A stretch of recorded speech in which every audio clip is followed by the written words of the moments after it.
before that, can we have a short prayer first before we start our lecture?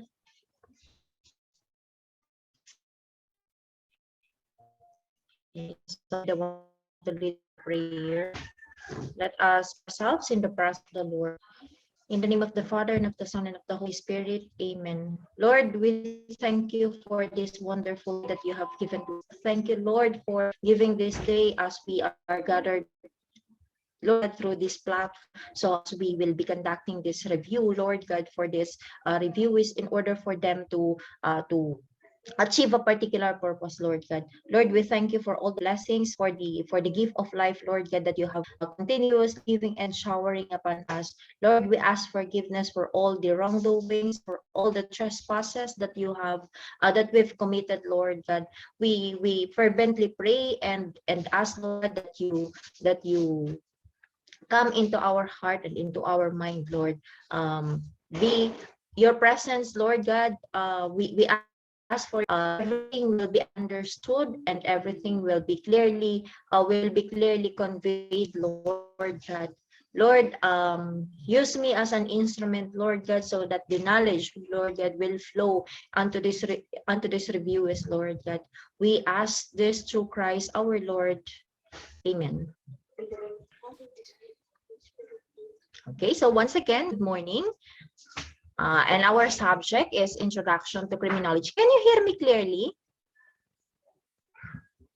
Yes, ma'am. Yes po. Yes po, ma'am. So just tell me, no, kapag hindi maintindihan kasi sometimes my internet connection is unstable. So just tell me so that I can make necessary adjustment when it comes to the correct to the internet connection. Ma'am, excuse me po. May mga Okay. gusto po sanang pumasok, So, pa-accept. yes po. May mga gusto po daw pumasok. May 4 pa pong slot. Kung pwede daw po pa-accept sila. Thank you po. Hindi yata ako yung host eh. Hindi ako naka-host. Siguro yung yung host. Hindi ako co-host eh. Yeah, 96 lang tayo. So may 4 pa na slot. Host eh. Si Olavi po ang 96 host. lang tayo. So may Okay, so dun sa host sa host or sa co-host, pwedeng siya na lang yung mag-admit para at least mag-cover lahat ng slot, sayang din kasi. Sige po, ma'am. Thank you po. Okay, thank you. Okay, so we have here, I understood, hindi pa kayo, talaga, no, hindi pa kayo for board exam this coming December, if ever na matuloy, tama ba? You're graduating, tama? Yes po, ma'am. Yes po, ma'am.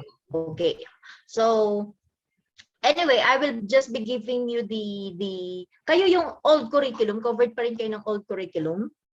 Yung curriculum na po, ma'am. Kami po yung first curriculum. batch. Okay. So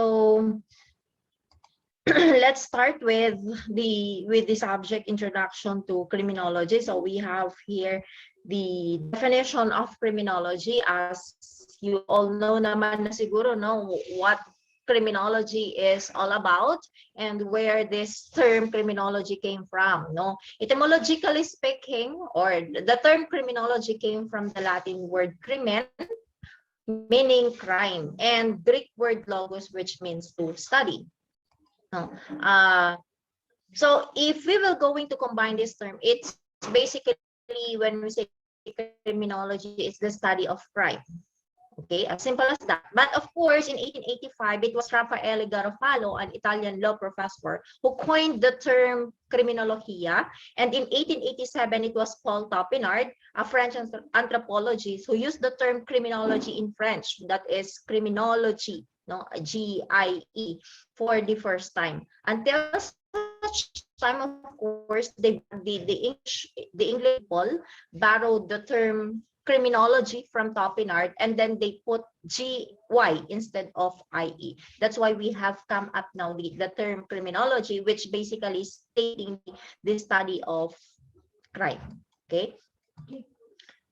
So what is criminology as defined by Edwin Sutherland? Let me ask you, who is Edwin Sutherland?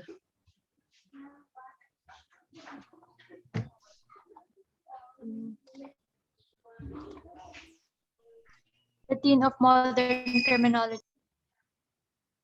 Okay, the Dean of Modern Criminology. Diba?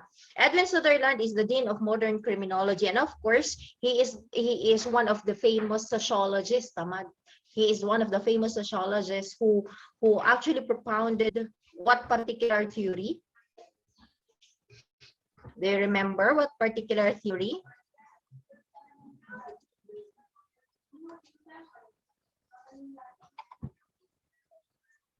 Do you remember the DAT?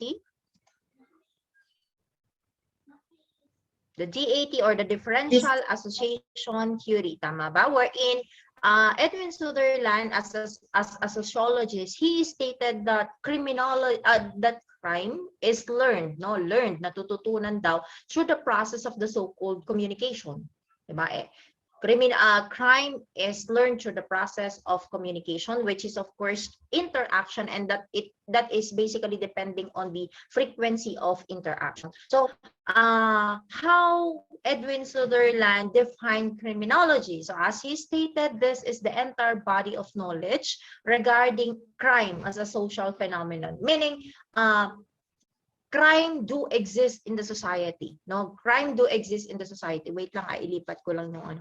Kuya Rin, how to, Kuya, can you help me here? How to put this one here at the top? Okay, thank you. That's it. Yeah.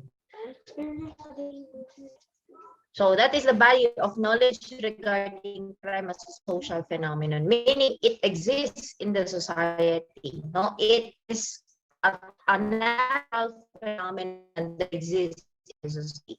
Accordingly, includes within it the process of making laws, breaking laws, and the society's reactions towards the breaking of laws. So from the definition given alone by Edwin Sutherland, no, he already defined, or he already included the three basic definitions of criminology, or what should be the scope of criminology. And the first one is breaking of laws. No, kasi if we will be talking about crime, definitely it includes breaking of laws. Why? Because there are laws, there were laws that were enacted, and then some were going to violate such laws. So it includes within its scope the breaking of laws. Ano pa? The making of laws, of course. No, when we say making of laws, what particular branch of government is in charge in the making of laws? Oh, by the way, how many branches of government do we have? 3 po, ma'am. Okay, 3. Very good. And what are those? Legislative, executive, and judiciary po. Okay, very good. No, so we have 3 branches of government, and that is the executive, the legislative, and the judiciary. And if we are talking about making of laws, what particular branch of government are making of laws? Legislative branch po. Legislative po. Okay, very good. No, so it was the legislative branch. That's true. No, so because when we say executive, they are the implementer, the executor of the law, which was made by the legislation. And of course, we have the judiciary, which is basically the one who will interpret the legality or the constitutionality of the laws that were passed and that were eventually made into law. No, so yun na yung dalawang scope. Process of making of laws and the breaking of laws. Definitely, kapag meron kasi tayong batas, no, merong magta-try na magpa-violate, no. That's why we have criminals, no. And after that, after the making of laws and the breaking of laws, the third scope, according to Edwin Sutherland, is the society's reaction towards the breaking of laws. What could be the society's reactions towards the breaking of laws? And that is one of the very important aspect of the laws that were created. What could be the society's reactions towards the breaking of laws?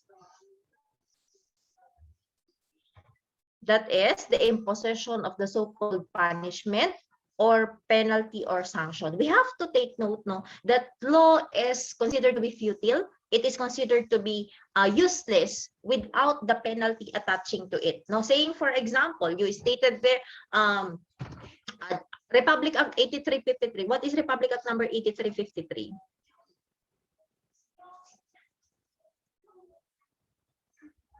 Anyone? What is RA 8353? Ma'am, anti-rape law po, ma'am. Okay, we have the anti-rape law of 1998. Diba? That's very good, no? So, ano ang sinasabi doon sa anti-rape law? Definitely, bawal ang mang-rape. But, kung sinasabi lang na bawal ang mang-rape but without attaching any penalty, sanction to that kind of heinous crime will have to be useless, di ba? Sabihin lang, wala namang penalty na ibibigay dyan. No? So it's okay that we will going to commit those that particular act. No, this is what we call society's reaction towards the breaking of laws. So overall, no, if we will going to see the definition provided by Edwin Sutherland in the term criminology, nasasakop na niya lahat. No, which includes the making of laws, the breaking of laws, and the society's reaction towards the breaking of laws. So the main ingredients of a particular of criminology was already there in the definition of Edwin Sutherland. But of course, there are other definitions. No, like Tradio, he stated that criminology is the entire body of knowledge regarding crimes, criminals, and the efforts of society to prevent and repress them.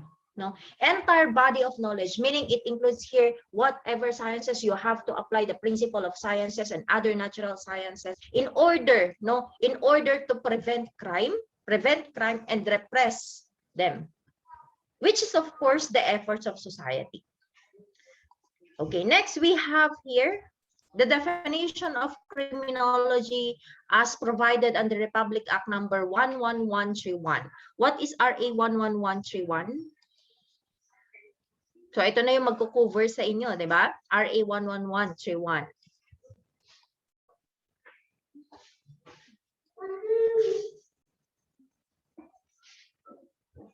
Okay, what is Republic Act number 11131? That is the law that repealed Republic Act. Anong ni-repeal ng RA 11131? 6506 po. Okay, we have the Republic Act number 6506, no? So it repealed Republic Act number 6506. So see, criminology, according to RA 11131, refers to the scientific study of crime. So you can see my scientific study of crimes, not only crimes, but also it includes criminals. Why? Kasi if we will going to talk about crimes, definitely hindi mo pwedeng ihiwalay dyan yung mga tao na nabit na crimes. Diba? That's why we have theories of ano ba yun? Yung theories of crimes, di ba? We have different theories of crime causation. So pinag-aaralan natin what are the different behavior of criminals, why they are going to commit crimes, why did they commit crimes? It's because it is part and parcel of the study of criminology. And of course, we cannot do away also, if we will going to study criminology, with that of the victims. No? If there is definitely the perpetrator, there is a criminal, and then there is a solution of crimes. Why we are going to, why do we need to study the behavior of criminals? That is, of course, on how we will going to deal with those criminals. And eventually, we will make recommendations. We will address the problems that we encounter in order to prevent and solve crimes. So that is the definition provided by Republic Act number 11131. So let's try to compare the definition of criminologist under RA 6506 and RA 11131. Is there any difference provided by these two laws? Okay, so under RA 6506, criminologist is an act creating the Board of Examiners for criminologists in the Philippines, which was approved on July 1, 1972, wherein it stated that any person who is a graduate of the degree of criminology has passed examination for criminologist, registered as such by the Board of Examiners of the Professional Regulation Commission. Under RA 11131, criminologist is defined as any person who is a graduate of the degree of criminology who has passed the examination for criminologist and is registered as such by the Board of Examiners of the Professional Regulation Commission. So, may difference ba pagdating sa definition provided by these two laws? Pagdating sa definition ng criminologist? Wala, di ba? Wala. So, kasi ang sinasabi niya, as long as you are a graduate of the degree of criminology, ano pa? Nakapasa ka ng examination for criminologist and is registered as such by the Board of Examiners doon sa PRC, then those three elements, you can already be called as criminologist. Okay, so no distinction at all.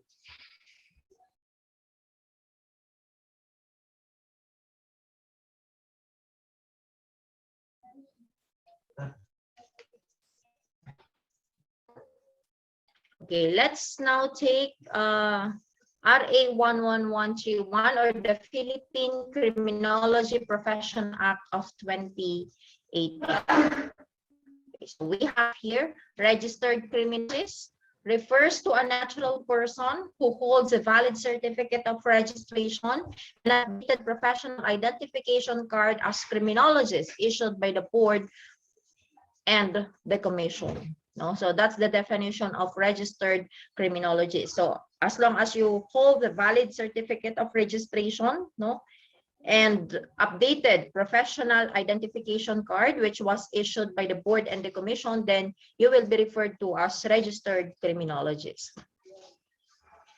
Okay, we have here nature of criminology. So what are the different nature of criminologists? We have four nature of criminologists. So first, it is an applied science. No, what do you mean by applied science? Bakit ang criminology is considered to be as an applied science? Anyone? Bakit siya tinawag na applied science? Kasi hindi pa po siya pure, ma'am. Nanghihiram lang po tayo sa other sciences ng mga principles. No. Okay, so take note that criminology, di ba sabi kanina, it includes the principles of other sciences. Principles of other sciences. And then we will going to apply this, this particular principles of sciences. No? So ayan, ina-apply natin. Basically, if we will going to explain what applied science is ang pinaka-basic na example nito is the instrumentation. Diba in your criminal investigation, you tackled instrumentation, tama ba? Wherein this is the application of the different principles of sciences in what? In the administration of law. Okay, so what is the basic example of instrumentation or an applied sciences? Let's go to the forensic sciences. It's like forensic ballistics, for example. So we will going to apply the principles of ballistics in order to administer justice. So that is, for example, kapag nakakita tayo ng casing or ng bullet doon sa crime scene, what will we do? Diba? kukunin natin yun, then we will going to transmit that to the crime laboratory. Mag-undergo siya ng examination. Yun na yung principles ng ballistics or ng forensic ballistics. And then ipapatawag ngayon si ballistician or yung si firearms examiner, and then he will going to testify as to the examination that he conducted for what? For the administration of justice, para ma-solve yung krimen at hand. Okay, that's why criminology is considered to be as an applied science, because you have to apply the principles of other sciences in the administration of justice. So basically, applied science is what we call as instrumentation. Second, it is considered to be as a social science, but considered siya as a social science, ang criminology. Why it is considered to be as a social science?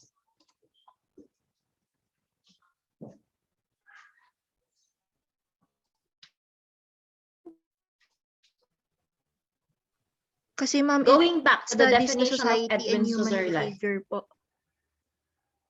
Okay, so very good, no? So it is considered to be as a social science because it studies of crime do exist in the society. Diba sabi ni Edwin Sutherland, crime exists in the society. It is a natural phenomenon of the society. So crime is a social creation and exists in a society as a natural phenomenon. Therefore, no, we have to consider crime, no, or criminology as a social science, kasi nga saan ba nangyayari yung krimen? It is in the society, no, and it is the society's responsibility, of course, to solve and to how do you call this, to address the commission of crime, to prevent the commission of crime. Sino ba ang responsible para magkaroon ng prevention? It's not, sabihin man natin, yes, it's the police, but of course, saan ba yung police? It's in the society. That's why sabi nga nila, there is a symbiotic relationship between the society and of course, the police. Okay? Next, another nature of criminology is dynamic. Bakit dynamic ang criminology?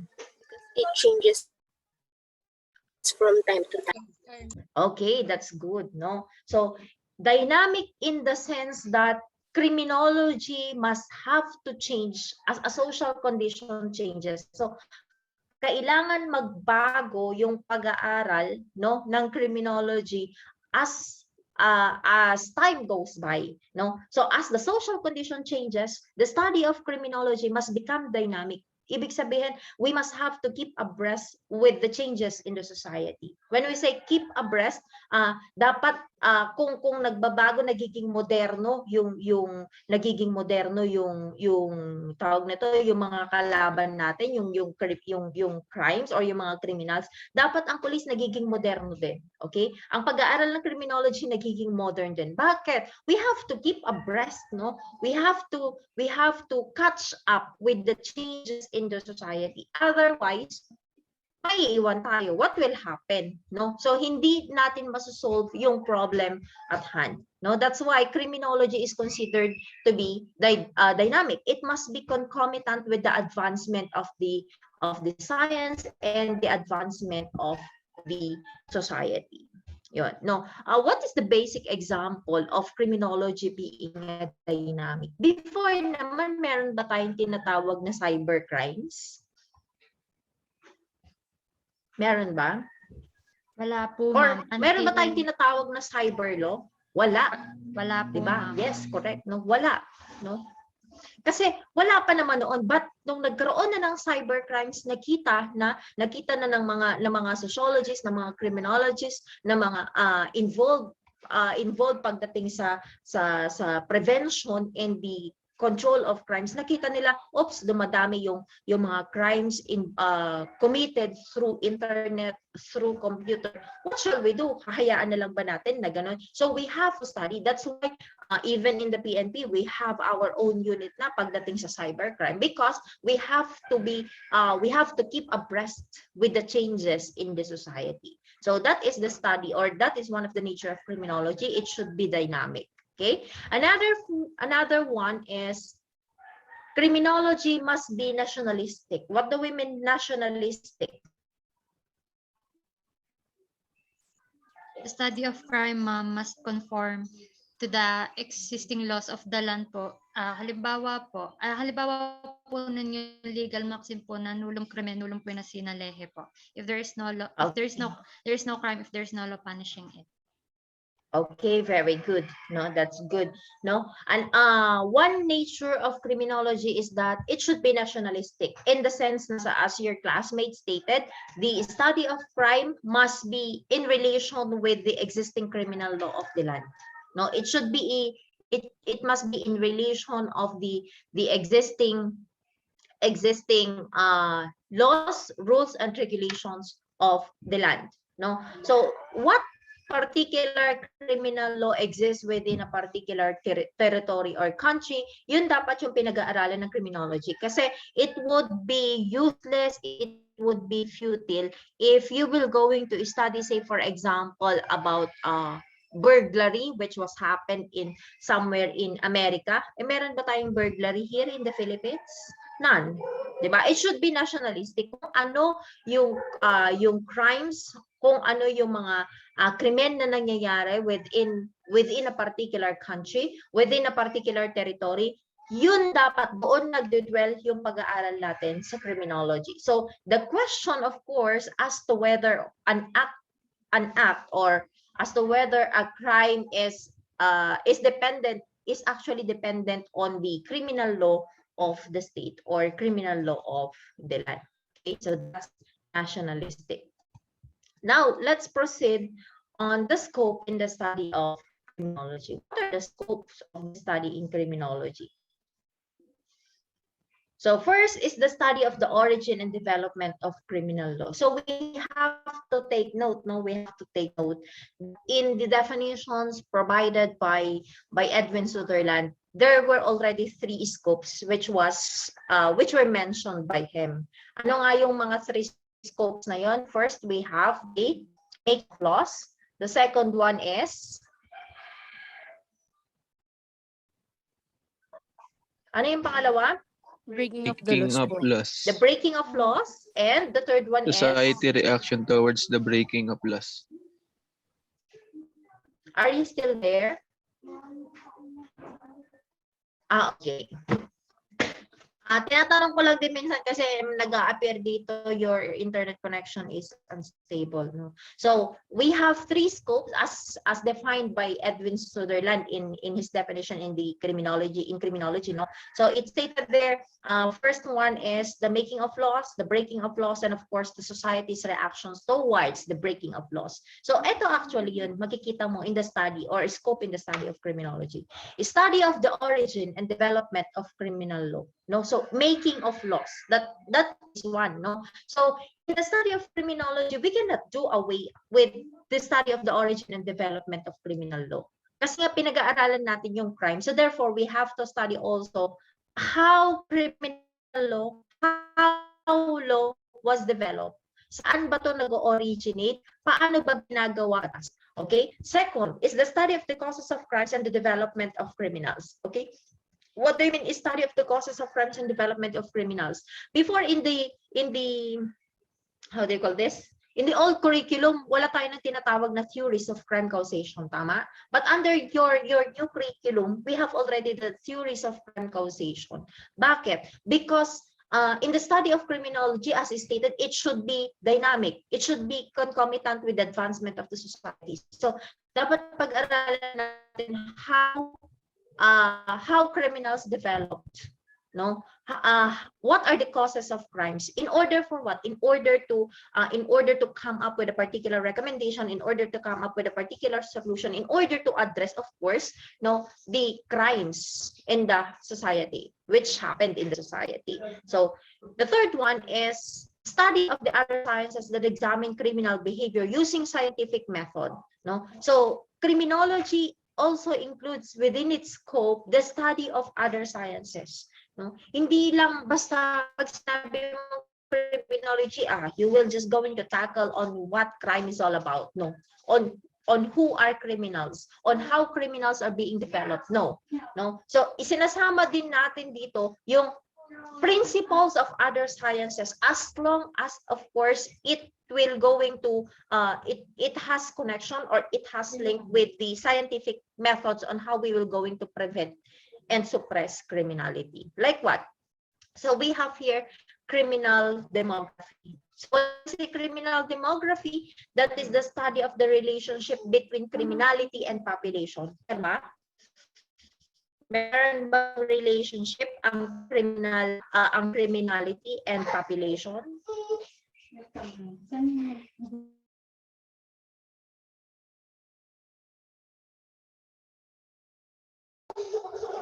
What do you think?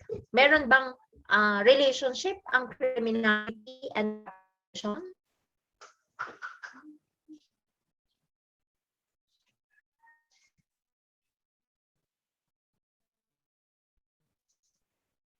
Meron ba?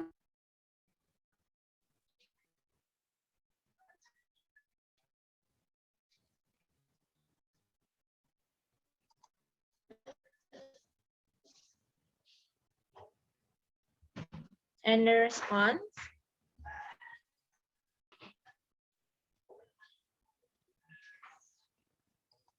Yes po. Ayun. Okay. So I'm asking na para at least malaman ko kung okay pa yung connection ko. So yes, no, there is a relationship between criminality and population, no. Going back to your theories of crime causation. So ano ba yung sinasabi sa theories of criminal demography, that the volume of population could be how they call this, could be a linking factor, no, para magkaroon ng criminality.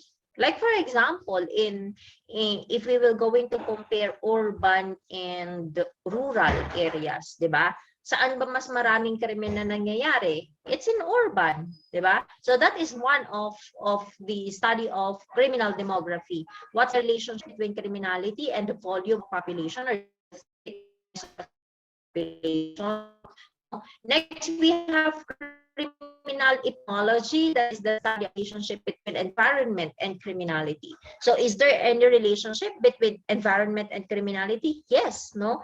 From the three approaches went to the study of crimes. Ano ba yung three approaches in the study of crimes? Ano ba yung three approaches in the study of crimes? Or the basic explanations in study of crimes. Di ba, meron tayong tinatawag na sociological approach, we have the psychological approach, and we have the biological approach. Di ba? You remember those three? So, criminal epidemiology under the sociological approach, they blame the environment, they blame the society as a whole. No? Bakit nakaka-develop ng criminal mind ang isang tao? Because accordingly, the main factor, no, the main influencing factor doon is of course the society or the environment. Kasi going back to Edwin Sutherland in the D80, which is one, of course, under the sociological approaches in crime causation, sinasabi niya doon na that criminal behavior is learned through the process of communication, through the process of interaction. Saan mag-interact? Of course, it's in the society. That's why criminal epidemiology has, of course, should be studied, because there is a linking factor between the environment and criminality. Okay, we have also here, we have criminal ecology. Ano naman tong criminal ecology? That is the study of criminality in relation to the spatial distribution in a community. What do you mean by spatial distribution in a community? Spatial distribution in a community, or criminal ecology. Diba yung spaces? Ano ba mas madaming spaces? Of course, it's in the province. As compared if you are in the metro, If you're in the pro 60 no spaces in konti lang. So kung mas konti yung spaces, so it's almost the same with that of criminal demography. Kapag mas dami yung population in a small confined space, mas malaki chance na ma-adapt mo yung behavior ng isang criminal than in a space na masyadong malaki. That's criminal ecology. We have also criminal physical anthropology, that is the study of criminality in relation to physical constitution of men. So, dito naman, papasok yung tinatawag nating biological approaches. Ano yung biological approaches? So, ano yung study ni, you remember the atavistic stigmata? Who was the one who propounded the atavistic stigmata? Sa Sir Lombroso po. Okay, very good. Who is Cesar Lombroso? Father of modern criminology po. Very good. Okay, so in criminal physical anthropology, stated here the study in relation to the physical constitution of men. So ang pinag-aaralan under biological approaches, of course, is yung physical constitution initial mo, no, yung body build under the somatyping type, no. So yun yung pinag-aaralan in the criminal physical anthropology, which one basic example is atavistic stigmata, no. So, ang sinasabi sa atavistic stigmata, you have if you possess at least 5 of the atavistic stigmata mentioned by Cesar Lombroso, then you will be considered to be as what? Born criminal. You're considered to be as? Ano daw? Ano?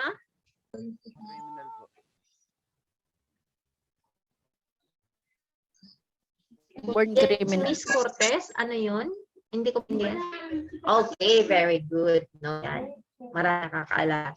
So, atavistic stigmata, kapag meron ka daw ng 5, at least 5 of the atavistic stigmata mentioned by Cesar Lombroso, then you'll be considered to be as born criminals. At ano ang dapat daw gawin? And the born, if you are a born criminal possessing the 5 atavistic stigmata, you should be isolated from society, so that they will prevent you from having offspring. Kasi accordingly, that will be inherited or that can be transferred from offspring to offspring, okay? Or from descendants to the descendants. So that's physical anthropology. So next one Ma'am, is good morning po. Excuse po. criminology. So this one under, of course, yes, Miss, ano ba? Yes. Ma'am, sorry to interrupt you, pero nawawala po yung, ano po, yung boses niyo po. Naglalag po kayo. Ganun ba? Okay na ngayon? Okay ba ngayon?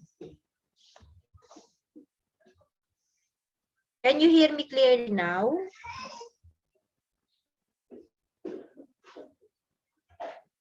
Okay na po, ma'am. Okay. So just tell me, no, just interrupt me kapag naglalag. So we have now here the criminal psychology. So going back, no, we have 3 approaches of criminal causation or crime causation. So we have the biological approach, the sociological approach, and the psychological approach. Definitely, criminal psychology falls under psychological approaches because it blames, no, the human behavior or the mental faculties as well as the psychological and emotional faculties of a particular person. Bakit siya nagko-commit ng crime? So criminal psychology, as stated there, is the study of human behavior in relation to criminality. No? So all of those things will be tackled in later slides. No, we have also criminal psychiatry, the study of human mind in relation to criminality. So dyan papasok yung iba't ibang mental illnesses like schizophrenia, no, which falls under psychosis. We have also neurosis, no, and other different types of mental illnesses. And another one is victimology. So, di ba kanina sabi natin, in the study of criminology, we have to study also crimes, criminals, and of course the victims. Kasi mayroon bang how do you call this? Meron ba factor na ibinibigay ang victim in the commission of crime? Under the victimology? Or ano ba yung factor na ibigay ni victim para ng crime si criminal? What could that be?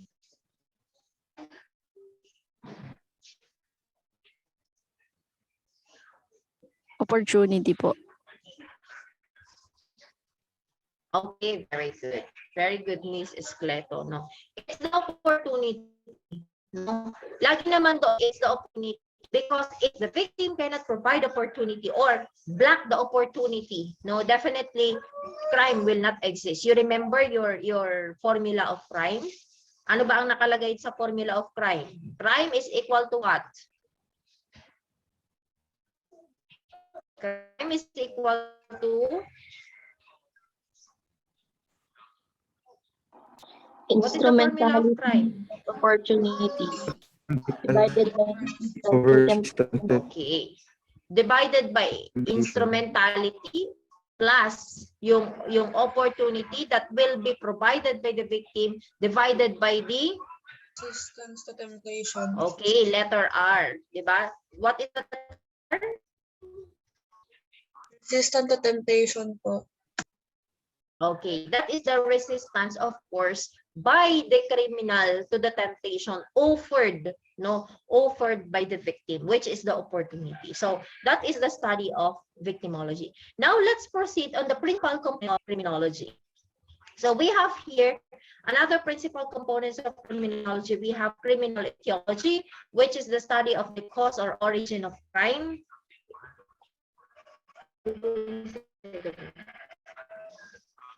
This is the study of the cause or origin of crime. It's the primary reasons for crime commission.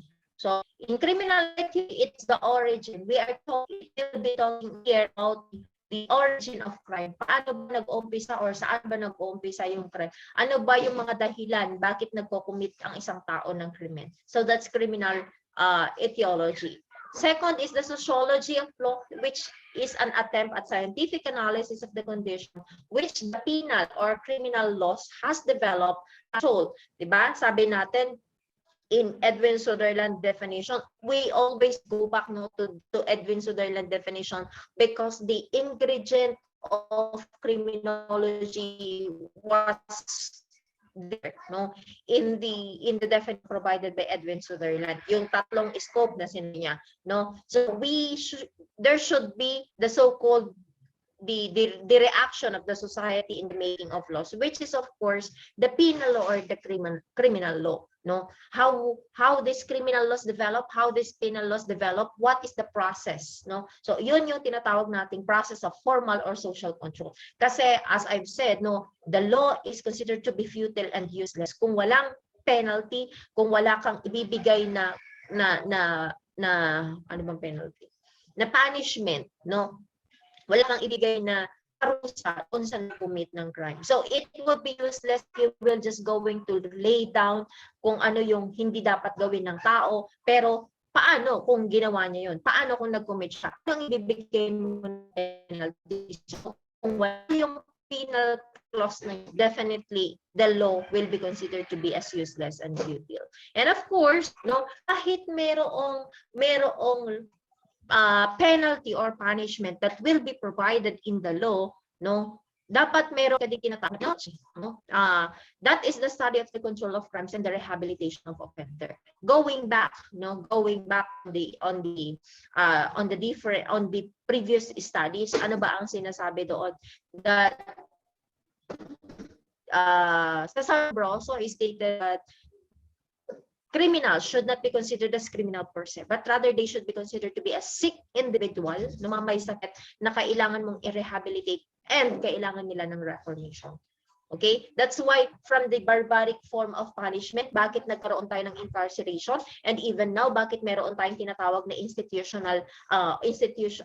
non-institutional treatment program, like we have the probation, we have parole, we have other executive clemencies. Bakit kailangan nating i-integrate like yung criminals na hindi pa natatapos yung kanilang term of imprisonment in the mainstream of society. It's because they needed rehabilitation.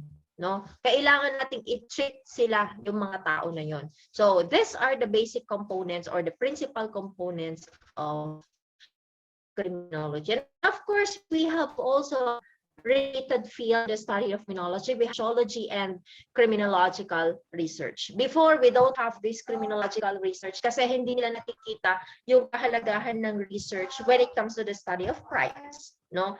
So first, we have sociology, which is the study of human society, its origin, structure, functions, and direction. Bakit why sociology is related to criminology? You have to take note that criminology is considered to be as a social science.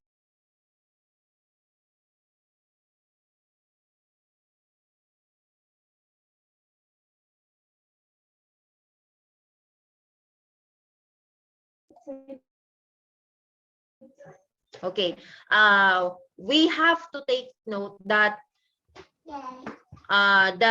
criminology is considered to be as a social science. No, bakit siya ulit social science? Because the main point, no, the main study of criminology is crime, which exists in the society. No, therefore, it is related. The study of sociology is related to criminology. Therefore, kailangan din natin pag-aralan its origin, the structure of the society, the functions of the society, and the direction of that society. Bakit? Because these are some of the factors that leads a particular person to commit crime. Do you agree? Yes. No? No? Di ba? In the sociological approaches in crime causation, maraming mga dysfunctional societies wherein the persons who are living in these dysfunctional societies, what happened? Usually, sila yung mga tao na nagko-commit ng crimes. No? Another one is criminological research, that is the study of the crime correlated with antecedent variables and the state of crime trend. So we also need to conduct criminological research in order to come up with recommendations para malaman natin ano ba talaga yung variables, no? Ano ba talaga yung particular na estado ng society at ano ang kailangan nating i-recommend in order to solve the crimes that exist in the society. Okay, so those are the nature, the component, as well as the scope and the other related fields of criminology.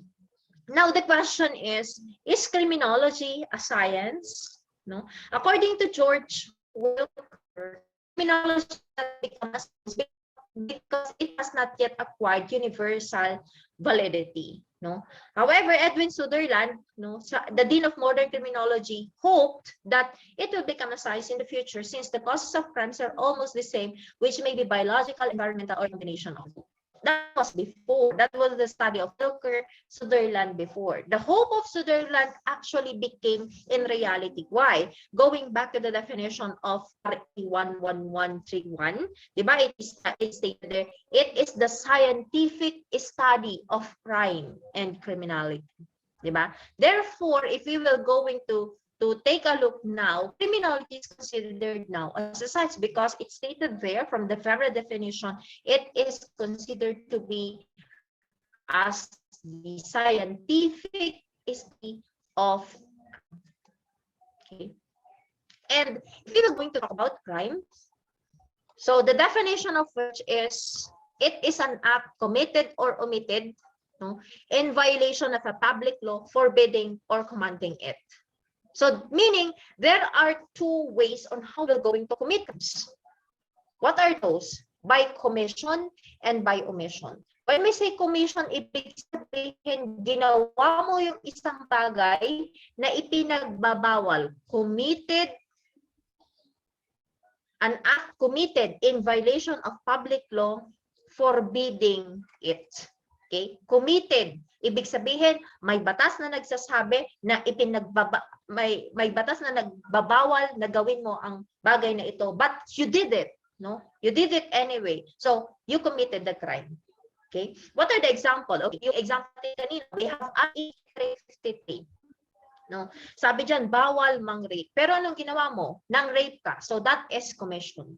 Okay, what about omission? An act omitted in violation of public law commanding it. What are the example of this? Ibig sabihin, mayroong batas na nagsasabi or nag-uutos na gawin mo ang isang bagay na ito, pero hindi mo ginawa. You failed to do or you refused to do such act, then you omitted a particular act, then it is considered to be as a crime. What are the example of those? Ano ang example ng omission? Wherein the law commanded it for you to do, commanded it na gawin mo ito. Can you give me an example of omission? Misprision of treason po, ma'am. Ano daw?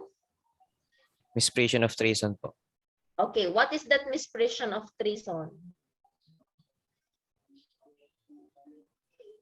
Ma'am, yung hindi mo po pagsumbong nung possible po na narinig mo na pwedeng mag-commit po sila ng treason tapos hindi mo po sinabi.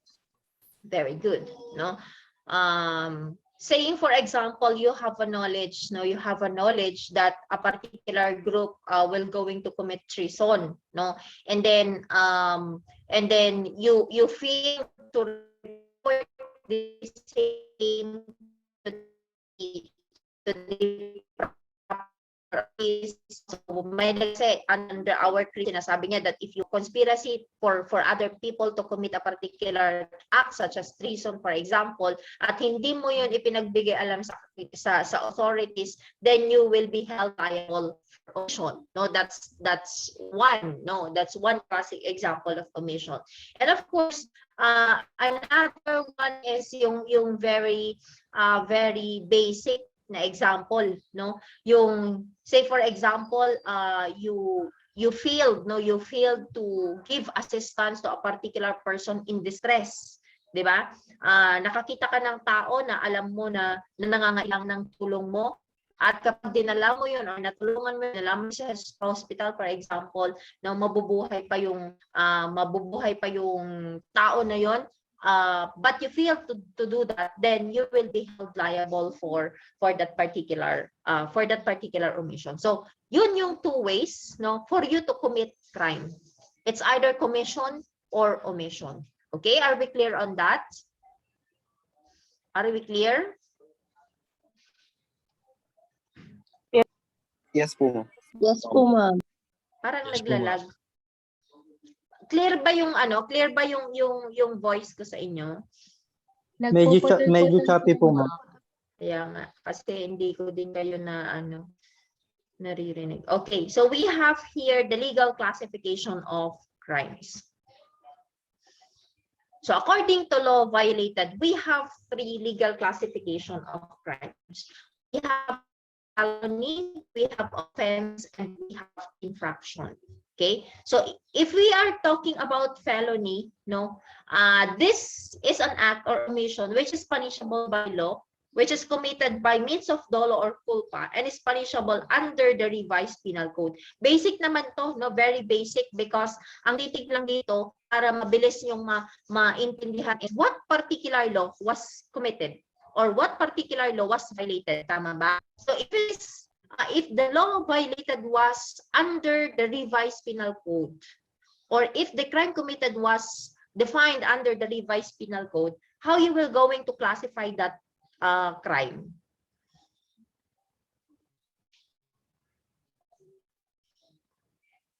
How will you going to classify that crime?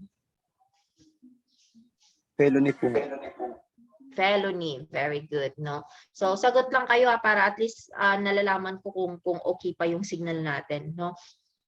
So definitely that is under felony. Okay, yun lang. If the crime committed, no, the crime committed or the crime omitted is defined under the revised penal code, then the crime is considered or classified to be as felony. If it is an offense, this is an act or omission in violation of a special law. No, what are the example of a special laws? Can you give me one? What are the example of special laws?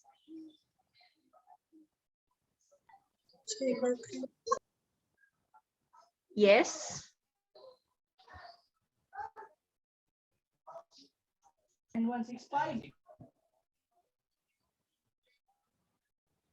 Anyone? Ma'am, Davao sila po, yung 9262.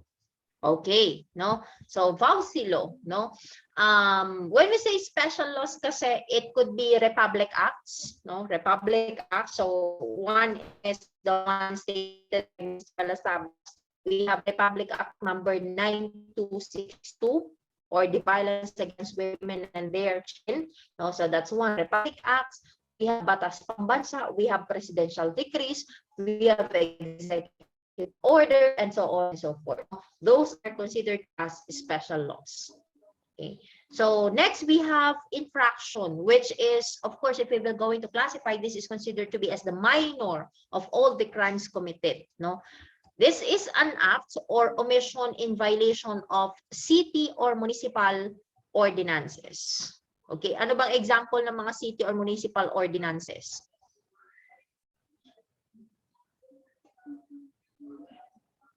Violation of curfew, di ba? Ordinansa yon. Ano pa? No jaywalking. O yun, jaywalking. O kaya yung, ano ba yun, yung mga, ano, yung mga yung nagtatanggal ng damit pantaas. Diba? May mga ordinance na may mga certain LGUs or barangays na nagbabawal ng mga ganon. So these are considered to be as minor crimes. So that will fall under infraction. So to sum up with this classification of crimes according to the law violated, no, we have felony, offense, and infraction. Kapag felony, definitely the particular law which was violated here is of course the revised penal code, or the crime that was committed is defined under the revised penal code. Pag sinabi mong offense, that is in violation of the special laws. We have Republic Acts, we have presidential decrees, batas pambansa, and so on and so forth. And when we say infraction, ang na-violate dito ay ordinansa. Okay, ordinance. Municipal ordinance, or city ordinance, or barangay ordinance. Okay, next, classification of crimes according to the nature of act. So we have crime mala inse and we have crime mala prohibita. Okay. In crime mala inse, this is considered to be as bad in itself. Diba? Bad in itself. Bakit bad in itself? Why this is considered to be as bad in itself? Kasi from the very beginning, these are considered already as immoral. These are already considered to be as wrong from the very nature. No, that is considered to be as crime mala inse. These are acts that are outlawed, meaning ginawang krimen because they violate basic moral values such as rape, murder, assault, and druggery. No? From the very beginning pa, no, in biblical times, ano pa, primitive years, mali na ang pangre-rape, 'di ba? Mali na yung pagpatay, mali na yung pananakit, mali na yung pagnanakaw. That is considered to be as crime mala inse. Bad in itself, or wrong in itself, wrong by its nature. Whereas crime mala prohibita, these are acts that are outlawed because they clash with current norms and public opinion, such as what? We have tax laws, we have traffic laws, and we have drug laws. Okay? Bakit? Bakit ang tax laws, traffic laws, and drug laws? You have to take note before naman, ang marijuana is okay na gamitin, di ba? In the Philippines, okay, let's take for example, Philippines. Tama ba?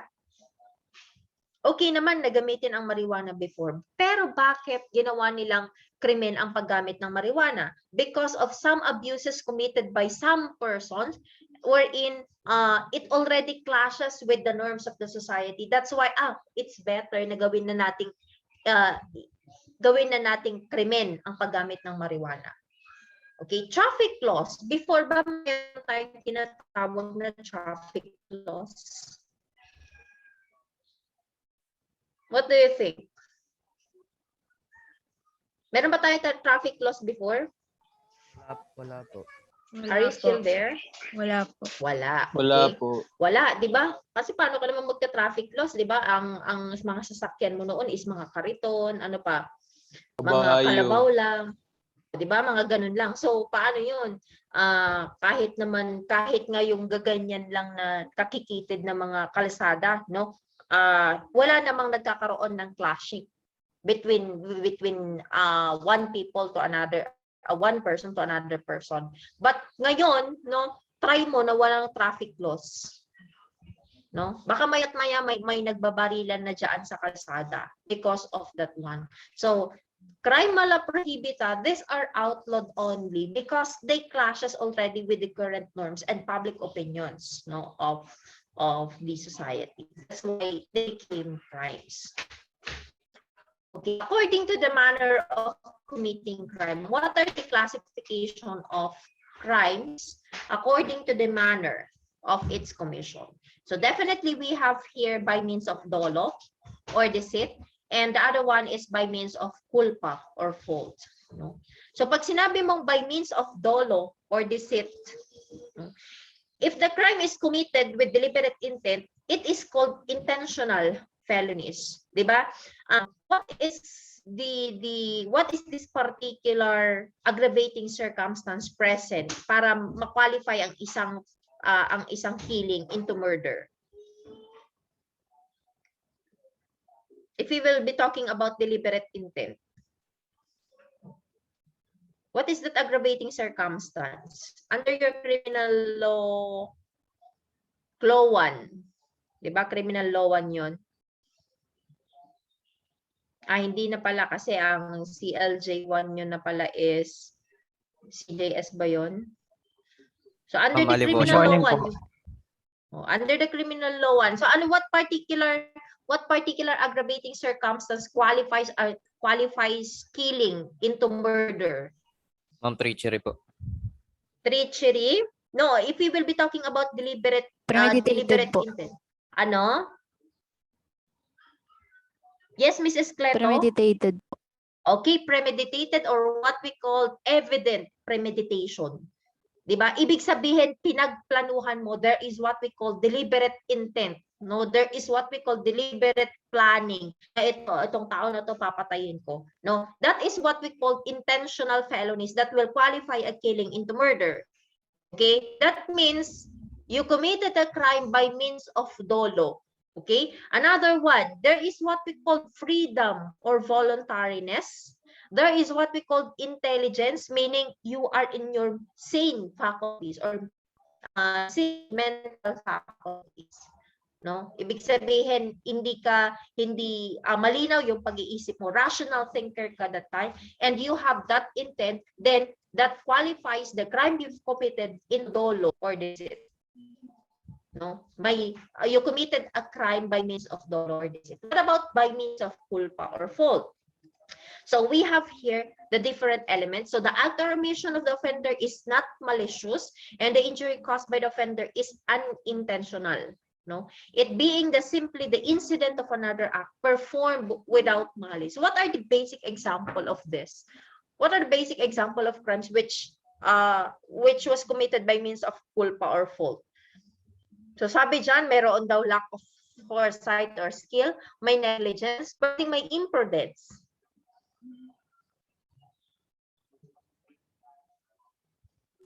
Can you please give me an example of crime committed by means of culpa or fault? Reckless in driving po, ma'am. Can you please make it loud? Reckless in driving po. Okay, no? Reckless imprudence, yung mga sa aksidente, di ba? Road accident. Reckless imprudence resulting the damage to property, example. Reckless result to physical injuries, no? Because walang intention na gawin niya yun. Walang intention siya na makadamage siya ng property. No intention for him na makapanakit ng ibang tao or makapatay ng particular individual. No, without malice, it's because there is what lack of sight or lack of skill. There is what we call negligence, and there is what we call imprudence. Okay, that is the classification of crimes according to the manner of committing or commission. Now, let's proceed on the classification of crimes according to the stages in the commission of crimes. Di ba, we have three. No, we have three. We have attempted, we have consummated, and of course, we have frustrated crimes. In attempted crimes, wala namang problema pagdating sa consummated kasi all the acts of execution, no, necessary in order to produce the felony, present lahat yon. So that is considered to be as consummated. The problem sometimes is the definition or the distinction between the attempted and frustrated. Usually doon din nagkakamali even yung mga magti-take ng board exams, no? So when we say attempted, no, when the offender commences, ibig sabihin sinimulan niya, no, yung paggawa ng krimen, the commission of crime directly by overt acts. When we say direct overt acts, there is what we call action, no? Kasi kung planning pa lang yan, no, kung planning pa lang yan, wala pa siyang ine-execute, that cannot be considered to be as this one. Okay, so when the offender commences the commission of crime directly by overt acts and does not perform all the acts of execution which should produce the felony by reason of some cause or accident other than his own spontaneous desistance, then the crime he committed is under the attempted stage. Okay, what is the basic example of this? In the crime of rape, for example, no, so hinubaran na niya and so on and so forth, no, tapos mag-i-start na siya, so nakapaghubad na rin siya, nakapaghubad na rin yung hinubaran na rin niya yung rape niya, no? However, say for example may dumating yung parent nung i-rape niya, no? So that is what we call attempted. What if in that particular scenario there is what we called already touching of the labia? Ibig sabihin hindi pa niya talaga na ipasok, no? So there is what we call the touching of the labia of the female. So what stage na yon? What particular stage na kaya yon? Is attempted, consummated, or frustrated? Consummated po, ma'am. Okay, consummated, no? Consummated rape already na yun. Because under the Supreme Court ruling, mere touching of the labia of the woman, no, na i-rape, that is already considered to be as a consummated. Because in the crime of rape, wala daw frustrated, no? What about, say for example, in arson?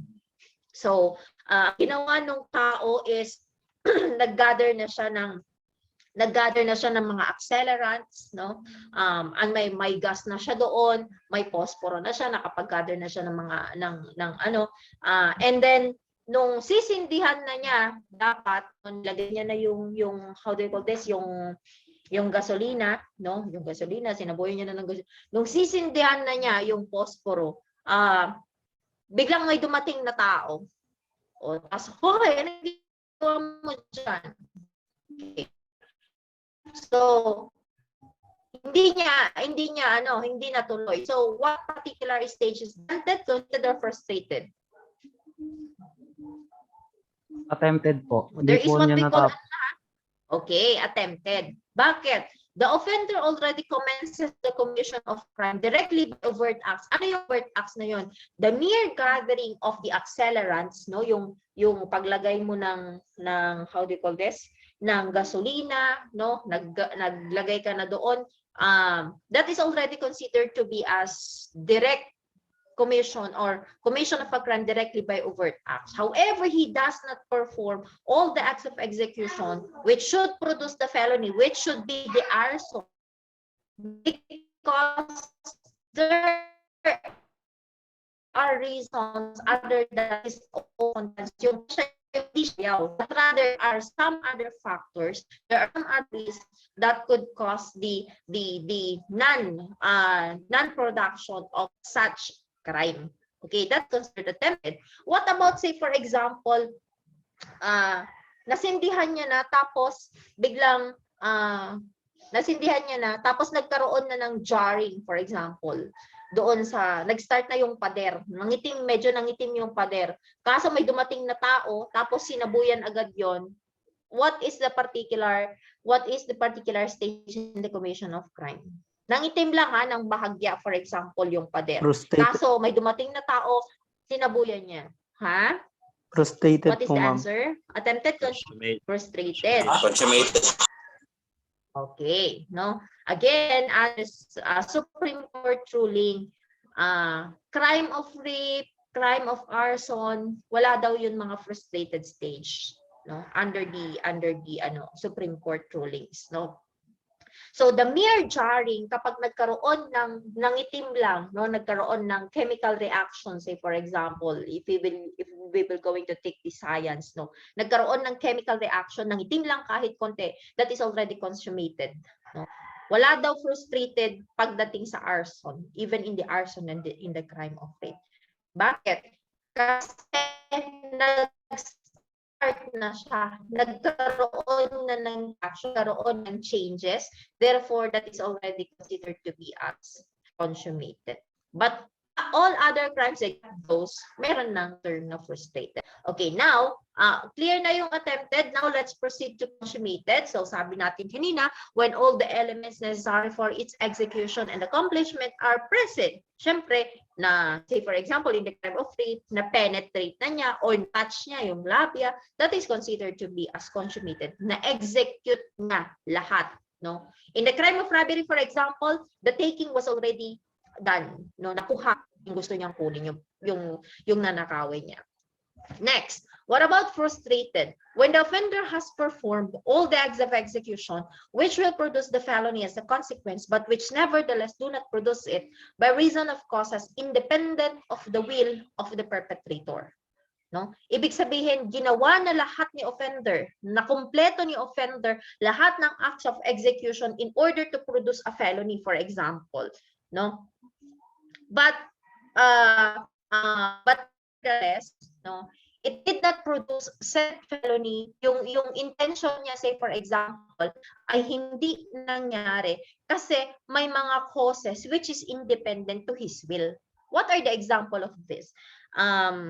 Binaril mo, no? Binaril mo sa may dibdib, binaril mo pa sa may leeg, no? Sa mga fatal, nagkaroon siya ng mga fatal wound, no? Para mapatay mo yung isang tao, pero nadala siya sa hospital, hindi mo alam kung anong ginawang ano nangyari, nabuhay siya. That is considered to be as what? Attempted, consummated, or frustrated? Frustrated po. Frustrated. Okay, that is considered to be as frustrated. Kasi you can just imagine fatal wound na, 'di ba? May mga instances na ganoon, 'di ba? Sinaksak ng 50 beses na pero buhay yung tao, no? So that is considered to be as frustrated. Ibig sabihin, ginawa mo na lahat ng kaparaanan, ginawa mo na lahat ng mga makakaya mo para ma-produce yung felony na gusto mo, no? Yung krimen na gusto mo, yung intention mo. But hindi nangyari yon kasi may mga reasons which is of course hindi mo naman hindi sa kagustuhan mo, no? That is what we call frustrated crimes or frustrated felonies. Are we clear on those three? Yes, ma'am. Yes Are we po. clear on those three? Okay. So, wag kayong malilito, no? Kasi ang usually dyan yung attempted at frustrated, no?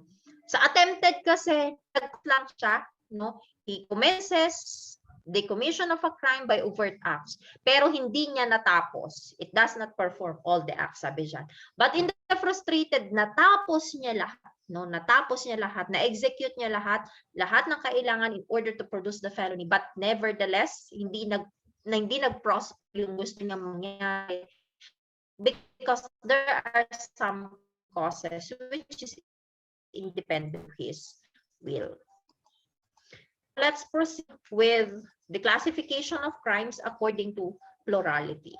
Okay, what are those? So we have simple crime. Your internet connection is unstable. So we have simple crime, that is a single act constituting only one offense. Say for example, rape lang. Murder lang. No, robbery lang. Single act constituting only one offense. We have also complex crime, that is a single act constituting two or more grave felonies, or one is a necessary means for committing the other. So what are the example of those? So we have robbery with homicide. Ayan.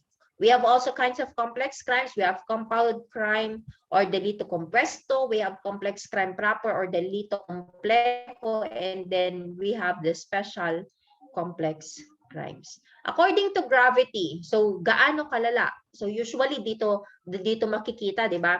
Kung ano yung penalty na i-impose sa iyo.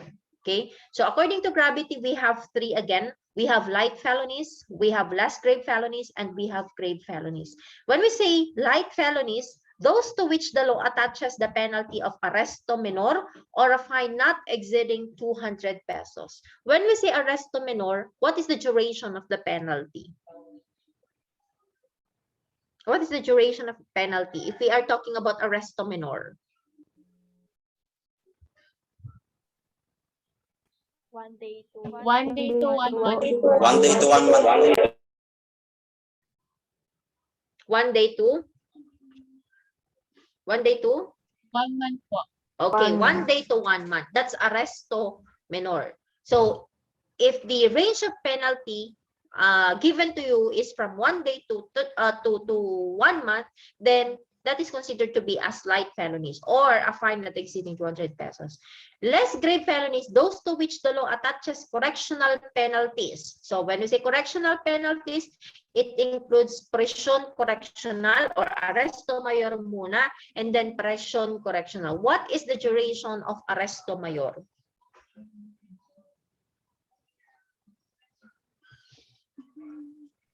One month to 6 years po. 1 month, 1 day to 6 years. 6 years agad? 6 years ba agad? Po. 1 6 month, months to 1 month and 1 day to 6 months. 6 months. Okay, 6 months lang. Okay. So arresto mayor is from 1 day to 1 day and 1 month to 6 months. Months muna yan, arresto mayor. Pag prison correctional, that is from 1 month, 1 day to 6 years. No. Prison correctional, tapos na tayo sa arresto mayor. Arresto mayor is from 1 6 month months and 1 and day to 1 6 day months. to 6 years, ma'am. Okay, very good. That's from 6 months and 1 day to 6 years. No? Ayan, minsan may mga questions na ganyan sa board examination. No? Sinabi mo namang grave felonies, those to which the law attaches the capital punishment. No? When we say capital punishment, it includes or affects penalties. So kasama dyan yung death. So unahin muna natin, mas mababa ang prison mayor. Ano ang duration ng penalty ng prison mayor? 6 years, 1 day to 12 years. Okay, 6 years and 1 day to 12 years. What about reclusion temporal? 12 years. 12 years, 1 day to 20 years po. Okay, 12 years, 1 day to 20 years. And reclusion perpetua? 20 years, 1 day up to 14 years po. 20 years and 1 day to 40 years. 40 years. Okay, very good. And of course, meron din tayong tinatawag na life imprisonment, but death is no longer applicable here in the Philippines. Okay, so until life imprisonment. So tandaan nyo yung mga duration ng penalties kasi binibigay nila yan in introduction, I mean in criminal sociology and ano ba yung isa? Correctional institutions. No? Sa corrections. Okay, let's proceed on the criminological classification of crimes. So we have different criminological classification of crimes according to the result of crime. So we have the so-called acquisitive crime. That is the offender acquires. What are example of acquisitive crime? It acquires something.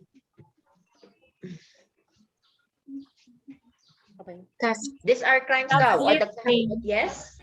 Shoplifting daw? po, theft. Shoplifting. Theft Ano and pa? robbery. Theft, robbery, no? Estafa.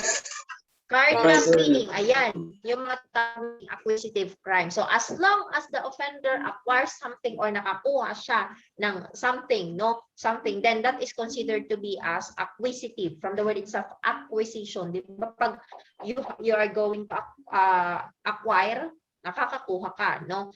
We have also the so-called extinctive crime. When we say extinctive crime, the consequence of the act is destructive. What are the example of this? Arson. Arson. Damage to Murder. property. Murder. No? Ayan, extinctive crime. The consequence of the act is destructive.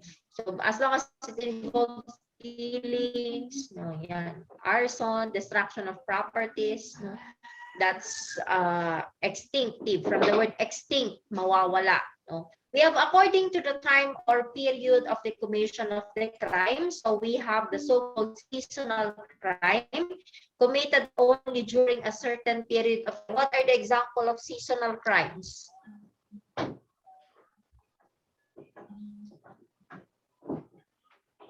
Committed only during a certain period of the year. Election law po. Okay, pwede yon, no? Election related crimes or crimes in relation to elections, yan, kung that is considered to be a seasonal. Ano pa? Tax law violations po. Okay, very good, no? So sa violation ng tax laws, no? Kasi pag sa filing, say for example, ng tax, ayan, seasonal crimes yon. What about situational crimes? These are committed only when the situation is conducive to its commission. So, syempre, there are so many situations. Kasi, tingnan natin from the study of victimology, it is actually the victim offers the opportunity in order for the perpetrator to perpetrate his or her act. We have also instant crime, so it is committed in the shortest possible time, di ba? Like for example, kasi kapag sinabi mong instant, mabilisan, di ba? Instant noodles, ano pa? Instant mommy, instant daddy, di ba? Yung mga gano'n. Kasi mabilisan yung pagkuha mo. Bakit instant daddy? Kasi in return, mabilis ka makakakuha ng pera because of something, di ba? So, in instant crime, so committed in the shortest possible time, mabilisan. We have also the so-called episodal crime. It is committed by a series of acts in a lengthy space of time. By episode, no? Series of acts in a lengthy space of time. We have also, according to the place or location, we have a static crime committed only in one place, like for example, murder. No, continuing crime committed in several places. What are the example of continuing crimes? We have Kidnapping, abduction. Okay, very good. We have kidnapping, di ba? Kasi that can be committed in several places. Say for example, you kidnap a particular and then tinago mo muna sa may pateros and then saka mo dinala in the province. So that is considered to be as continuing crime. According to the use of mental faculties, so we have rational crime committed with intent and the offender is in full possession of his sanity. Meaning, rational thinker yung tao dito, no? He knows what he is doing. He is actually aware what are the consequences of the actions he is committing. So the person is the crime is considered to be as rational crime. As compared to irrational crime, these are committed by an offender who does not know the nature and quality of his act on account of mental diseases, no? So kahit pasampal-sampalin ka niya, hindi niya alam yon. At hindi niya alam na mali yung ginagawa niya, hindi rin niya alam what could be the consequences of his action. Why? It's because he is suffering from what? From mental diseases. So it could be he is suffering from psychosis, no? Usually naman, kasi ang pagdating sa stages ng mental illnesses, pinakamalala na is if you are already in the psychotic stage. Diba? Kaya sabi nila, it's okay kapag tinawag kang neurotic, kaysa naman ikaw ay tawagin psychotic. Diba? Because there kasi, it's already your thinking is already considered to be as disturbed as compared to neurosis wherein somewhat you still have some grasp, no, parang may holdings ka pa pagdating sa reality, but in psychotic you are already in the world of fantasy and you can no longer grasp some of realities, no. So that's irrational crime. According to the type of offender, so we have white collar crimes committed by a person belonging to the upper socioeconomic class in the course of his occupational activities. So what are the example of white crimes?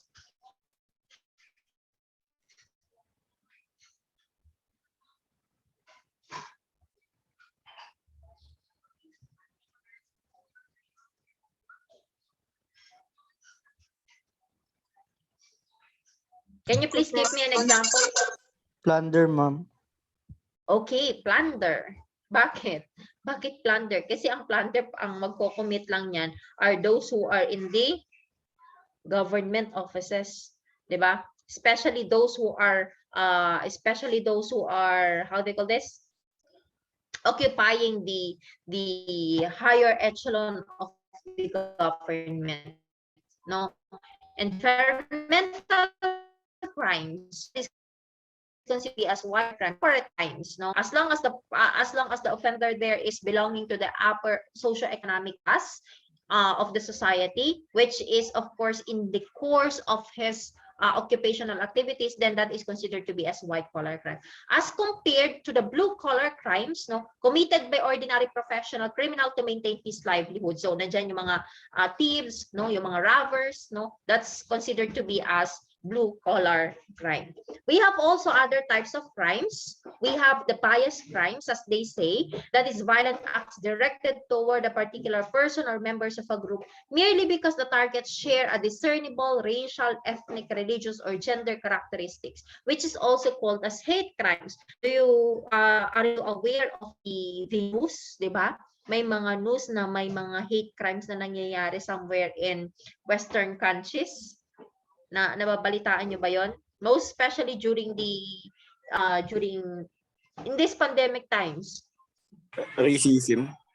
Yes, because of yung Asian hate crimes na tinatawag nila, that if the Western countries know that you are from the Asian country, bigla-bigla ka na lang sasaktan or pagsasalitaan ng kung ano-ano, that is considered to be as hate crimes. Bakit? It's because of race, it's because of the ethnic, it could be because of religion or gender characteristics, no? Pagdating sa gender characteristics, basic example is yung balita somewhere in Zamboanga wherein yung bading ay pinagtulungan ng mga kabataan dahil sa siya ay bading, no?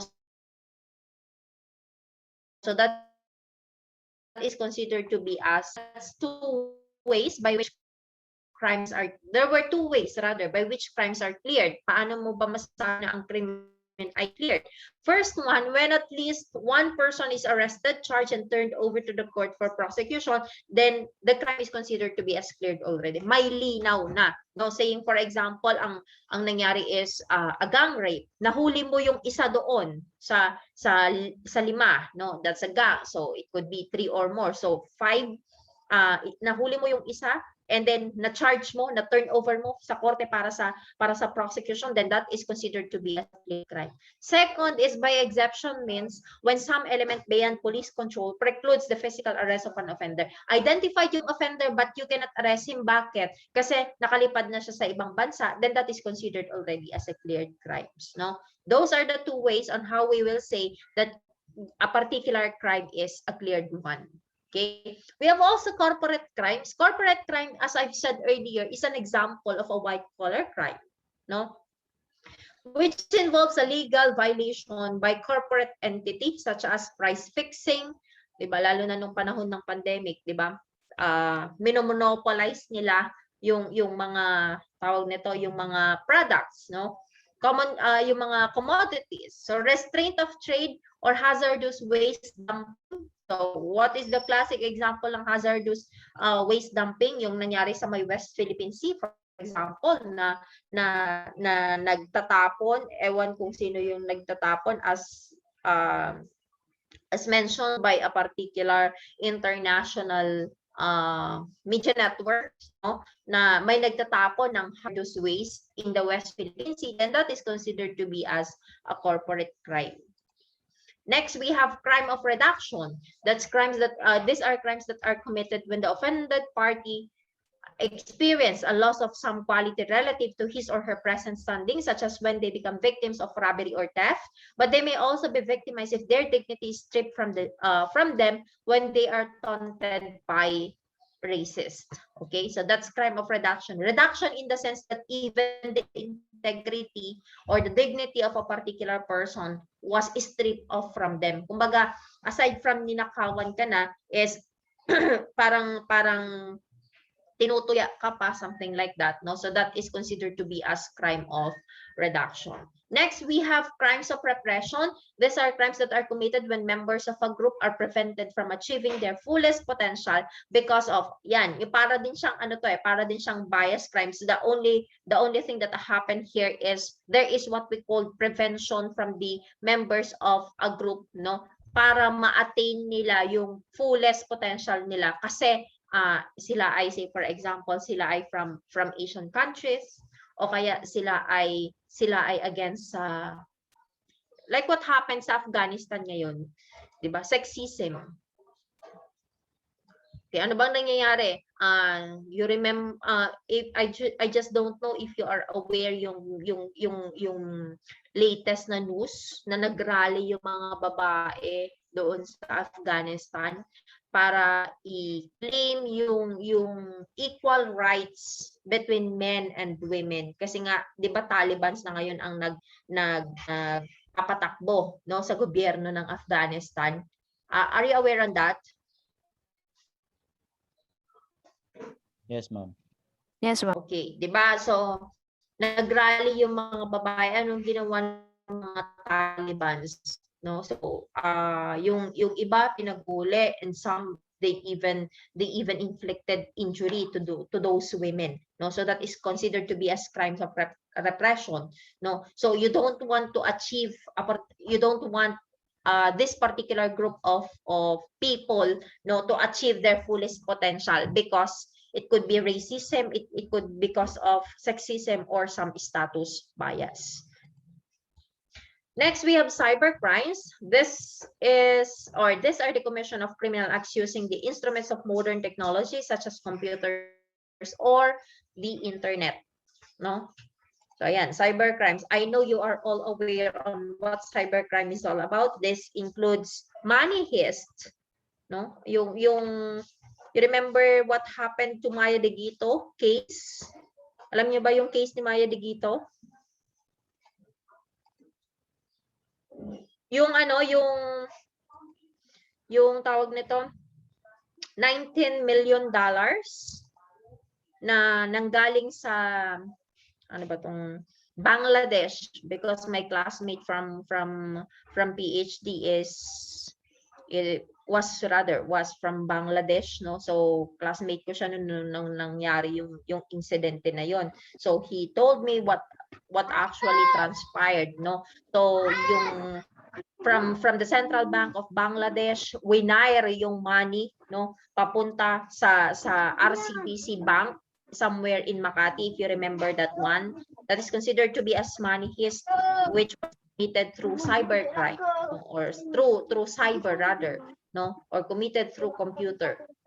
Ano pa, hacking, phishing scam. These are crimes that are committed through the use of modern technology. Next, we have economic crime. These are acts in violation of the criminal laws that is designed to bring financial gain to the offender. So from the word itself, economic, no, it must have to bring something, which is of course financial, no, financial gains to the offender. Next, we have enterprise crime, the use of illegal tactics by a business to make profit in the market place. What are the example of enterprise crime? Monopoly, price fixing. Ayan, enterprise crime ang tawag dyan. Because they are using some tactics para sila yung mag-profit lang in the market. During the pandemic, ano yung pinaka-basic na enterprise crime na nangyari?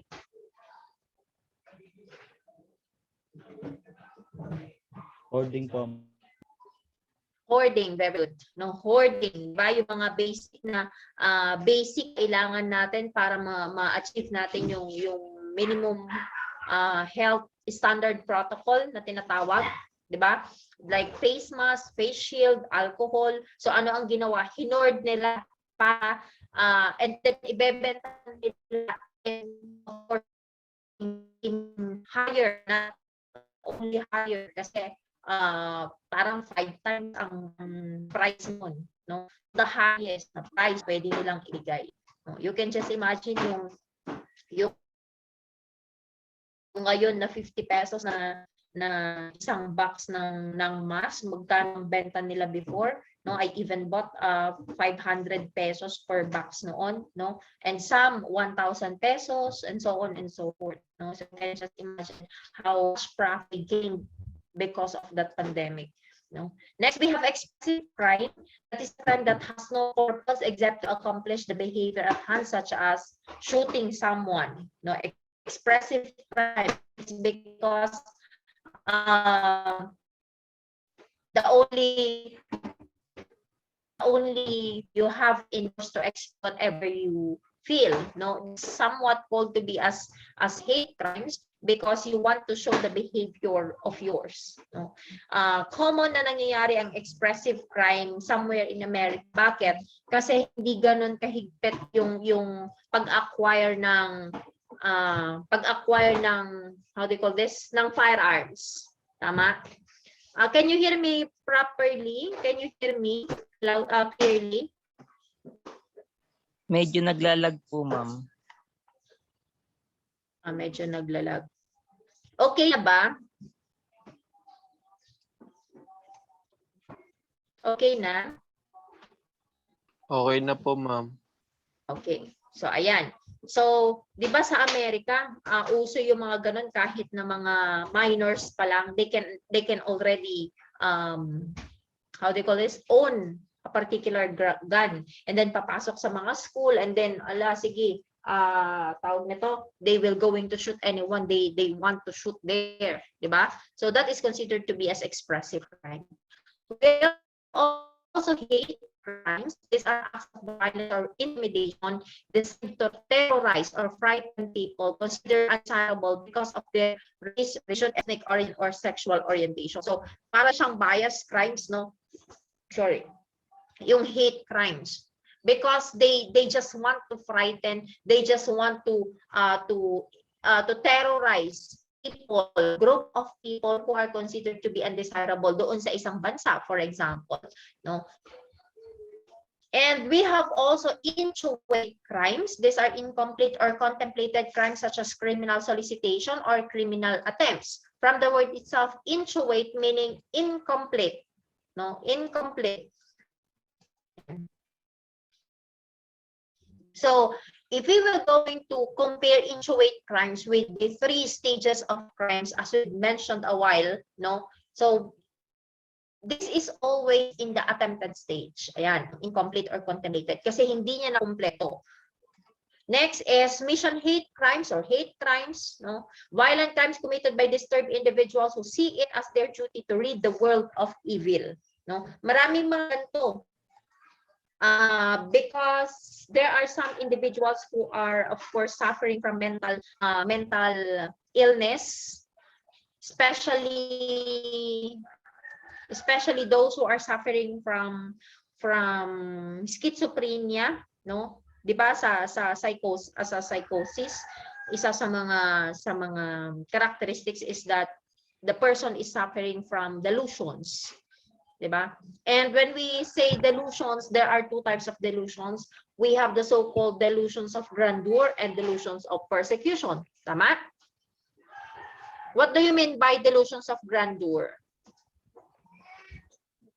Ano ang delusion of grandeur as compared to delusions of persecution? Anyone?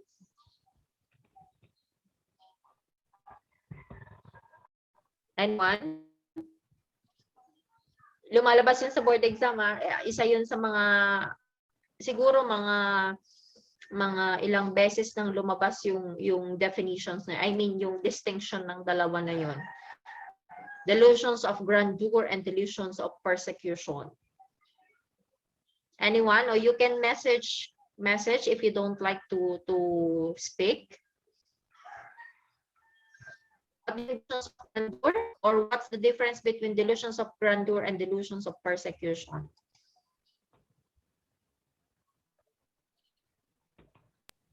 Ma'am, yung delusions of grandeur po yung parang paniniwala mo or false belief po na you're greater po sa ibang tao po. Then yung persecution, yung persecution naman po is yung parang laging, feeling mo po may laging nakatingin sa'yo or parang may papatayin ka, ganun po.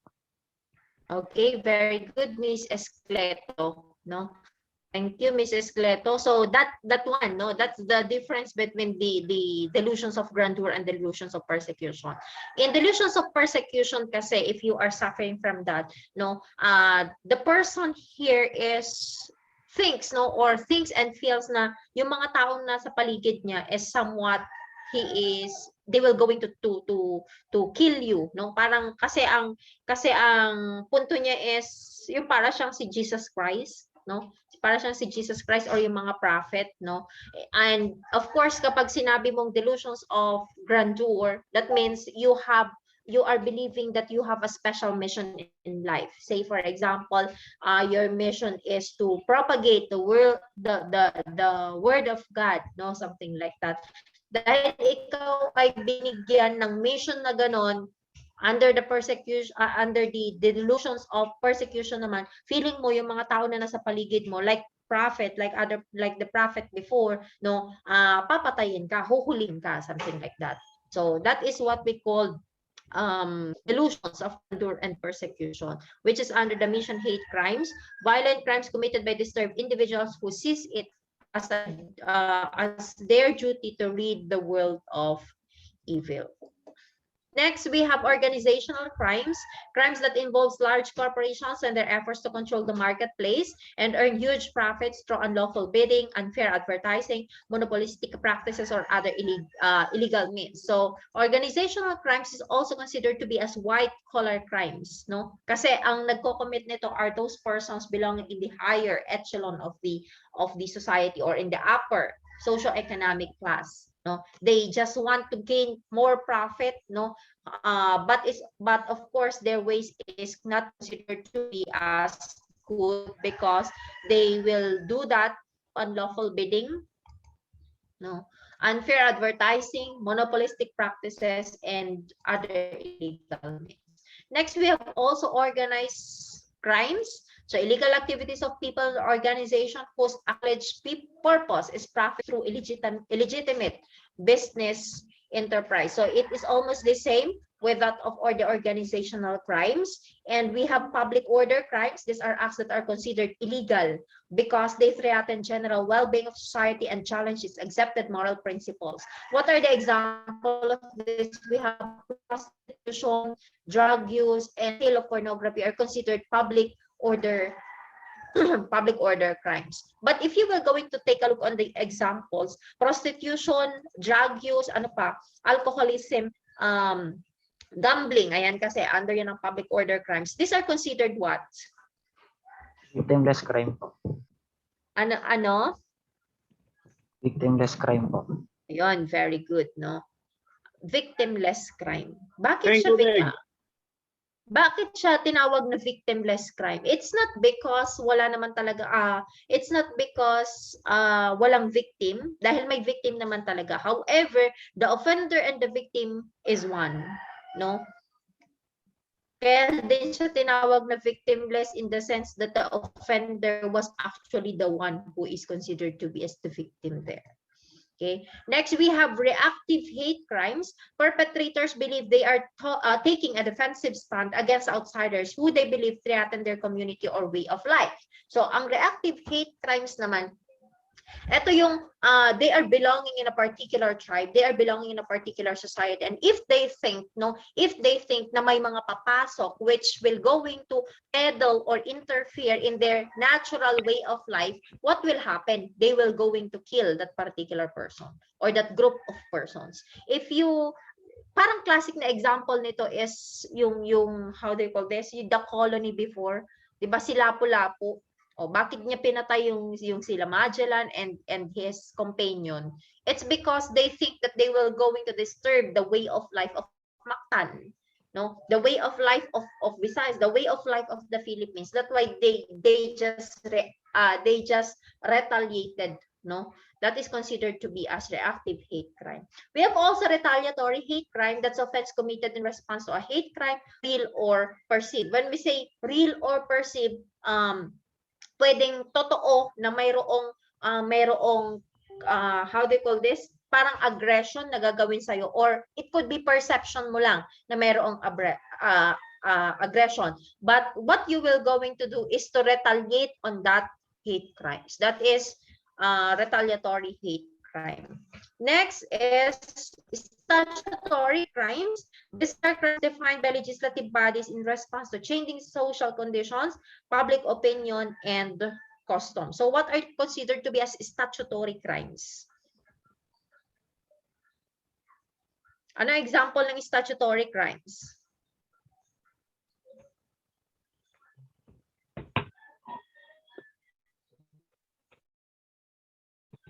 Anyone?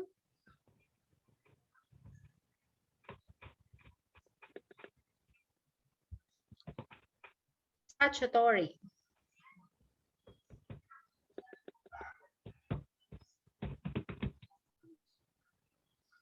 Statutory rape po, ma'am. Natin yung nagtatay. Ha? Yes? Statutory rape po. Oh, statutory rape. Okay, so that could be because of the status, no? Because of being a minor, for example, or because of the age, no? That could be defined as, that could fall under statutory crimes. And of course, di ba meron yung mga tinatawag nating truancy, no? Those are considered to be as the statutory crimes. Next, we have thrill-seeking hate crimes. Hate mongers who join forces to have fun by bashing minorities or destroying property, inflicting pain on others, gives a sadistic thrill. Diba? Usually, this includes minors, no? Minors who just want to have they just want to seek thrill, no? So they are destroying properties, babatuhan, and so on and so forth. So classic example of this are minors who are having this, ano bang tawag dun sa ganun? Yung sa gabi, pag bigla-bigla na lang nagbabatuhan. Riot, ma'am. Yung riot. Yun, riot. Next, we have victimless crimes. Crimes that violate the moral order but in which there is no actual victim or target. In these crimes, which includes drug abuse and sex offenses, it is society as a whole and not an individual who is considered the victim. So that is considered to be victimless crime.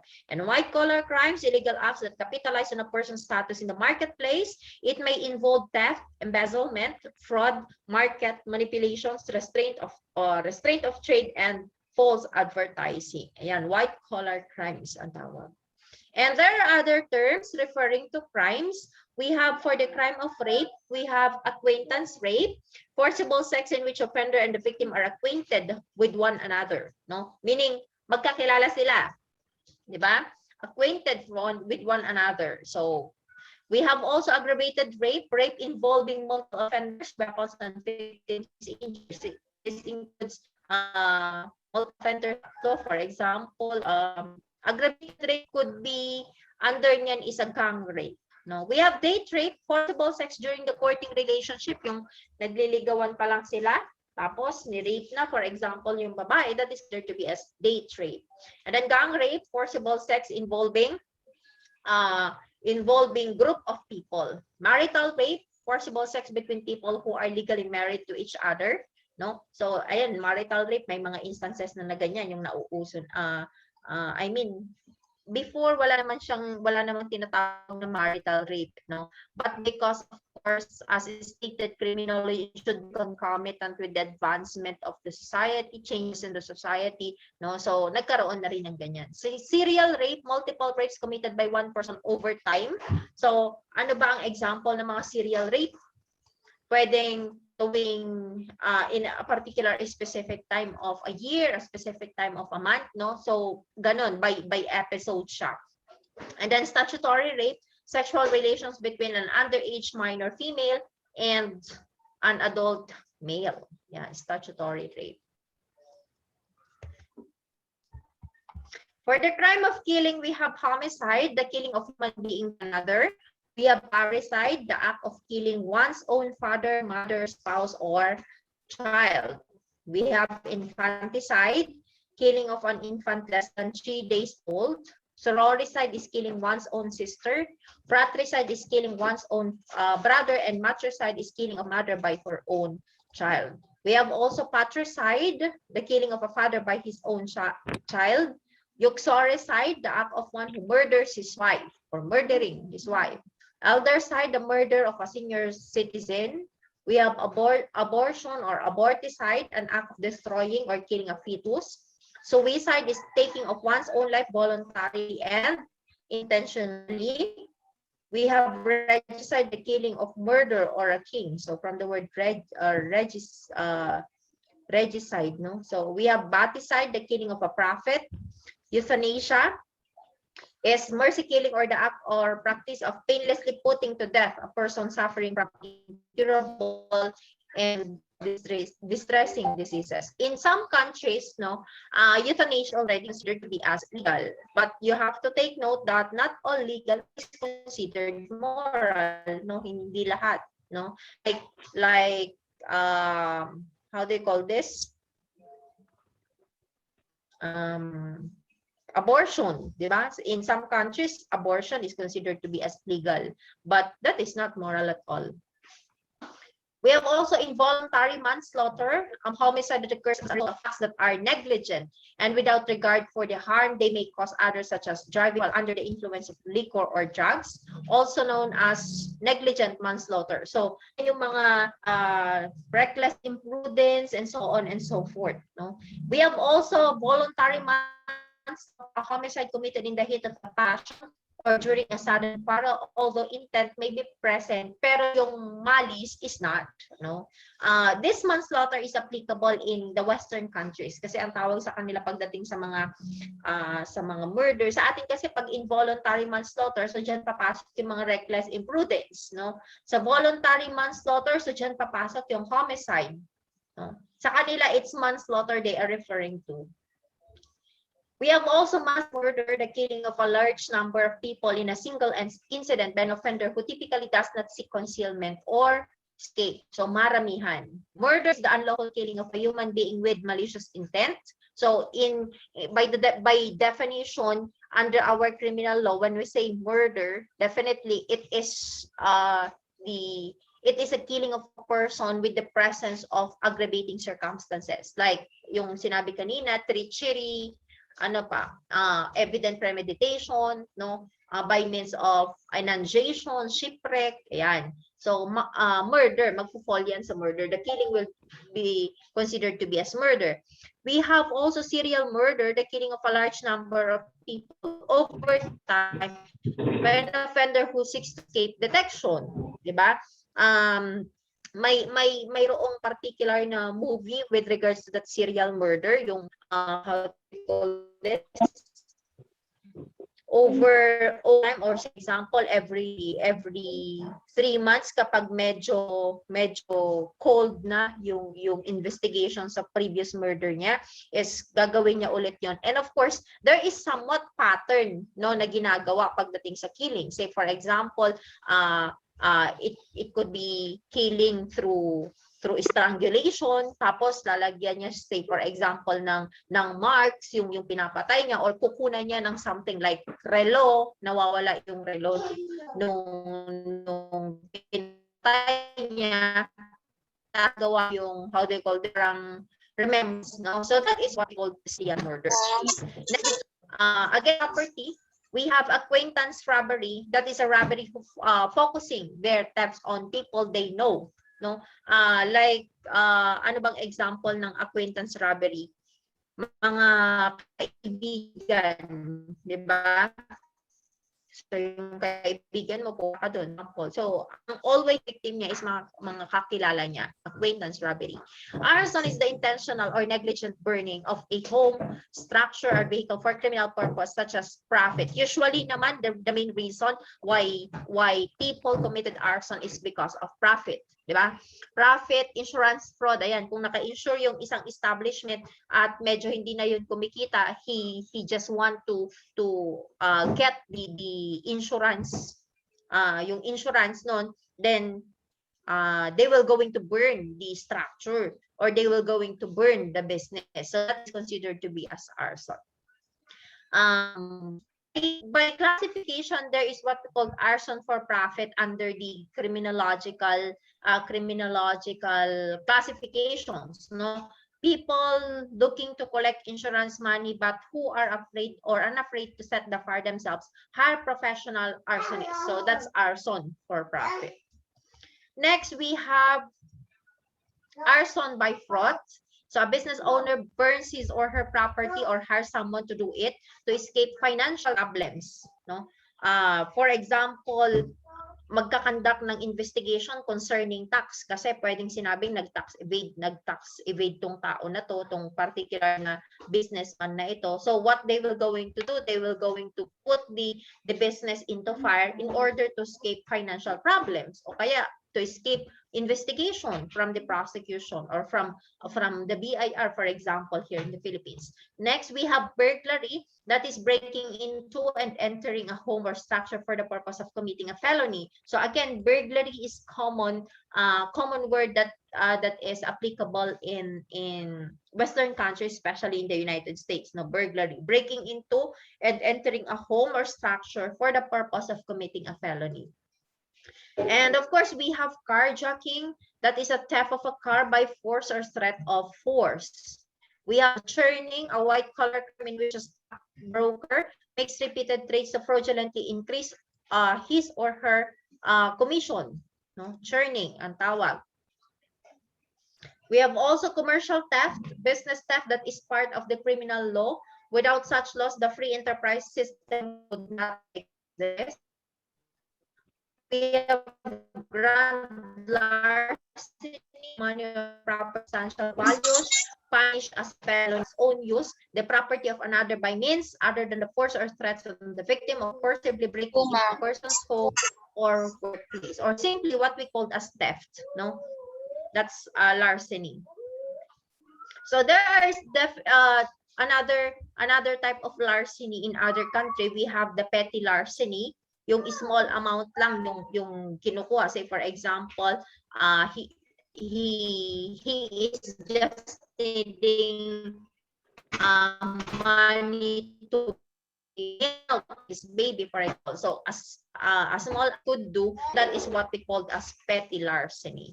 And we have pilferage, that is a theft by employees through stealth or deception. So common yan sa mga malalaking establishment wherein, of course, because of the gap when it comes to PSI or yung personal how do you call this, security investigation nila, no? So medyo may loophole, so nakapasok yung ibang mga employee who has how do you call this, who has malice in entering that particular establishment. No, we have robbery, that is taking or attempting to take something of value by force or threat of force, and or by putting the victim in fear. So if we will going to compare robbery with theft, what is the main distinction between robbery and theft in our criminal law? Anyone?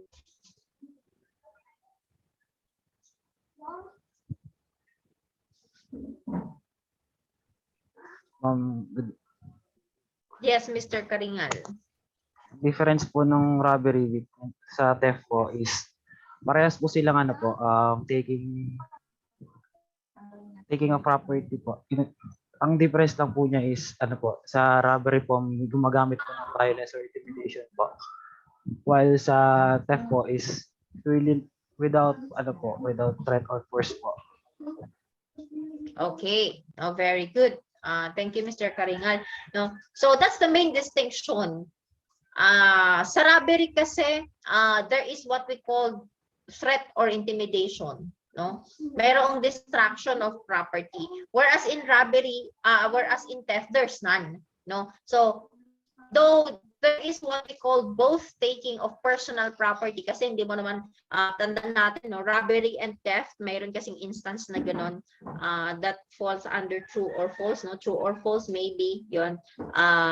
Parang ang question is ano ba yun, you will going to identify if the statement is true or false, and the statement goes like this: this is robbery is the taking or robbery or theft, no, basta something like that. Robbery or theft is the taking of a real property, no, with force upon things, something like that. So you will going to identify whether the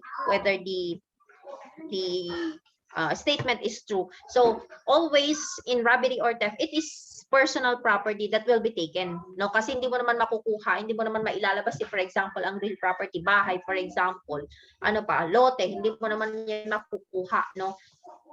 By title naman yan sila, or by paper naman sila. So it is the taking of personal property. Only in the theft is there is no threat or intimidation, and there is no force upon things that will be applied, no, unlike in the robbery, which there is, no.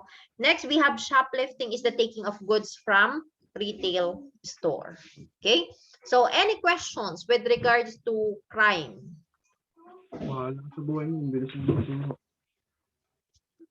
Yes, may questions ba?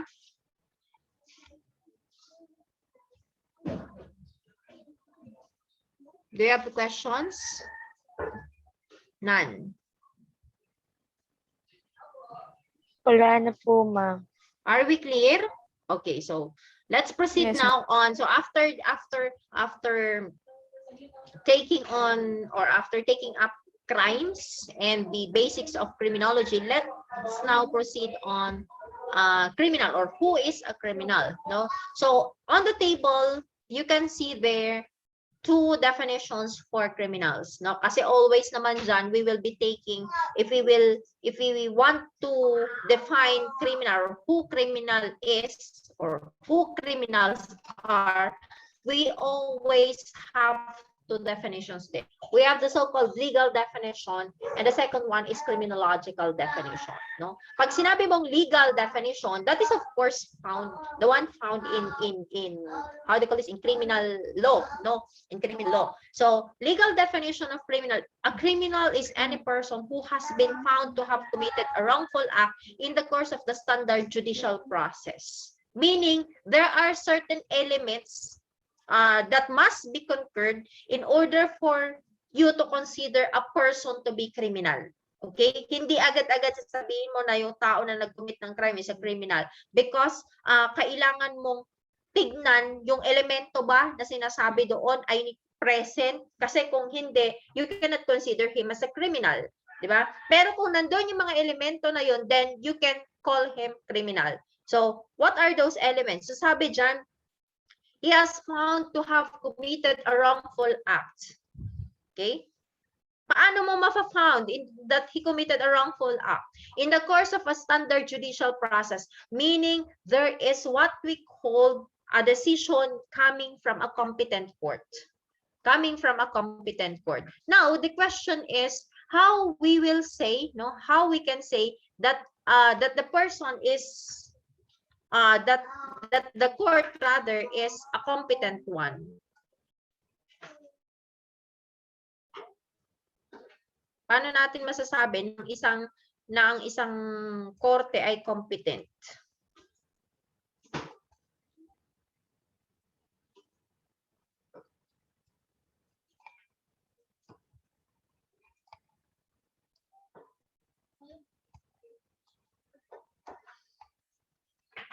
Anyone? So ulitin ko ha, under the legal definition of criminal, we can say that a criminal is a person who was found who committed a particular crime. Second one is that he underwent a standard judicial process, and wherein he was convicted by a competent court. Now, the question is how we can say or how we can consider that a court is competent. Kasi the adjective that was referred to there is competent. The court that must issue the decision or the judgment of conviction na itong tao na tayo nag-commit ng crime is a competent one. How can we say?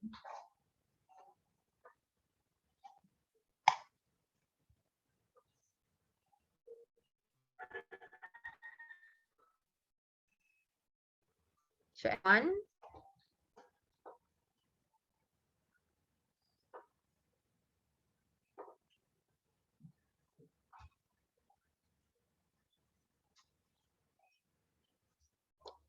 Are you still there? Can you hear me? Yes po, ma'am.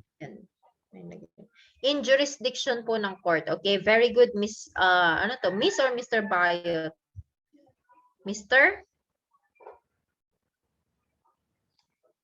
Mr. Bayon? Mr. po. Okay, Mr. Okay, okay, so very good, no, Mr. Bayot, no? In jurisdiction ng court, tama yun, no? We can say that a court is considered to be competent if it has a jurisdiction. If it has a jurisdiction over what? Over the person of the accused and over the case where the where the crime was committed. Yun lang naman yung titignan mo, yung jurisdiction ng korte. Kasi kung walang jurisdiction ang korte, nag-issue yan ng judgment of conviction, ng decision, definitely that is not considered to be as competent. Therefore, you cannot consider the person as a criminal. Okay, are we clear on that? On the legal definition? Now, let's proceed on the criminological definition. No? Sa criminological definition, definitely, no, the person is considered to be as a criminal already once he committed the crime. So saying, for example, you caught Mr. Espedillon. No, you caught Mr. Espedillon in the act of committing a crime. No, so automatic you will consider him already as a criminal under criminological definition. So going back no to sa legal definition, kaya nga pagdating sa police investigation, kahit na caught in flagrante delicto, no, in flagrante delicto, caught in the act na yung tao, in the act of committing the crime, hindi mo pa rin siya tatawaging criminal, tama? Ano ang tawag mo sa kanya? How do the police, how do the media, how do the other person call him? Suspect po. Suspect. Very good. Suspect.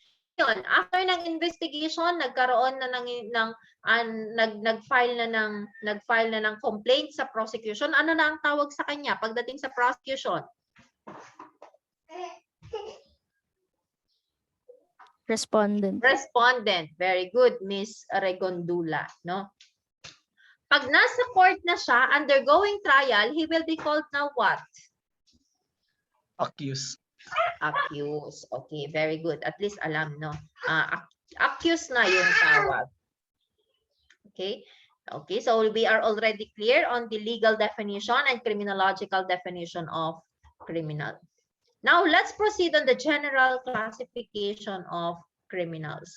So, we have according to etiology. Ano nga ulit ang etiology? When we say etiology, what is that? Origin. Very good. Okay, origin. No. So, according to origin, according to etiology, we have the so-called acute and chronic criminals. When we say acute criminals, these are persons who violate criminal law because of the impulse of the moment, fit of passion or anger. Ibig sabihin, the moment you express your feelings because of anger, because of jealousy, no, and you committed, say for example, nasaktan mo or you inflicted injury against a particular person because of anger or jealousy, then you're considered to be as acute criminal according to etiology, no. We have also chronic criminals. These are persons who acted in consonance with deliberated thinking. No, deliberated thinking. Kasi ang titignan mo dito is how the mental faculties of the individual works. Okay? Such as we have neurotic criminals, so persons whose actions arise from the intrapsychic conflict. Bakit intrapsychic conflict? It's because the person is already the person has grasp on both the reality and the fantasy, no? Although nakikita pa niya yung reality, but of course, if you will not going to treat that person, he can be pulled na into the side of fantasy, no?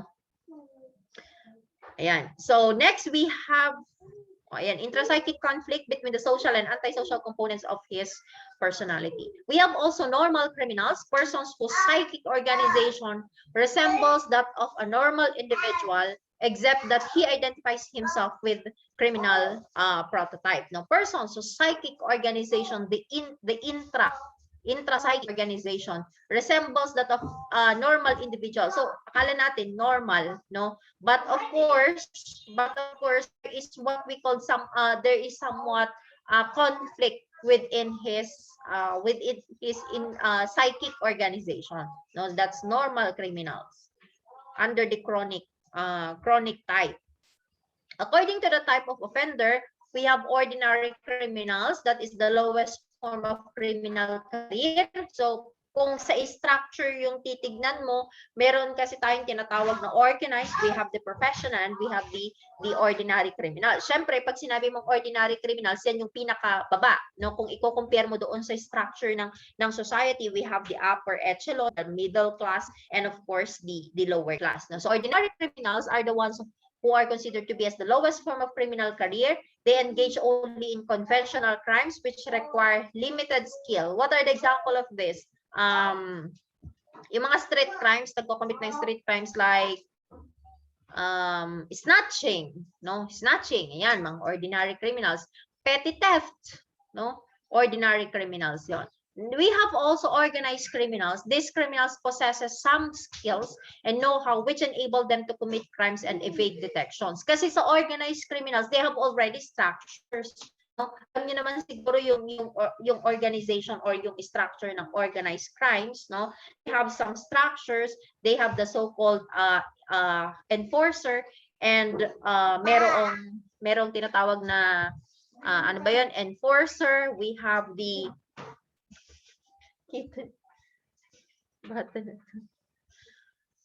excuse me. So we have the enforcer, merong corruptor, no? Yung sa corruptor, so yun yung magko-corrupt, and meron tinatawag na corruptee. Diba? You remember your organized crime? So, yan sila sa organized criminals. And we have professional criminals. These are highly skilled criminals which are engaged in a large-scale criminal activities and usually operate in groups. No? So, meaning in the professional criminals, the means of their livelihood actually came from the profit. No, actually came from the benefits of becoming a criminal or of committing a crime. According to criminal activities, so we have also professional criminals, those who earn their living through criminal activities. We have accidental criminals, those who commit criminals act as a result of unanticipated circumstances. No, like what are the example? Reckless imprudence. No, habitual criminals, those who continue to commit criminals acts for such diverse reasons due to deficiency of intelligence and lack of control. We have also situational criminals, those who are actually not criminals but get in trouble with legal authorities because they commit crimes intermixed with legitimate economic activities. What are the example of this?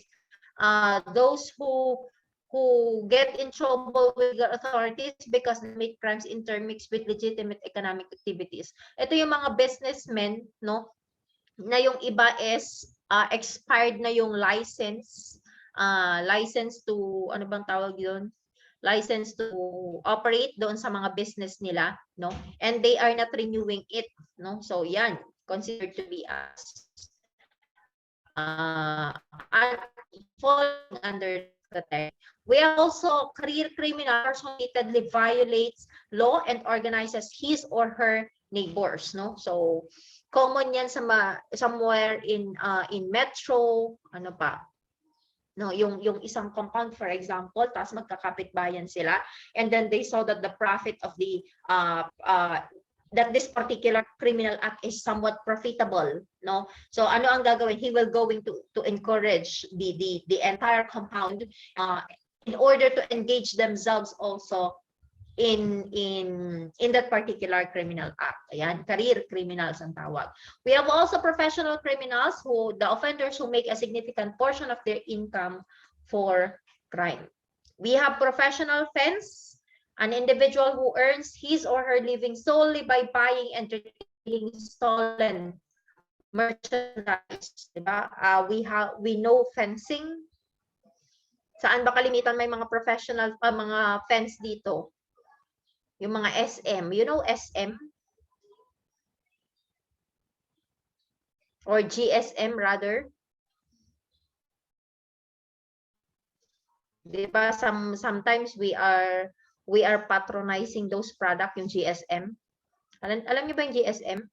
Galing sa magnanakaw po. Ayun. Alam ni Miss Evangelista. No? Pinapatronize niyo din ba yung ganong product? Mura kasi, di ba?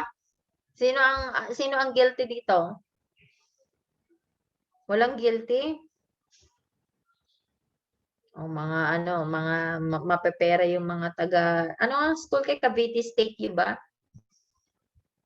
Cavite State yun, di ba? Opo, yes po, ma'am. Yes po. Yun, o mapepera mga taga Cavite State U, no?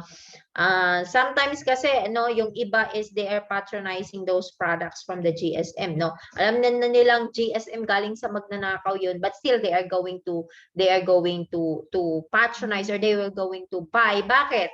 Kasi bago, mura, sa murang halaga, diba? So may mga, that's fencing.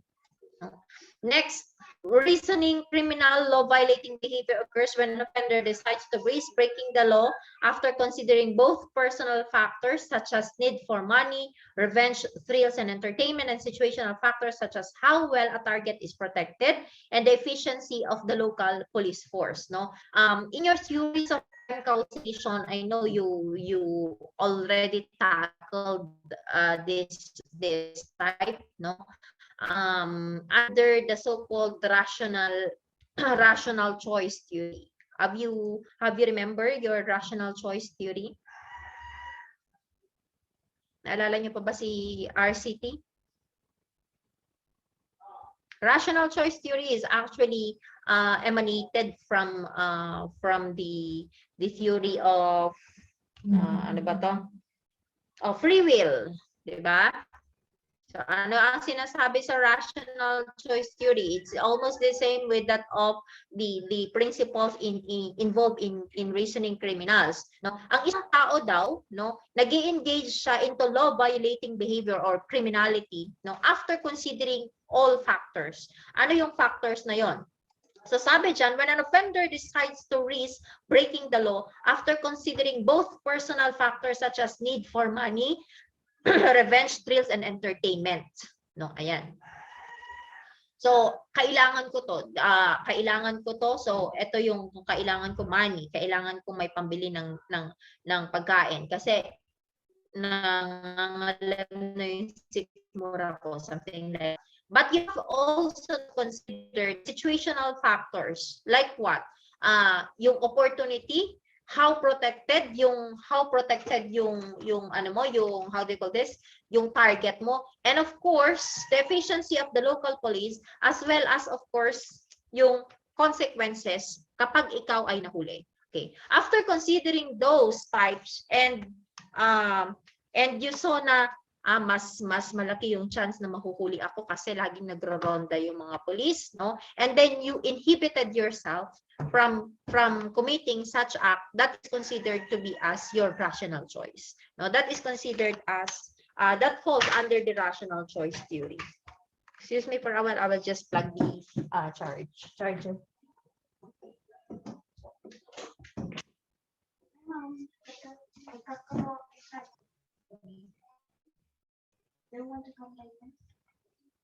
Okay, so nakuha na yung reasoning criminal and the rational choice theory.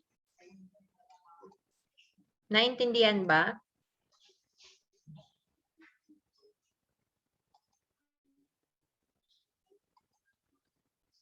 Naintindihan po ba?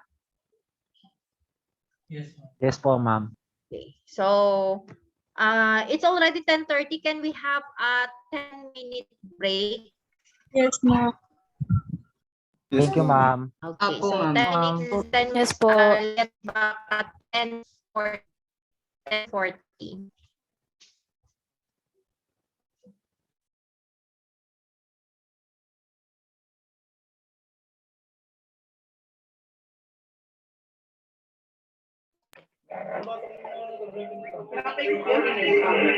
Okay, so let's continue.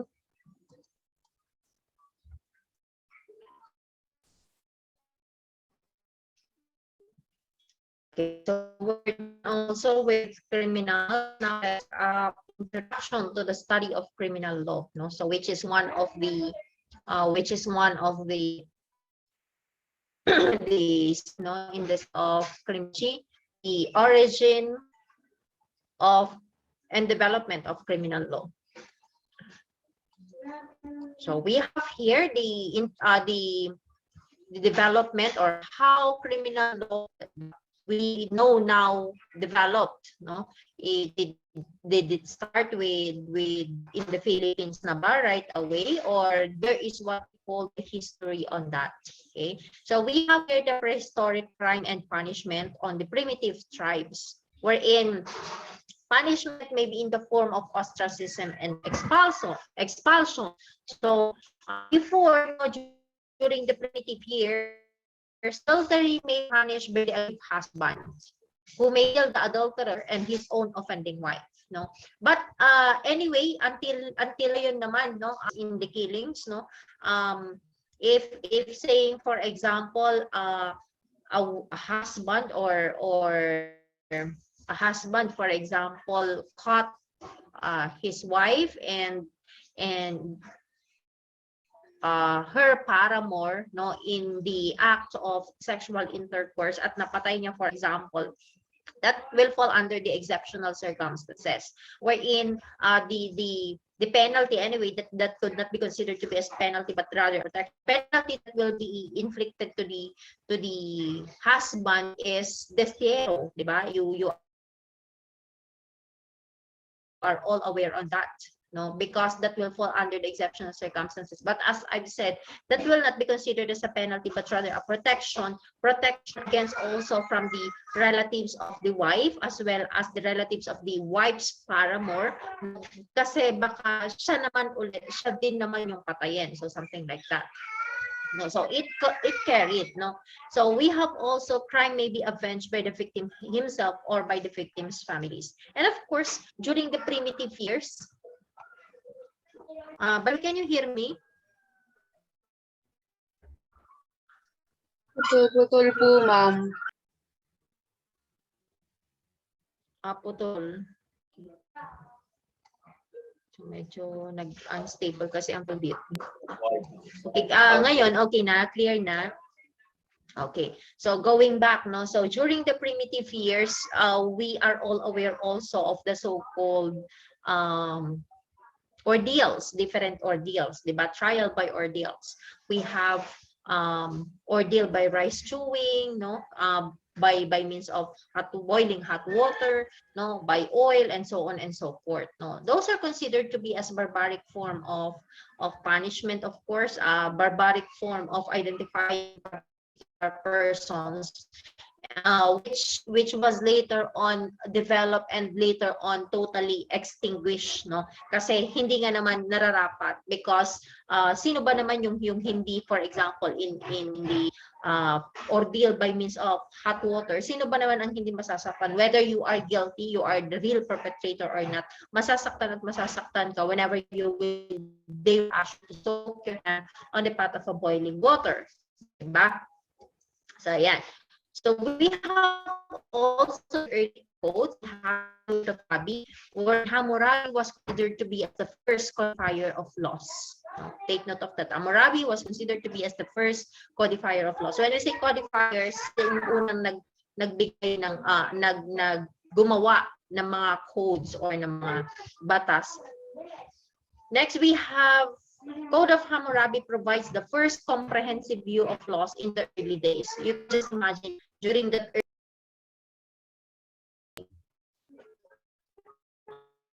provides the first comprehensive view of laws in the early days. You can just imagine that even the very first, during those primitive years, Hammurabi or King Hammurabi already has the idea on how to codify the law and how to make it comprehensive. When we say comprehensive, kaya niyang i-cover all, almost all types of crimes, no? Then, of course, pinaka-popular si Code of Hammurabi because of the so-called principle of tit no, tit for tat, or the law of talion.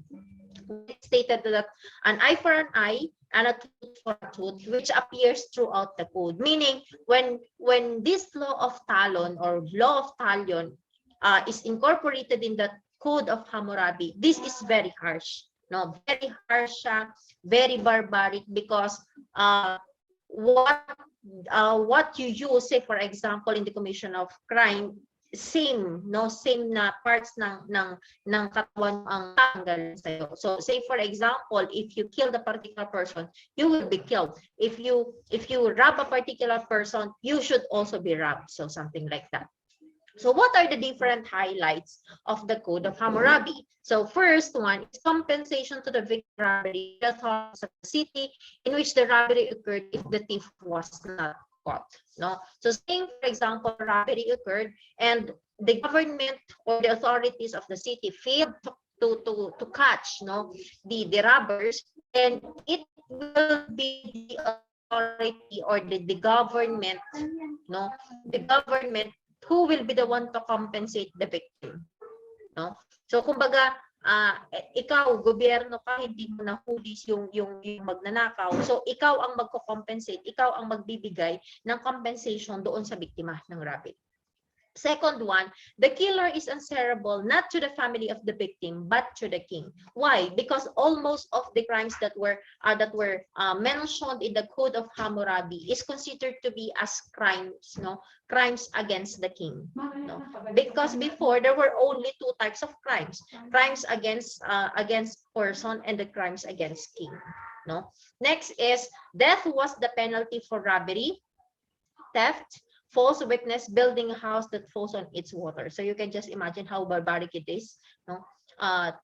Death is almost the consequence of all the acts committed by a particular criminal. So if the house should collapse and kill the owner's son, then the son of the builder would be the one to be executed.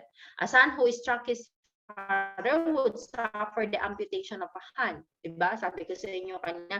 So ano ang ginamit mo in the commission of crime? Same part of the body will be how do you call this? Will be cut, no? So you will be amputated. So if in an assault a victim's bone was broken, the same bone of the assailant would be broken. That's why the law of talon, or the tooth, an eye for an eye or a tooth for a tooth, was almost mentioned, no? Almost mentioned in that particular code. Then we have the so-called the Hittites. So the Hittites existed about 2 centuries after Hammurabi and eventually conquered Babylon. So what are the highlights of that law? Capital punishment was used for many offenses except for homicide or robbery. rape, sexual intercourse with animals or yung bestiality, defiance of authority and sorcery were all punishable by death. Kasi noon ang sorcery is considered to be as heinous crime noon, no? Kapag ikaw ay nasabihan, say for example na ikaw ay gumagawa ng witchcraftry, then you will be punished by means of death, which is of course by means of burning, no? The law of homicide provided for the restitution to the victim's heirs. Law enforcement and judicial functions were placed in the hands of commanders of military garrisons. Then we have the code of ultimate in severity. Why ultimate in severity? Let's see later. This was codified by Dracon, the Athenian lawgiver of the 7th century before Christ. So the highlights of the code of Dracon were, first, death was the punishment of almost every offense, the same with the highlights. Murderers might avoid execution by going into exile. No, so pwede kang mag-choose. So whether you will be executed or i-exile mo yung sarili mo, meaning you should be prevented, or you shall not enter the Athens anymore, yung sa Greece, no? Because if you will return to Athens, it is no longer a crime to kill you, no? So ayan, death penalty was administered with great brutality. So before, as I've told you, there is no how they call this, consideration on the dignity of humans, no? Because the punishment being inflicted during the primitive years is considered to be inhumane and brutal or barbaric, like flaying the skin, tatanggalin yung skin mo, burning alive, garroting, and so on and so forth, no? Those are considered to be as a form of death penalty during those years. Then we have the laws of Solon. Solon was appointed archon and was given legislative powers. Solon repealed all the laws of the Code of Dracon except the law on homicide. Solon was one of the first to see that a lawgiver had to make laws that applied equally to all citizens, and also saw that the law of punishment had to maintain proportionality to the crime committed. So in the laws of Solon already, they already give some dignity on how laws should be implemented. No. Kasi before, yung how they call this, whether you will commit petty theft or you will commit murder, so ano ang punishment? Pare-pareho, it's death. But in the law of Solon, as they stated, no, as Solon stated rather, it should apply equally to all citizens, meaning there should be uniformity in application na until ngayon ay ina-apply natin, or how do you call this, we are implementing. And also so that the law of punishment had to maintain proportionality to the crimes committed. When we say proportionality, it should be appropriate with the crimes committed. The punishment should be appropriate to the crimes committed. So saying for example, kung humane, kung heinous crimes yung kinumit mo, so i-inflict sa'yo yung pinakamabigat na parusa, yung gravest na penalty. But if you committed, say for example, petty crimes lang, then lesser yung penalty na ina-apply, which is still na-adapt natin in our present criminal law. Okay, here are the highlights of the laws of Solon. So the thief was required to return stolen property and pay the victim a sum equal to twice its value. No, so it is somewhat how do you call this? It is somewhat more humane rather than a simple theft or a petty theft. You will undergo right away death. You will be executed right away. So dito mas appropriate yung penalty na ina-apply kasi the how do you call this? The thief will just be required to return the stolen property, tapos babayaran mo yung amount nun in twice, no?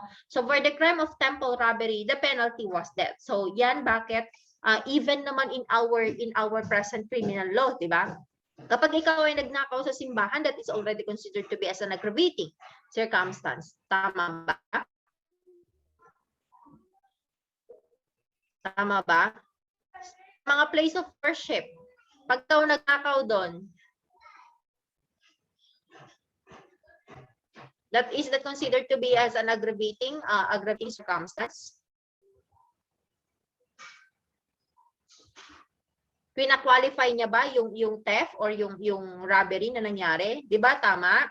So, yan ay nakuha natin on the laws of Solon, no? So for rape of a woman, the penalty was fine of certain amount. So that is the problem only for the rape of woman, no? So the penalty was a fine of certain amount, meaning ang babae noon is still not yet how do you call this? The dignity dignity of the women before is not yet how do you call this?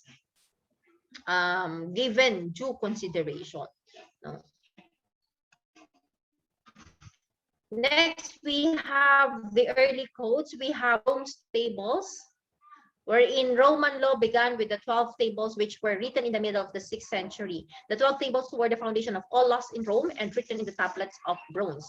The 12 tables were drafted by the decemvirs, a body of men composed of patricians. No? So highlights of the 12 tables: if a man break another's limb and does not compensate the injury, he shall be liable for retaliation. So, pwede ang retaliation or retribution on the time. A person who committed arson of a house or a stack of corn shall be burned alive. Bakit? Kasi even in our present setup, no, in our present criminal law, if you will commit robbery, for example, in yung house of stock or yung mga kamali, for example. So, ayan, that is considered to be as an aggravating. Judges who accepted bribes as well as those who bribed them were subject to execution. So, dapat ba ganito rin dito sa Pilipinas? Yung present setup natin. Oh. So kung ganito, no, baka walang mga corrupt, no, or walang mga bribe na nangyayari. However, anyway, in the Philippines, the only problem here is, of course, the implementation of the laws, because we have so many good laws. The only problem is its implementation. No, any act of treason was punishable by crucifixion. Okay. So let's proceed now on the definition of criminal law or penal law. So as stated there, criminal law or penal law is a branch of public law, which first one, it defines crimes. Second, it treats of their nature. And the third one, it provides for their punishment. Like in our criminal law, in present criminal law, di ba? So nakalagay doon, ano ang definition ng crimes? What are these particular crimes that can be committed, di ba? Under your criminal law to na. So what do we mean by murder, no? Traits of their nature, ano yung elemento para masabi mo na ang isang pagpatay is considered to be as murder or magpo-fall lang yan sa homicide. Ang isang pagnanakaw, ano ba yung mga elemento in order for it to be considered as robbery or in order for it to be considered as qualified theft or simply theft, no? And of course, as I've stated, criminal law must have to provide for the punishment, because it would be useless and futile if there is what we call criminal law. Ang ganda-ganda ng batas mo, ang ganda-ganda ng pagkakalay doon ng definition ng crime na hindi dapat i-commit ng isang tao, and then the elements are there, no, very very defined, very detailed, very specific yung elemento ng crime. However, sa dulo, wala man lang punishment na in-indicate. So that will be considered to be as useless. Okay? Now, if we will be talking about criminal law, definitely we will also be talking about our revised penal code, no? And our revised penal code is embodied under Act number 3815, no? So lagi ring lumalabas ito sa board examinations. Some, no, pinagkakamali nila ang RPC or that law into Republic Act. It's not yet Republic Act kasi before naman in 1932, the Philippines is not yet a republic. Tama ba? Are you still there? Yes, ma'am. Yes, ma'am. Okay, so that's Act lang, Act number 3815, no? This is a book that contains the Philippine criminal law and different special laws and decrees which are penal in nature. When we say penal in nature, no? So ayan, it will define the crimes, it treats of their punishment, and it treats of their punishment. Yeah. It is called as RPC because the old penal code, which took effect in the country on July 14, 1887, that was the time of Spaniards, and was in force until December 31, 1931, was revised by the committee created by Administrative Order number 94 of the Department of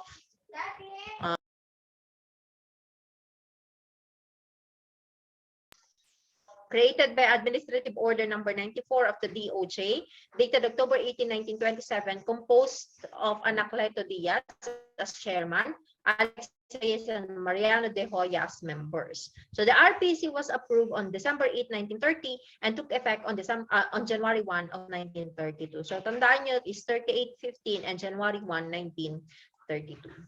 Now, what are the different parts or the principal parts of the criminal law? So our revised penal code, no, is composed of 2 books. Alam nyo na to, no? We have the book 1, which is composed of articles 1 to 113. So dyan, we have the book 2 covering articles 114 to 367. In articles 1 to 20, we have the principles affecting criminal liability, di ba? Andyan yung jamaa. So what's that jamaa? Those are the attending circumstances that may affect criminal liability. Like what? We have, ano yung J? Justifying. Ano yung J? Justifying circumstances. Justifying. Ano pa? Jamaa. Exempting. Mitigating. Okay, we have the exempting, mitigating, aggravating, and Alternating circumstances. okay, the alternative circumstances. Okay, so those are some of the compositions of ano ba to, the art from articles 1 to 20, no? So that's, I think if I'm not mistaken from that's from article 11 to 15, no? We have also articles 21 to 113. So ito naman yung penalties including criminal and civil liability, no? Kasi we all know naman we have how do you call this, yung administrative liability, criminal liability, and civil liability, but of course in the criminal law we have it tackled there the criminal liability and civil liability that may be imposed, no, or that may be give to a particular person. Then we have Art 114 to 367. So nandiyan na ngayon yung felonies. This covers all. These articles cover, no, the book 2 of the RPC. These are felonies defined under the different titles. So we have the crimes against national security, no, crimes against persons, crimes against chastity, and so on and so forth. Okay. Now, what are the different characteristics of criminal law? So kanina sabi natin, criminal law is a branch of public law which defines crimes, treats of their nature, and provides for their punishment. So tandaan nyo yung tatlong yun, yung pinaprovide ng criminal law. Defines crimes, traits of their nature, yun yung mga elemento, and provides for their punishment, which is very important, no? Now, what are the characteristics of criminal law? Ano ba yung characteristics ng criminal law? So first, we have it generality principle, no, or general characteristics of criminal law. Criminal law accordingly is general in its application. When we say general in its application, the provisions of the criminal or penal law must be applied equally, no? Must be applied equally to all persons within the territory, regardless of sex, race, nationality, and other personal circumstances, with the following exceptions. Okay? So, syempre, nandyan na yung heads of state or country, or yung mga presidente, di ba? We have also the foreign diplomats and ambassadors. So to tackle more on the generality concept of the general concept of, how do you call this, of criminal law, sasabi must be applied equally.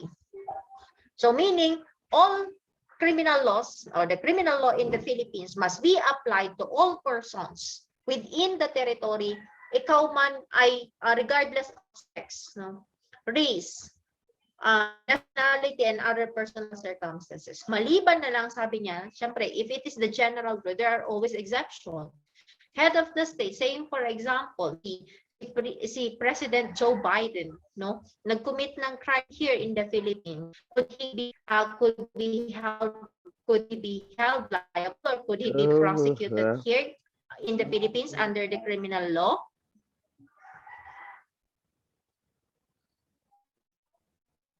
What do you think?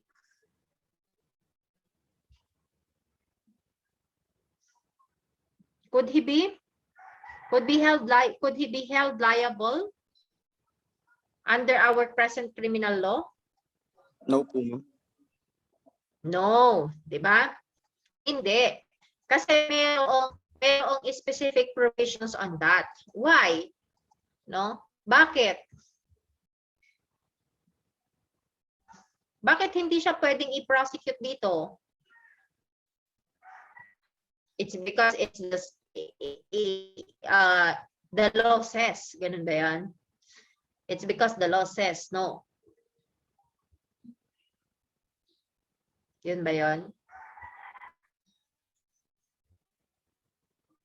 Foreign diplomats and ambassadors are also cannot also be how do you call this? Be prosecuted under our criminal, even if they committed crimes here, no. So it's because, of course, no, there are some treaties, no? So there are some treaties pagdating dyan, wherein presidents of the countries or heads of the state or country, the foreign diplomats and ambassadors, except of course the consuls, kasi mga consuls usually mga business representatives yan ng bansa, they are not exempted from the treaties, no. So they can be held liable here in the Philippines under our criminal law, but these persons cannot be, no.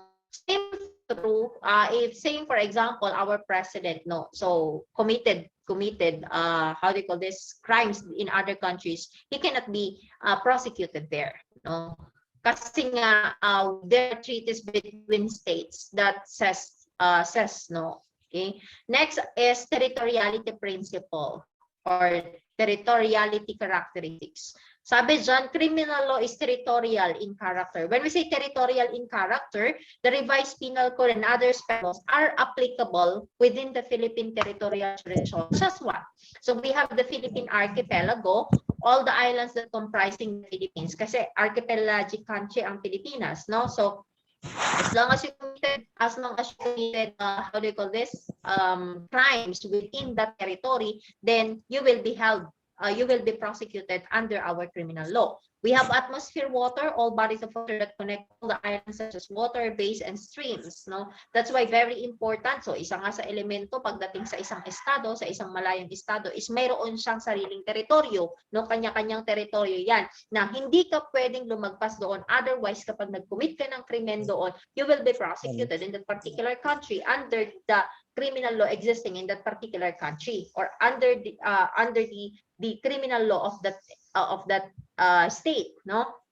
Another one is the maritime zone, the 12 nautical mile limit beyond our shore measured at low tide. Okay. But of course, no, there are exceptions to the territoriality characteristics of a criminal law. So sabi dyan, should commit an offense while on Philippine ship or airship. So saying for example, nakasakay ka sa Philippine ship or airship. Tapos yung Philippine ship or airship na yun is nasa Malaysia na, no? Nasa Malaysia na. So nag-commit ka ng crime while you are on that Philippine ship or airship. Saan ka ipa-prosecute? Under what criminal law?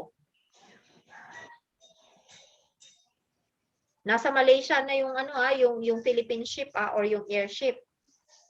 And you are on board of that ship or airship. Saan kayo pa-prosecute? Philippines, ma'am. Okay, Philippines. Sa Pilipinas Bakit? pa rin po. Okay, very good. Bakit?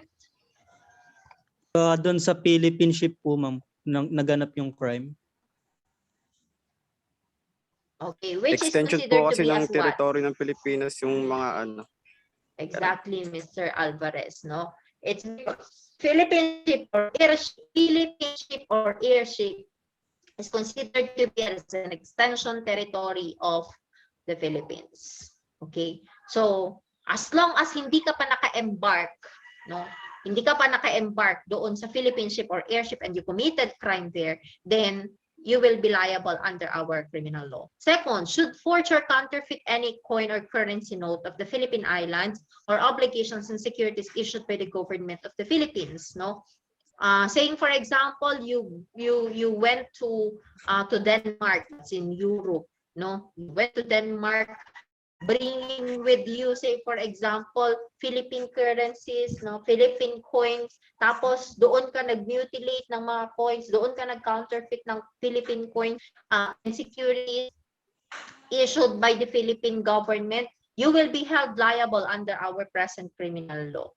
Okay. Another, while being a public officer or employee, should commit an offense in the exercise of their functions. No, in exercise of their functions, then you will be held liable under the Philippine criminal law. Pero kung public officer ka or employee, and then you acted in your private capacity, no, private capacity, namamasyal kasi for example on leave ka, tapos nag-commit ka doon ng crime, you will be held liable doon sa bansa na yon. But if that is in relation to the exercise of your function as a government or as a government, Philippine government employee or public official or employee, then you will be held liable under the Philippine criminal law. Are we clear?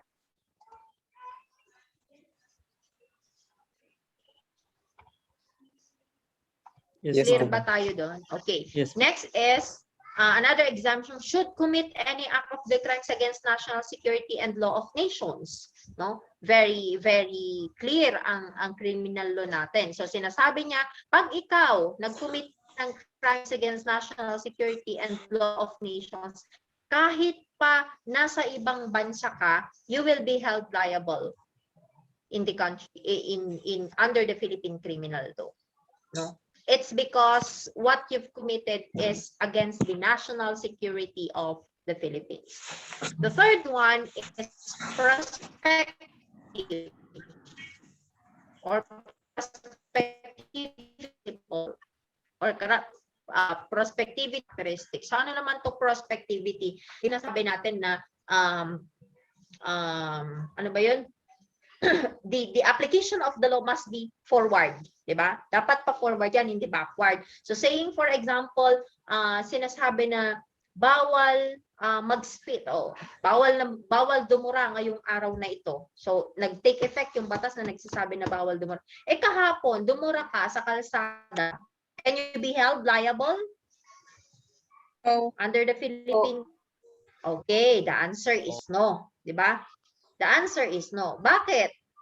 Kasi nga, ang application ng batas should be pa forward, hindi pwedeng backward. But of course, there are exceptions from that, okay? So the provisions of the RPC, as stated, cannot be applied if the act is not yet punishable on the time the felony was committed. Ano yung legal maximum on this? Do you know the legal maximum on this? Nulong crimen. Okay. Nullum crimen, nulla pena sin lege, diba? There is no crime committed if there is no law punishing the same. Diba? No crime committed if there is no law punishing the same, which is true, no? Nung kahapon, okay pang dumura kasi wala pa namang batas na nagbabawal noon. So, you cannot held me liable on that, okay? Kasi ang application has dapat pa forward. But as stated here, however, it may have a retroactive, when we say retroactive, pa-backward na application ng batas if, what is the exemption? If it is favorable to the accused, favorable dapat sa accused. You have to take note that pagdating sa criminal law, no, pagdating sa criminal law, diba sinasabi yun in our criminal law, in the book 1, that whenever there is what we call vague interpretation of the law, no, vague, medyo malabo yung interpretation ng batas, ano ang dapat na gawin? It should be resolved in favor of whom? In favor of whom? Offender po. Anyone? Okay, in favor of the accused or in favor of the offender. No, laging ganon. Hindi pwedeng in favor of the government. Why? Going back to what ano ba to? Robert Peel stated. Sino nga si Robert Peel? The Father of modern policing. Modern Okay.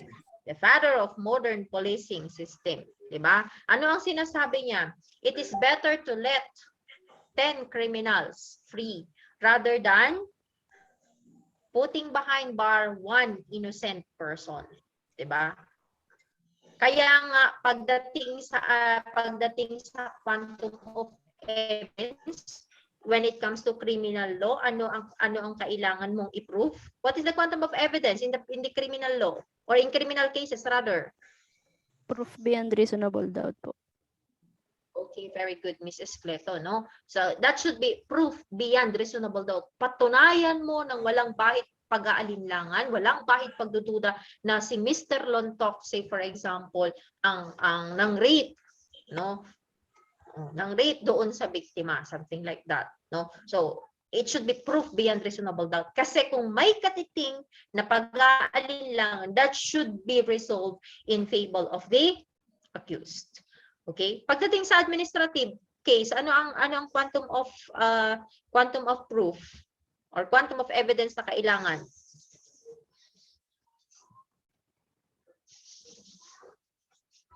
Diba, we have 3 cases. So we have the criminal case. So sabi nyo, it's proof beyond reasonable doubt. What about in administrative case? What is the quantum of evidence needed?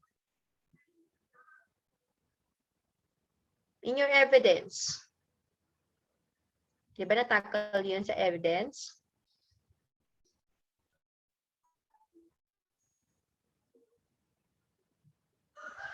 Anyone? Or you can chat. May mga nag-chat pala na nakalimutan ko i-open.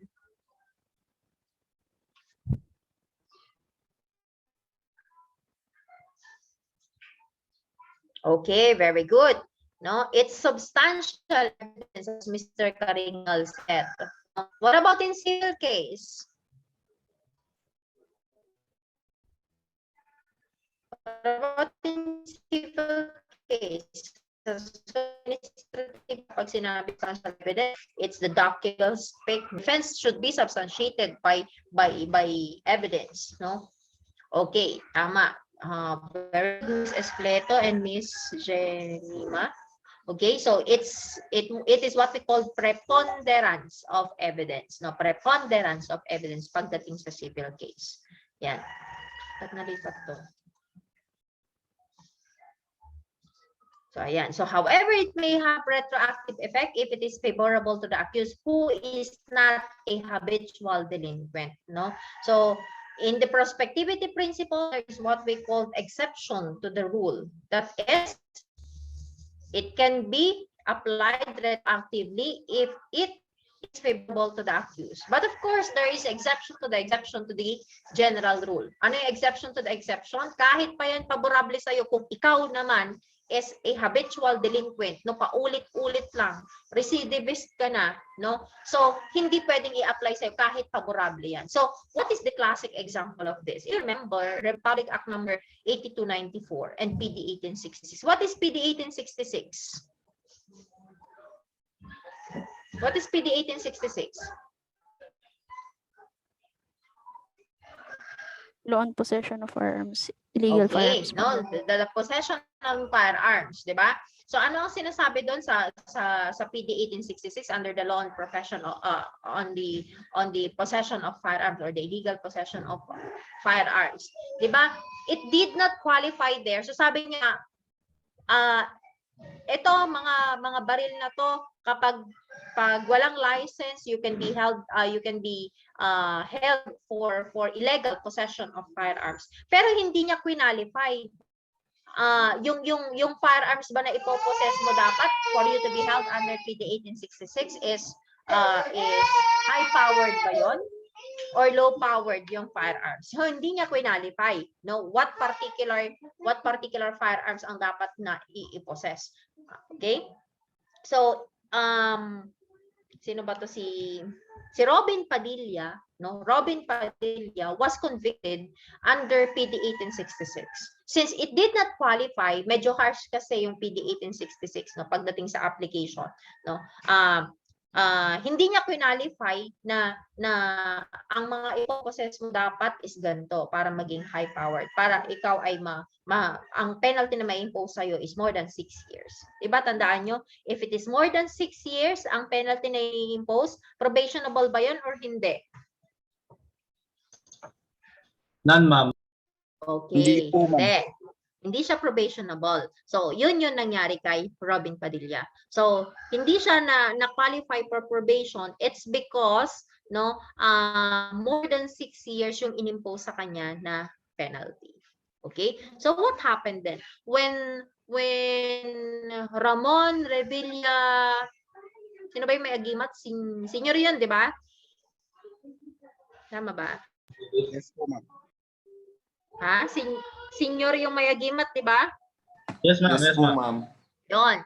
Si Ramon Revilla Sr., no, when he won in the Senate, no, he was actually the one of the author of Republic Act number 8294. The amendment of PD 1866, no.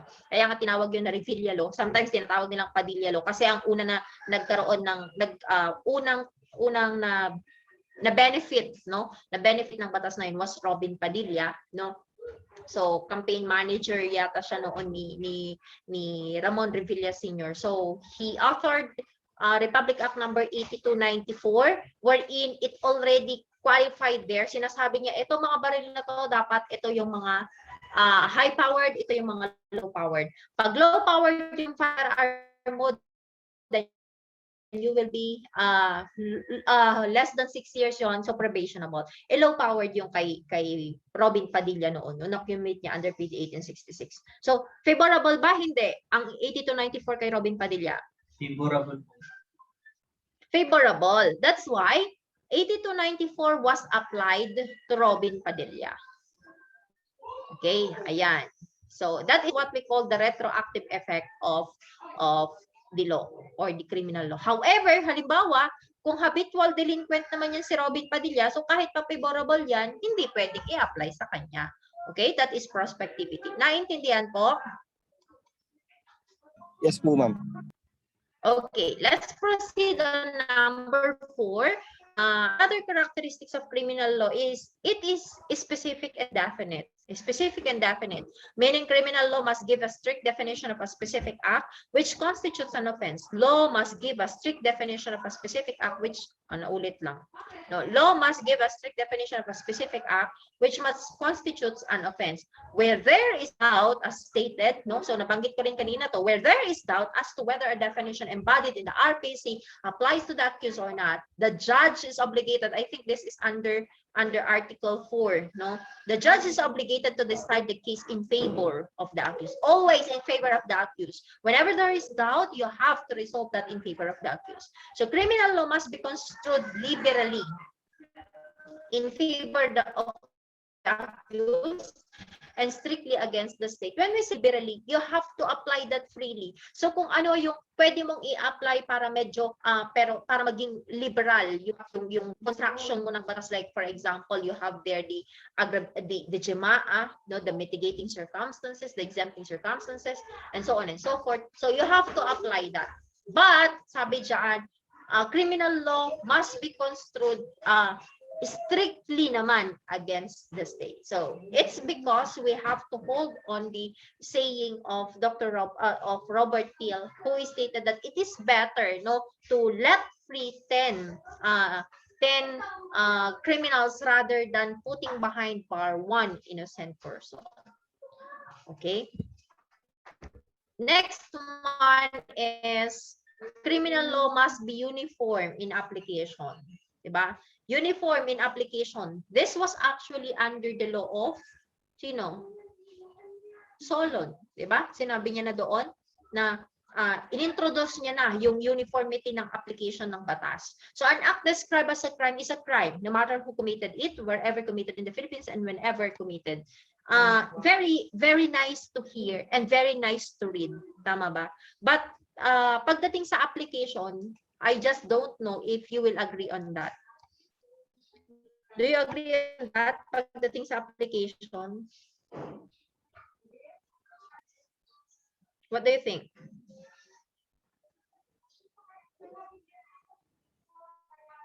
Anyone?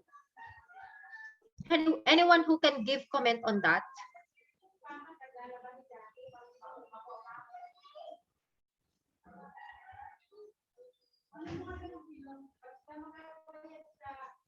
Are you still there?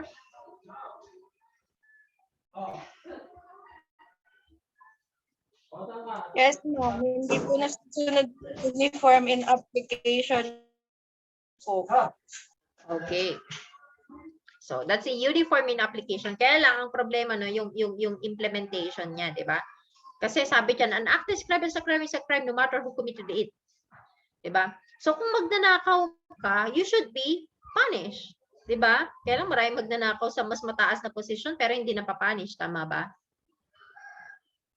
Okay? So maganda yung construction ng batas, the only problem is its implementation. Okay? Wherever committed in the Philippines and whenever committed, no exceptions must be made as to the criminal liability. Meron bang exception nangyayari?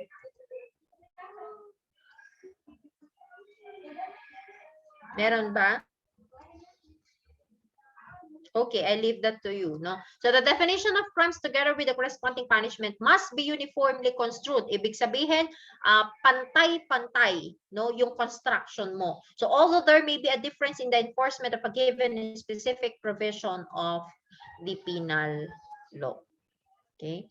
And of course, another characteristics of criminal law is that there must be a penal sanction or punishment. So paulit-ulit lang from the very beginning, from the very definition of criminology provided by Sutherland. So sabi diyan, penal sanction is the most essential part of the definition of the crime, because I will keep on reiterating, this law, this criminal law, this penal law is useless, is futile, walang kwenta, no? Kung i-define mo lang yung crime, trinit mo lang yung nature niya, prinubite mo yun lang yung elemento niya, ang ganda-ganda ng construction mo ng batas, pero wala namang penal sanction na ibibigay. No, useless. Okay, I will ask you, Mr. Balasabas. Mr. Balasabas. Okay. O saying for example, no, sinasabi diyan na tawag nito. Bawal mang-rape, sabi nga, no, bawal mang-rape. No, ang ganda-ganda ng pagkakalagay, bawal mang-rape, the elements ay nandoon. Pero wala namang binigay na sanction. O ngayon, may nililigawan ka, napakaganda, no? Napaka-sexy, wala kang masabi. Pero binasted ka lang. So what will you do kung alam mo naman na mayroon ngang batas pero wala namang sanction, wala namang ibibigay sa iyo na na parusa. 'Di ba? Kung ikaw, Mr. Balasabas, talagang gustong-gusto mo na yung babae na yun, what will you do? Ma'am, kung sa akin po, ma'am, may criminal mind po talaga ako, napakalaki po ng chance na magawa ko po yun dahil wala pong nagdi-deter sa akin na punishment. Yun po, ma'am. Okay, no? Exactly, that's the point, no? If you have the criminal tendency and you cannot resist the temptation, the opportunity was already there, wala namang penalty na i-provide, what will you do? So it would just be okay kasi wala namang penal sanction na ibibigay sa iyo later on, 'di ba? So that's why, no, that is why sabi diyan, this is the most essential part of the definition of the crime, that you must have to give penal sanction, that you must have to provide punishment, that you must have to provide penalty for whatever crime na define doon sa batas na yun. No? Okay? So are we clear on that? Are we clear? Yes, ma'am. Okay, so that is, or those are rather, how they call this, the characteristics of criminal law. Do you have questions? Do you have questions?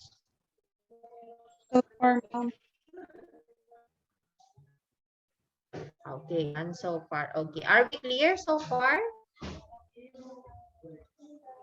Naiintindihan pa? Yes, ma'am.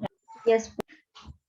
Okay, so let's proceed now. So let's leave already crimes, criminals, criminal law. Let's proceed now on the school of thoughts in criminology. So let's start with the demonological theory. In your theories of crime causation, di ba, natakal niyo ang demonological theory?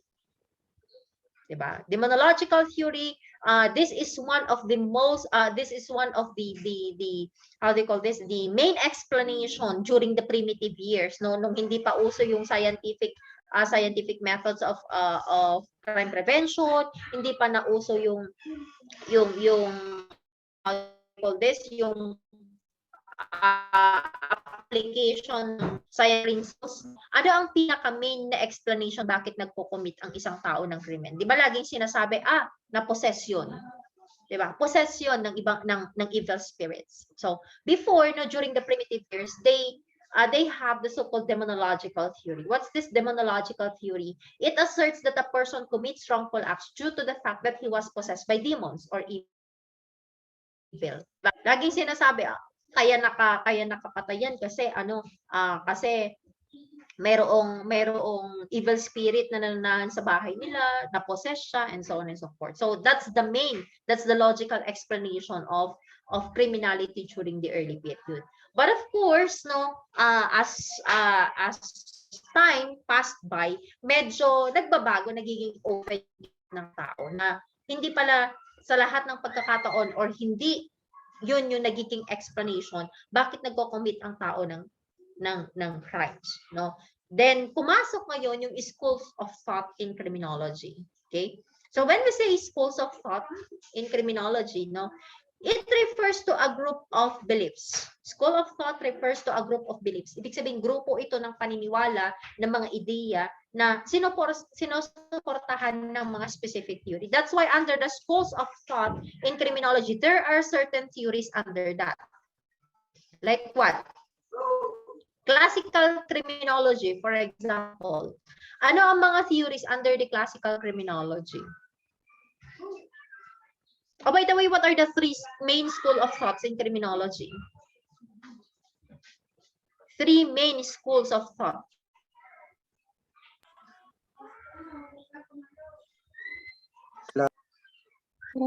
Yes, Mr. Alvarez? Classical, positivist, neoclassical. Okay, very good. No, so those are the three main schools of thought in criminology. We have the classical, we have the neo, and we have the positivist school of criminology. So under the first school of thought, the classical school, di ba mayroong mga theories under that? We have the free will doctrine, di ba? Ano pa? Papasok din dyan yung rational choice theory kasi, no? Kasi related siya sa free will doctrine, no? Ano pa yung philosophic calculus, no? So nandyan yon. So that's why when we say school of thought, referring to a group of beliefs or ideas that supported a specific theory. And when we say theory, that is a set of statements devised to explain behavior, events, or phenomena, especially one that has been repeatedly tested. Na-test na siya. No, sometimes kasi they already conducted studies on that. They already gathered data on that, and these were widely accepted already. Okay. Now let's go on these three schools of thought in criminology. The main schools of thought we have. First one is the classical school or classical criminology. So classical criminology grew out of reaction against the barbaric system of law, punishment, and justice that existed. Oh, by the way, who was the propounder of classical school? Cesar Beccaria po. Okay, very good. No, so Cesar Beccaria, or some whose real name is Cesar Ponesana Marchis de Beccaria.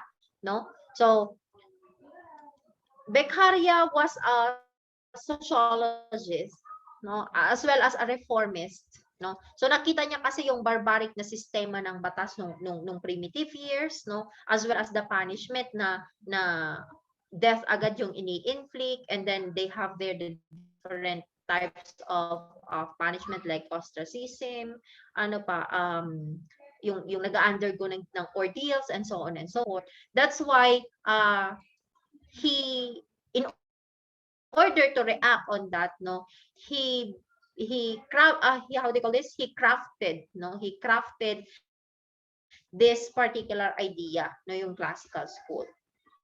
So he based on the assumption that individuals choose to commit crimes after weighing the consequences of their actions. Kaya nga dito nahugot from classical criminology, dyan nahugot yung rational choice theory. Kasi before a particular person decides to commit a crime, he weighed first, no? He weighed first all the factors, like the situational factors, the personal factors, the efficiency of the police, the opportunity provided by the victim, and of course the consequences of the act. No? So dyan nanggaling yon. So sabi niya that individuals choose to commit crimes after weighing the consequences of their actions. Na ano ba yung consequences ng actions? Kapag ako nagnakaw at ang ninakaw ko para makakain ako is isang delata, tapos papasahan ng gantong punishment. So alin ba ang mas mabigat? Kung mas mabigat yung parusa, no? Kapag may free will ka daw, you will not go in, no? You will no longer execute your criminal, the one in your mind, no? The crime in your mind. Hindi mo na yun i-execute kasi mas mabigat yung consequences. Not unlike kapag mas magaan yung consequences, and then mas mabigat yung makukuha mo out of the commission of the crime. Okay, so that's the assumption of Beccaria. So according to classical criminologists, individuals have free will, meaning individuals general, lahat ng tao may free will. Yun yung sinasabi niya. Merong kakayahan, when we say free will, may kakayahan ka na mag-decide kung ano ang nararapat mong gawin after weighing the actions and the consequences of that action. Nakukuha ba? Clear pa tayo? Yes, ma'am. Okay. Yes, ma'am. It does not give any distinction. Yun lang yung problema, no? Yun lang yung problema pagdating sa classical criminology. While Beccaria was true, no, pagdating sa sinasabi niya na free will, pero yung sinabi niya na individuals have free will, meaning general, lahat, bata, matanda, no, manipin o wala, and so on and so forth, no. So it does not give any distinction between a minor or a mentally handicapped in as far as free will is concerned. Kahit pa yan ay 8 years old, kahit pa yan ay 2 years old, sinasabi na nila, there is a free will.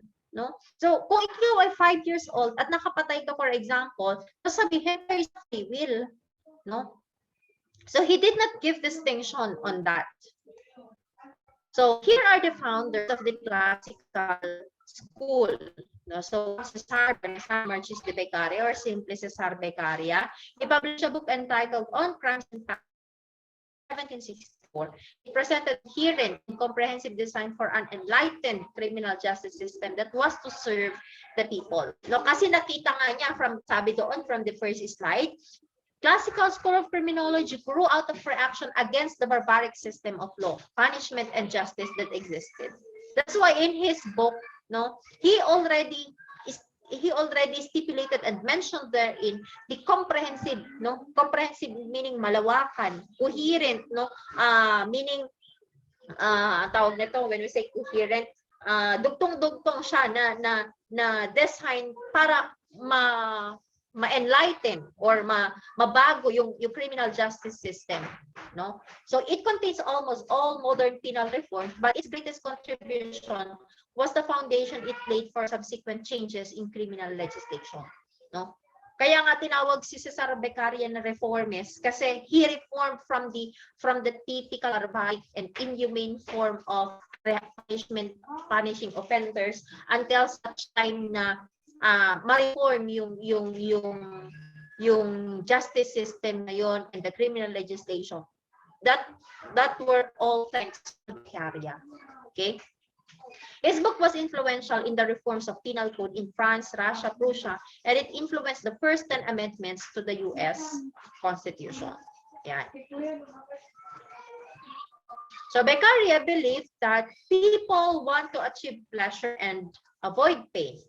Oops, ba't nalipat? So yeah. Beccaria believed that people want to achieve pleasure and avoid pain. So ano ba yung pleasure and pain principle? Ano yung pleasure and pain principle? Philosophic calculus. Okay, very good. No, that's the philosophic calculus. So philosophic calculus. So sabi niya, ang tao always they want pleasure and avoid pain. So sino nga ba naman kasi ang may gusto ng pain and they don't want pleasure? Not unless you are insane, no, or not unless you are not in your how do you call this? Mental faculties, no, own mental faculties. So second, crime provides some pleasure to the criminal. Is that true? Crime provides some pleasure to the criminals. Yes, di ba? Kasi nga nasa-satisfy sila, di ba? Sometimes, why do they commit crimes? Kasi they satisfied cravings, they satisfied their pleasure, they satisfied, say for example, their lackings, no? So it provides pleasure to the criminal. Kaya nga sila nagko-commit kasi after siguro, if we will going to how do you call this? To inject the idea of free will, after weighing the consequences, nakita niya na, ay, mas madami naman ang pleasure na kukuha compared sa pain. So, disregard the pain, I will get the pleasure. Even if it means committing crime, no? Something like that. So, to deter crime, he believed that one must administer pain in an appropriate amount to counterbalance the pleasure obtained from crime. So, ayan na. Dito na papasok yung punishment. So, deter crime, sabi niya, para ma-prevent mo yung commission ng crime, ano ang dapat gawin? Beccaria believed that dapat mayroon daw mag-administer ng pain in an appropriate amount to counterbalance the pleasure obtained from crime. And when we say pain here, this is referring to what? This is referring to Punishment no. Ano, Mr. Balastabas? Punishment. Ayun, punishment. Okay, so punishment. Tama, Mr. Tabayo, no? So punishment, that is referring to the punishment in an appropriate amount. Bakit niya sinilagay yun, yung adjective na appropriate amount? Kasi nga, he wants to do away already with that of the barbaric and inhumane form of punishment. Appropriate amount in the sense na kung ano yung nararapat doon sa nakumit mo, no? In order to counterbalance the pleasure obtained from crime. Kasi kung wala yung pain na and all they want is all they see is pleasure, then what will happen? Later on, ang society will be in a chaotic order. Magkakaroon ng anarchy. Okay? Next is Beccaria is famous in saying, let the punishment fit the crime. Ito, lumabas na din sa board examination. So, let the punishment fit the crime. So, yung punishment dapat fitted yan, appropriate sa crime. So, as already mentioned in number 3, no, that the pain should be administered in an appropriate amount to counterbalance the pleasure obtained from the crime. Now, let's see the highlights of Cesar Beccaria's ideas regarding crimes in the criminal justice system. So, sabi niya, informing society, no, men and women sacrifice a portion of their liberty so as to enjoy peace and security. So, kailangan daw, informing a human society, men and women sacrifice a portion of their liberty so as to enjoy peace and security. So, we have, di ba, meron tayong tinatawag na police power, di ba? Power of taxation and the power of eminent domain, di ba? Na kahit na gusto mo na magkaroon ka ng kalayaan and so on and so forth, hindi pwede sa lahat ng pagkakataon, no? Like in this time of pandemic, pwede mo bang sabihin na I have the right to be anywhere else? Pwede mo bang sabihin yun? Hindi. Kasi nga, due to how do you call this? Public, how do you call this? Public health safety, yung health, no? Health safety natin, no? So, hindi pwede. So, we have to sacrifice portion of our liberty in order to enjoy peace and security. Next, punishment that go beyond the need of preserving the public safety are in the nature unjust, no? Which is true, no? Kung ang punishment is exceeding, hindi siya appropriate, but rather nag-exceed siya, no? Go beyond the need of preserving the public safety, then that punishment is considered to be as unjust, hindi nararapat. Okay? Criminal laws must be clear and certain. Okay? Judges must make uniform judgment in similar crimes. The law must specify the degree of evidence that will justify the detention of an accused offender prior to his trial. So we already know that one, the quantum of evidence, wherein the quantum of evidence needed for criminal case is proof beyond reasonable doubt. For administrative case, we have the substantial evidence and preponderance of evidence for the civil case. So that's all thanks to Beccaria, no? Another is accusations must be public. Nangyayari ba to ngayon? Yes, no? Nangyayari yan. Accusations must be public. Not necessarily public na doon sa barangay mo gagawin, no, no? Meaning it should be open. False accusations should be severely punished. So nandiyan perjury rather, no? Torture accused offenders in a confession is inadmissible. Are we following this particular highlights of Beccaria's classical school, yung thought niya? Pina-follow ba natin to? Yes, ma'am. Nafa-follow ba to, or did we adapt this one? Yes, no. We adapted this one, and which is embodied actually in our Saan matatagpuan to? This particular provision.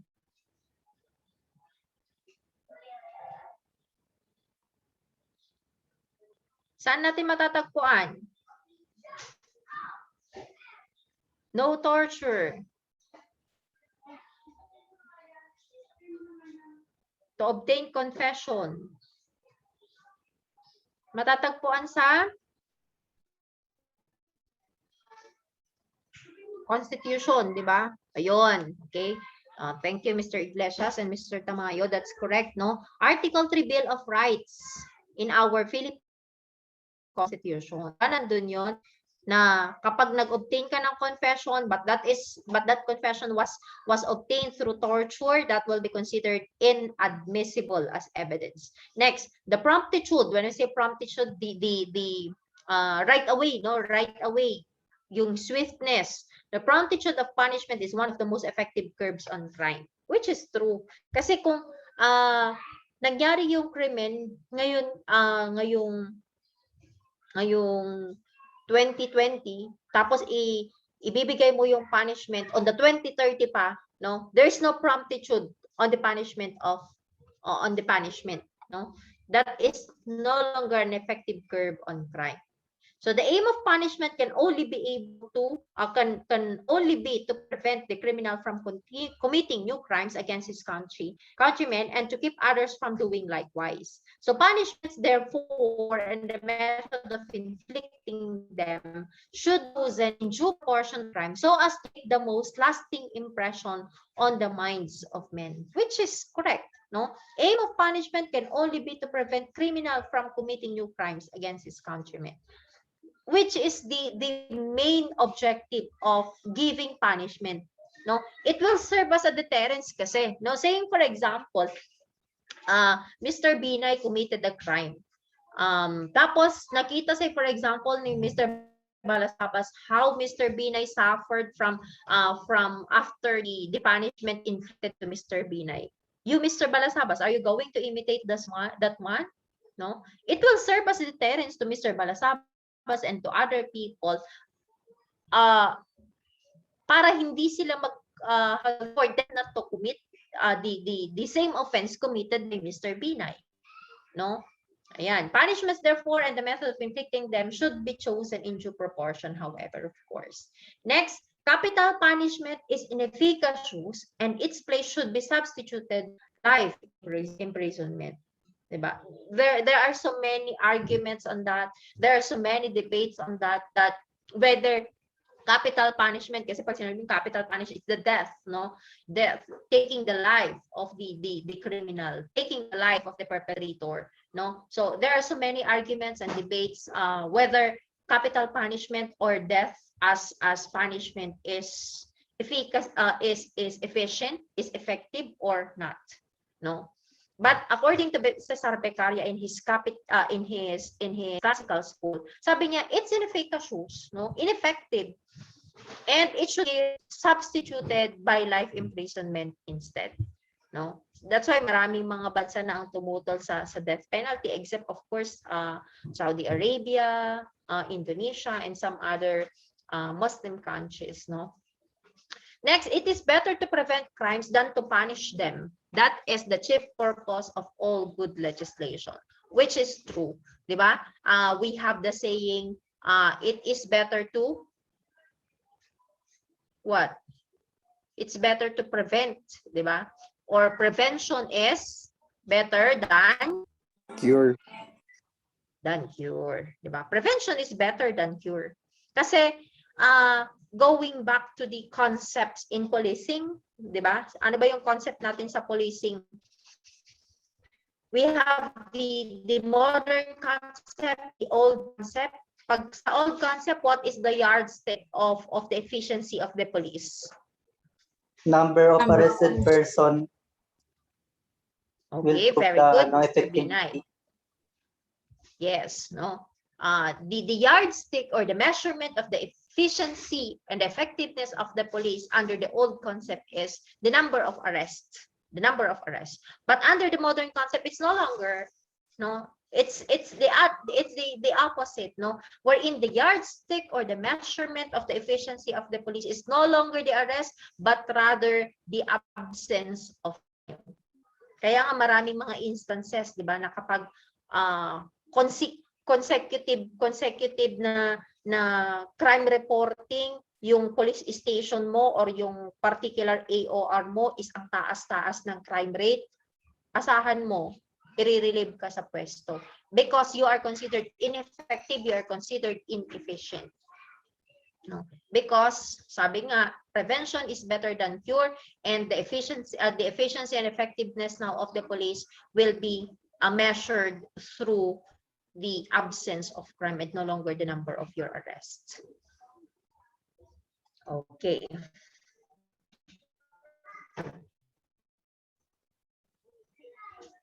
Okay, so here are the founders of the classical criminology. So let's just finish this slide before we will be having our lunch break. So founders of the classical criminology, another one, we have Jeremy Bentham, diba? Jeremy Bentham. So he founded the concept of utilitarianism. Ano ba yung utilitarianism? Utilitarianism means greatest good for the number of people, diba? Pag sinabi mong utilitarian, it's the greatest good. What you are upholding is the greatest good for the number of people, for the majority of the people. Ayan, ang concept ng utilitarianism. So he proposed utilitarian hedonism, which assumes that all our actions are calculated in accordance with their likelihood of bringing pleasure and pain. No. He also Bentham devised the pseudo-mathematical formula called felicific calculus, no, wherein he reasoned that in order to deter individuals from committing crimes, the punishment or pain must be greater than the satisfaction or pleasure he would gain from committing the crime. Ayan. In order to deter individuals from committing crimes, dapat daw yung punishment or pain, dapat mas mataas yan kaysa sa satisfaction or sa pleasure na makukuha ni kriminal doon sa crime. Otherwise, sabi ko nga sa inyo, di ba?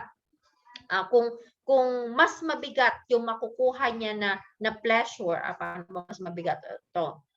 This is pleasure, this is the pain or yung penalty. Kung mas mabigat yung makukuha niya na pleasure mas magaan yung makukuha niya na consequence or the how do you call this?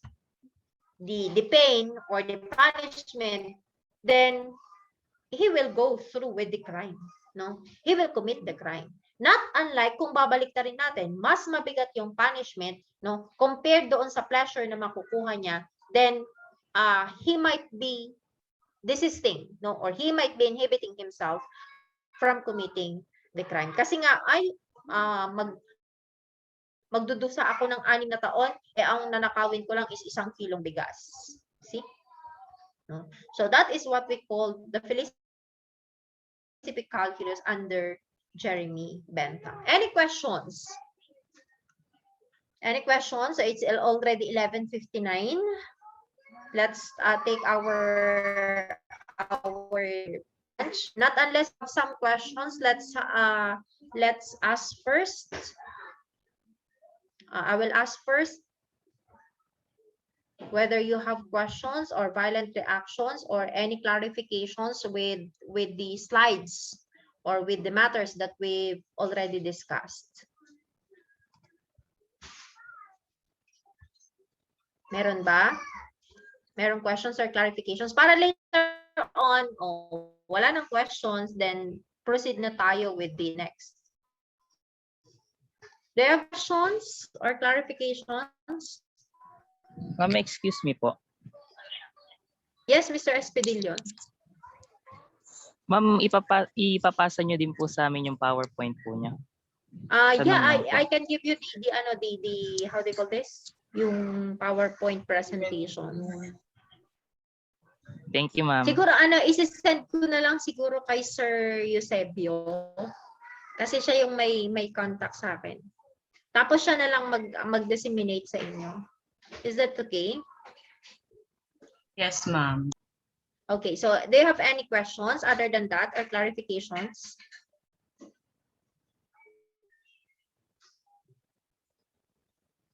None? None so far po. None po. Okay, so thank you for that. So let's have a break. Let's meet at exactly 1 o'clock, okay? So to continue this one. Okay po, ma'am. Thank you po. Thank you po, ma'am. Okay. Thank you po, ma'am. Thank you. Thank you po, ma'am. Thank you po. Thank you po. Thank you po, ma'am. Thank you po, ma'am. Thank you po, ma'am. Thank you po, ma'am.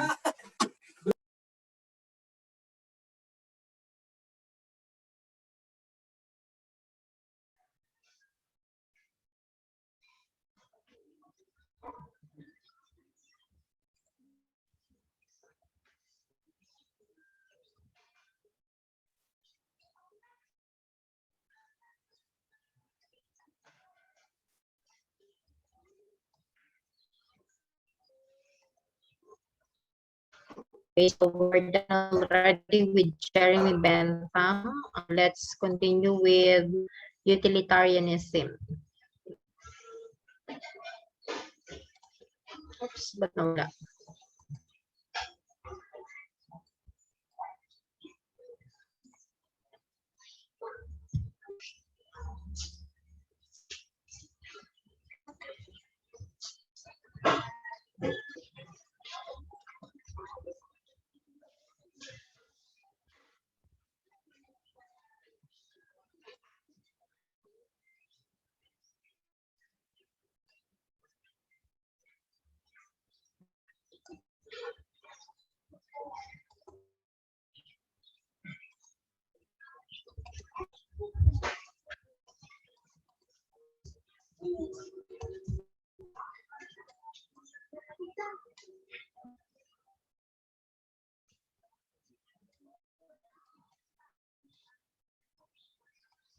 So we have here the principle of utilitarianism. That's the philosophy which argues that what is right is the one that would cause the greatest good for the greatest number of people. No, so this simply refers to it as the greatest happiness principle or the principle of utility.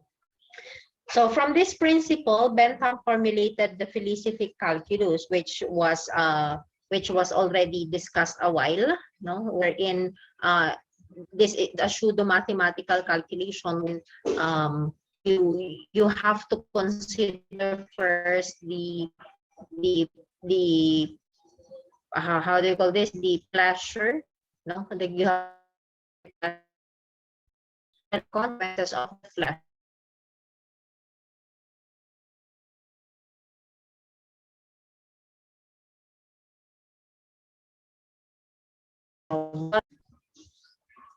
Mas maganda yung nakaganto. Kung makita.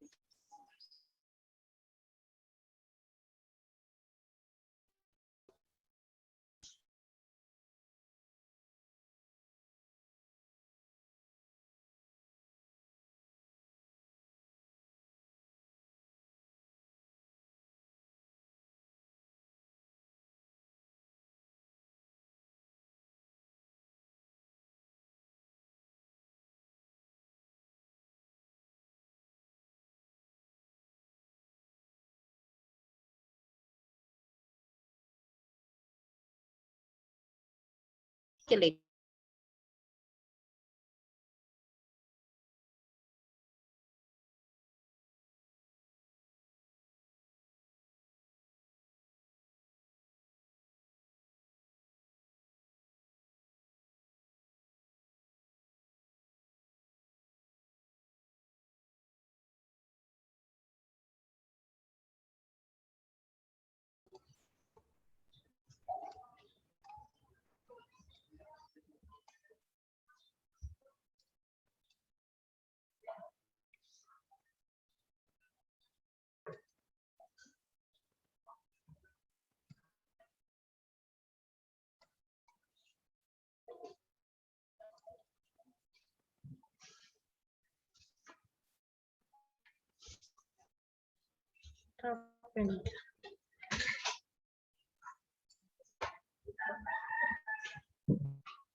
So, clear na? Naku, nawawala ako. Clear na? Nawawala kasi yung internet. Can you hear me clearly? Yes po, ma'am. Yes. Okay, so let's continue. Can you see the screen?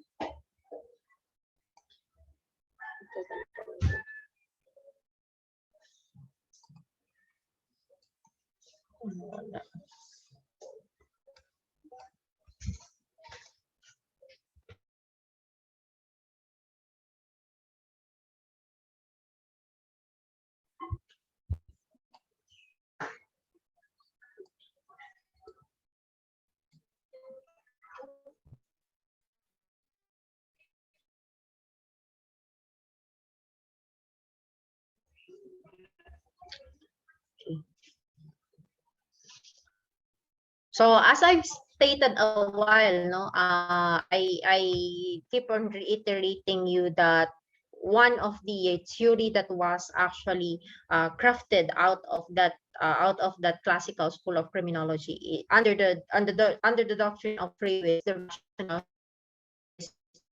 theory. Point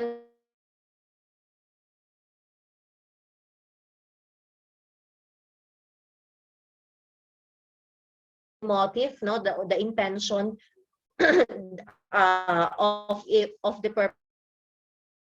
perpetrator or of the criminal, and of course the situational factors where he is facing to. So after deciding on what would be his actions, no, he actually uses a rational choice theory. So if saying, for example, after considering the personal factors and situational factors, and he come up with the decision that he will going to continue committing the crime despite of its consequences, then that would be considered as rational choice theory, because from the word itself, rational, there was actually a calculation and weighing of both the consequence as well as the pleasure that he might get from the commission of the crime, no?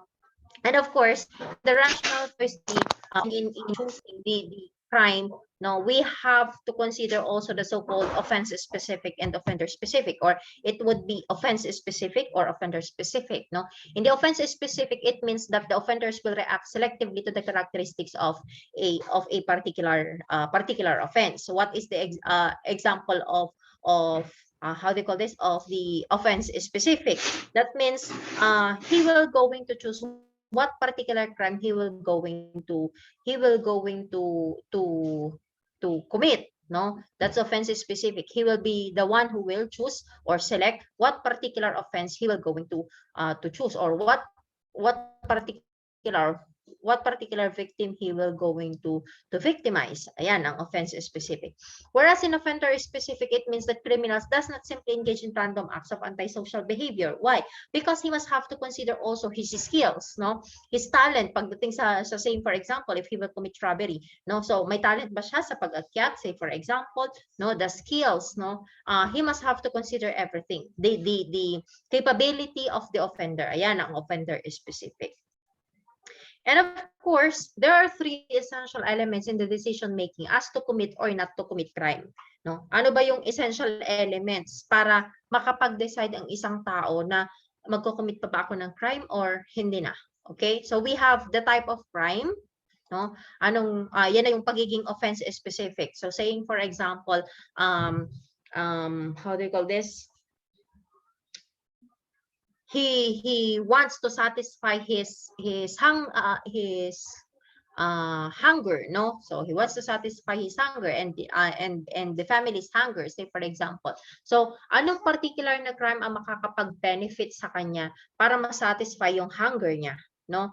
Ma-satisfy yung hunger ng kanyang family. So yan yung type of crime. So yun yung isa sa mga elemento. Second is the time and place of crime. So that's very essential for you to decide whether you will commit or not to commit a particular crime. So anong oras at anong particular na lugar saan mo ipa-perpetrate yung crime mo, no? So sa mataong lugar ba or doon sa medyo hindi secured na lugar, something like that, no? And of course, you have to consider also your target or the particular victim. So pupunta ka ba sa say for example sa sa highly secured na bahay or doon sa bahay na wala man lang tawag nito, walang double lock and so on and so forth, walang grills yung window. So ayan, those are the three elements that you must have to consider, or a particular person must have to consider in order for him to commit or not to commit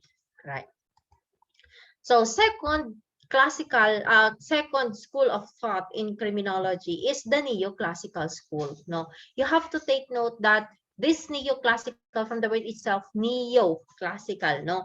So this is just somewhat modification of the classical school, the previous school of criminology, which is the classical school. Meaning, this is just this modified the doctrine of free will by stating that free will of men may be affected by other factors and crime which is committed due to some compelling reasons that prevail. No, parang sinasabi ng neoclassical, yes, classical school of criminology, you are true that persons or individuals have free will, but we have to make some exemptions as to what particular or to whom or to what particular individual nag-a-apply yung free will, which is hindi sa lahat ng pagkakataon, no? Lahat ng tao, hindi lahat ng tao ay mayroong free will, no? That's the contention of neoclassical school. That's why in the neoclassical school of criminology, they already enumerated particular circumstances or reasons that actually how do you call this, that makes an individual incapable of having a free will, no? So ano yon? Pathology or diseases. Diba? Kapag ang isang individual daw ay may sakit, no? May sakit, definitely nababawasan daw yung free will niya. Next is incompetence, of course, no? So kapag wala kang capability, wala kang capacity to do something, definitely na dead individual. Insanity, that's why if your mental faculties is not that sane, then you don't have free will at all. No, how you will going to rationalize the consequences of your actions? How you can say that this particular action is good or bad if you don't have, if you don't have in your sane mind, and other conditions that will make it possible for the individual to exercise free will entirely, such as what? So, syempre, pag minority, di ba?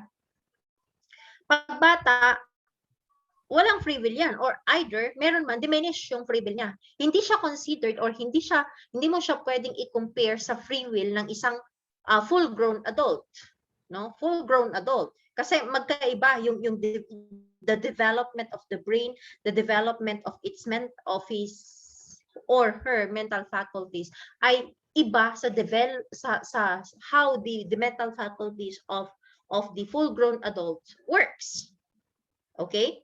So that is the contention of the neoclassical criminology. And from this neoclassical criminology, the contention of the neoclassical criminology that not all individuals has free wills, actually doon na-create yung tinatawag nating anong particular circumstance yon under our criminal law.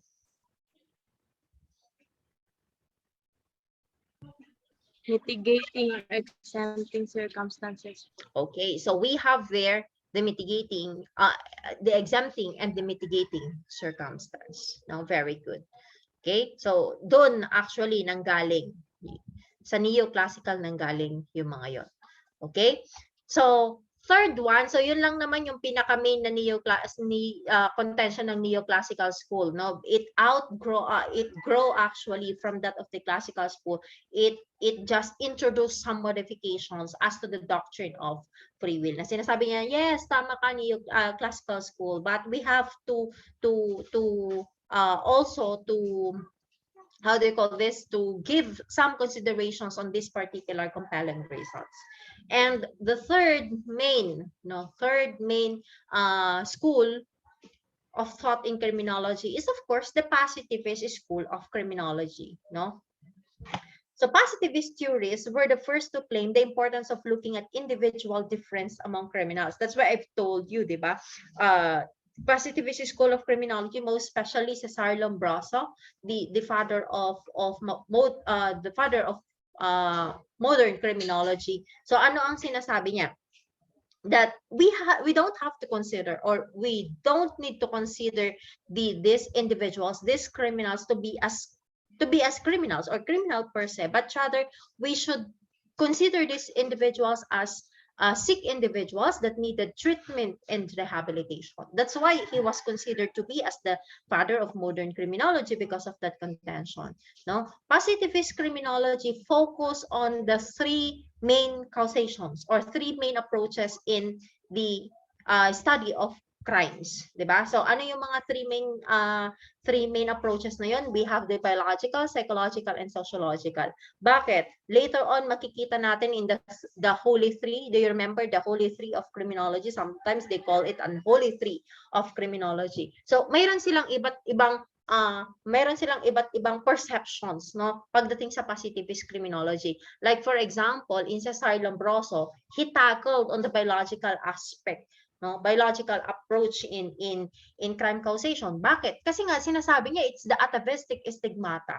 It's the physical constitution of men. It's the physical features of men that make him or that make her, no, as criminal, 'di ba? Ayan, that's why positivist theory focus already, or the scope of positivist criminology is very broad, because it already how do you call this, covered, no, the three main approaches, which is the biological, psychological, and sociological. So these theories, who concentrated on the individual structures of a person, stated that people are passive and controlled, whose behaviors are imposed upon them by biological and environmental factors. That's why environmental factors that will fall on the sociological causation of crime, because they blame the society, they blame the environment as the main cause why individual commits crimes. And let's see that one later. Okay, so what are the distinctions or the main differentiation of the classical and the positivist school of criminology. So under the classical school, there is what we call the legal definition of crime. No?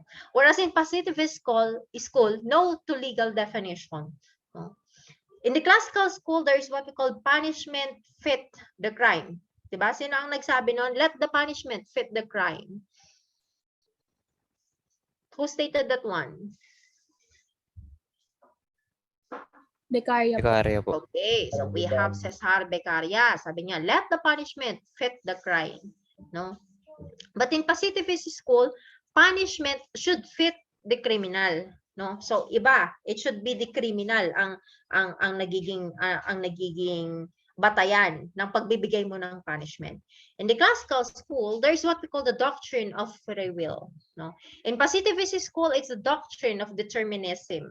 Okay, classical school, it's the death penalty is allowed, whereas in positivist school, there is what we call the abolition of death penalty. In classical school, there is what we call the definite sentence, and the positivist school, there is what we call indeterminate sentence that until now, we adopted that one. Bakit? Diba? We have the indeterminate sentence law, wherein ang sentence natin, say for example, it's prison mayor, nahahati yun into what? Nahati siya into, we have ano yung division ng indeterminate sentence? Di ba we have the so-called divisible penalties? Wherein, nahati siya sa minimum, medium, and ano yung isa? Maximum, di ba? Ayun, maximum, minimum, medium. Yun, very good, Mr. Javier. Yan. So that is what we call the main distinction, or these are the main distinction of classical and that of the positivist school of criminology. Next, Auguste Comte. So, sino si Auguste Comte? He was considered to be as the father of sociology and positivism. No? He was a French philosopher and sociologist and is believed to be the one who reinvented the French term sociology. No? Sociology. Kasi French nga, G-I-E. No? And then he was recognized as the father of sociology. Then we have the Holy Three of Criminology, or the Italian school of criminology. So we have Cesare Lombroso, who recognized as the father of modern and empirical criminology. By the way, why he is considered to be as the empirical father of empirical criminology, or sometimes positivist school is known as the empirical criminology. Anyone? Bakit kaya tinawag yan na empirical criminology? May application na po ng scientific method. Okay, very good. No? So, andyan. Kasi it is in the positivist school of criminology kasi they already introduced the modern scientific methods in order to trace criminal behavior. No? But of course, some of the ideas of Cesar Lombroso are now discredited, especially the atavistic stigmata. Kayo ba naniniwala kayo sa atavistic stigmata? Naniniwala ba? Hindi, no? So, tingnan natin. Known for the concept of atavistic stigmata. So, you remember, Lombroso is known for the concept of atavistic stigmata, wherein atavistic stigmata is the physical features of creatures at an early stage of development. So, sabi ni Cesar Lombroso, criminals are distinguishable. Ibig sabihin, makikita mo na daw yung pagiging criminal ng isang tao, or you can already identify whether a particular person is criminal or non-criminal. Bakit? Due to the presence of the atavistic stigmata and crimes committed by those who are born with certain recognizable heredity traits. No? So, sabi niya, criminals are usually in possession of huge jaws, no? Medyo pangahan, no? And strong canine teeth, yung ano ba yun, yung sa canine teeth natin. The arm span of criminals, yung arm span of criminals, 'di ba pag ginanyan mo? So, you remember your legal medicine, how you will going to approximate the height of a particular individual daw. diba? Yung isang ganyan mo, yung isang span mo from tip of the finger to the tip of your other finger, approximately that is your height accordingly, no? So according to Lombroso, the arm span of criminals is often greater than their height. So ibig sabihin, kung ano bang tawag nito? Ginanyan mo, no? Yung kamay mo, pag kinuha mo yung width niyan or yung measurement niyan, so mas taas yung measurement niya Mas compared mahaba. Yun, mas mahaba yung measurement niya compared doon sa height mo. So then you will be considered to be as criminals according to Lombroso. Ano pa? Just like that of apes who use their forearms to push themselves along the ground. O you can just imagine paano kung halimbawa noong mga panahon na yun is nabubuhay na ako, they will consider me already as a criminals, no? Pwedeng ganun. Pero hindi naman, di ba? Okay, so other physical stigmata include the deviation in the head size and shape. Ibig sabihin deviation, it's not normal, no, pagdating sa head size. Asymmetry of the face, excessive dimensions of the jaw and cheekbones. Ibig sabihin very protruding yung cheekbones mo. Eye defects and peculiarities, ear of unusual size. Nose twisted. O buti na lang, hindi yung ilong ko, hindi naman twisted yung nose, no? Upturned or flattened in thieves, or aquiline or beak-like in murderers. So siguro that's why 'di ba pagpapansinin niyo, if you will going to how do you call this? Nakabasa na ba kayo ng mga libro ng about sa classical criminology, yung mga old books? Pansinin niyo yung mga pictures doon or yung mga drawings doon about criminals. Usually yung ilong nila is somewhat mahahaba, pointed. No, tapos yung lips nila is sa parang big, parang tawag nito, ano bang big in Tagalog? Parang sa tuka, no? So parang ganon, no? Maybe they patterned yung mga nag-drawing noon or yung naglagay ng drawing doon sa mga libro na mga yon ay somewhat naka-pattern sila sa sinasabi ni Cesar Lombroso, no? Yan.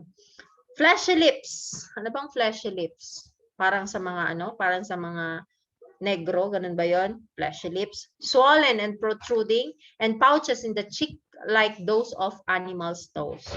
Ayan. So sabi niya, kung meron ka daw, no, sa mga at least 5 of those atavistic stigmata, then you will be considered as criminals already. And I know you will not agree kasi meron bang ganyan sa inyo? Naka-off kasi kayo ng camera eh. Hindi ko makita. Okay?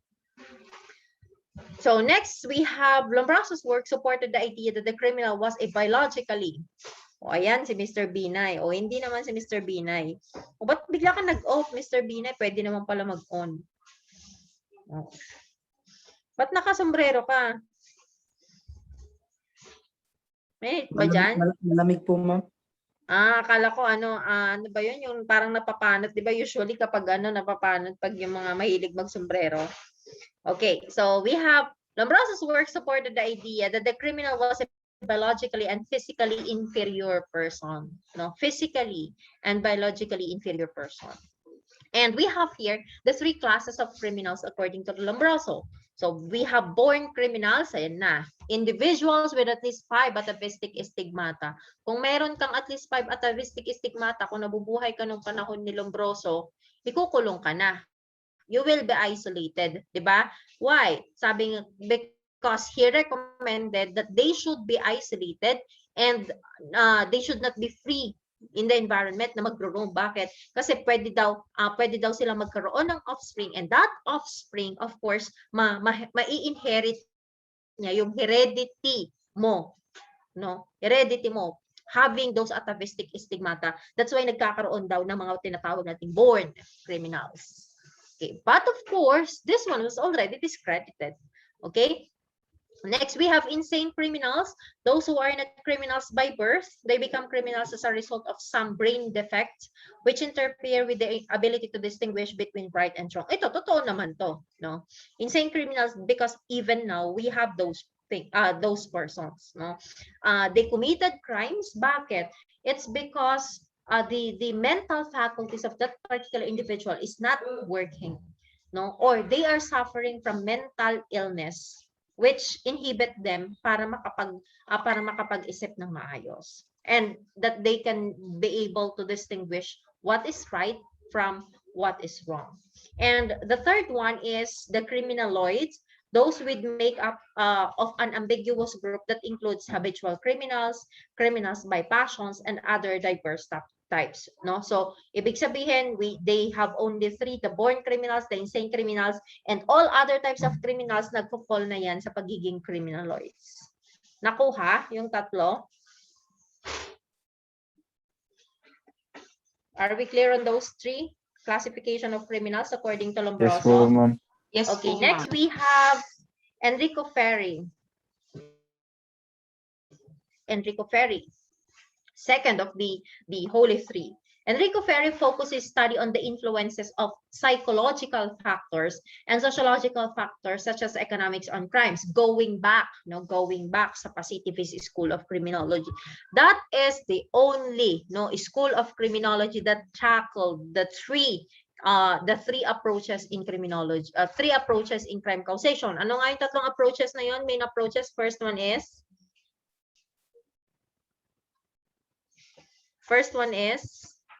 Biological, ma'am. biological, psychological, and sociological. Okay, very good, no? So, yon yung tatlo.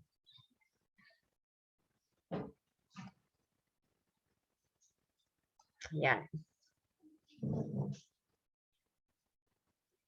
So, si Enrico Ferri naman, tinakil niya yung psychological and sociological factors.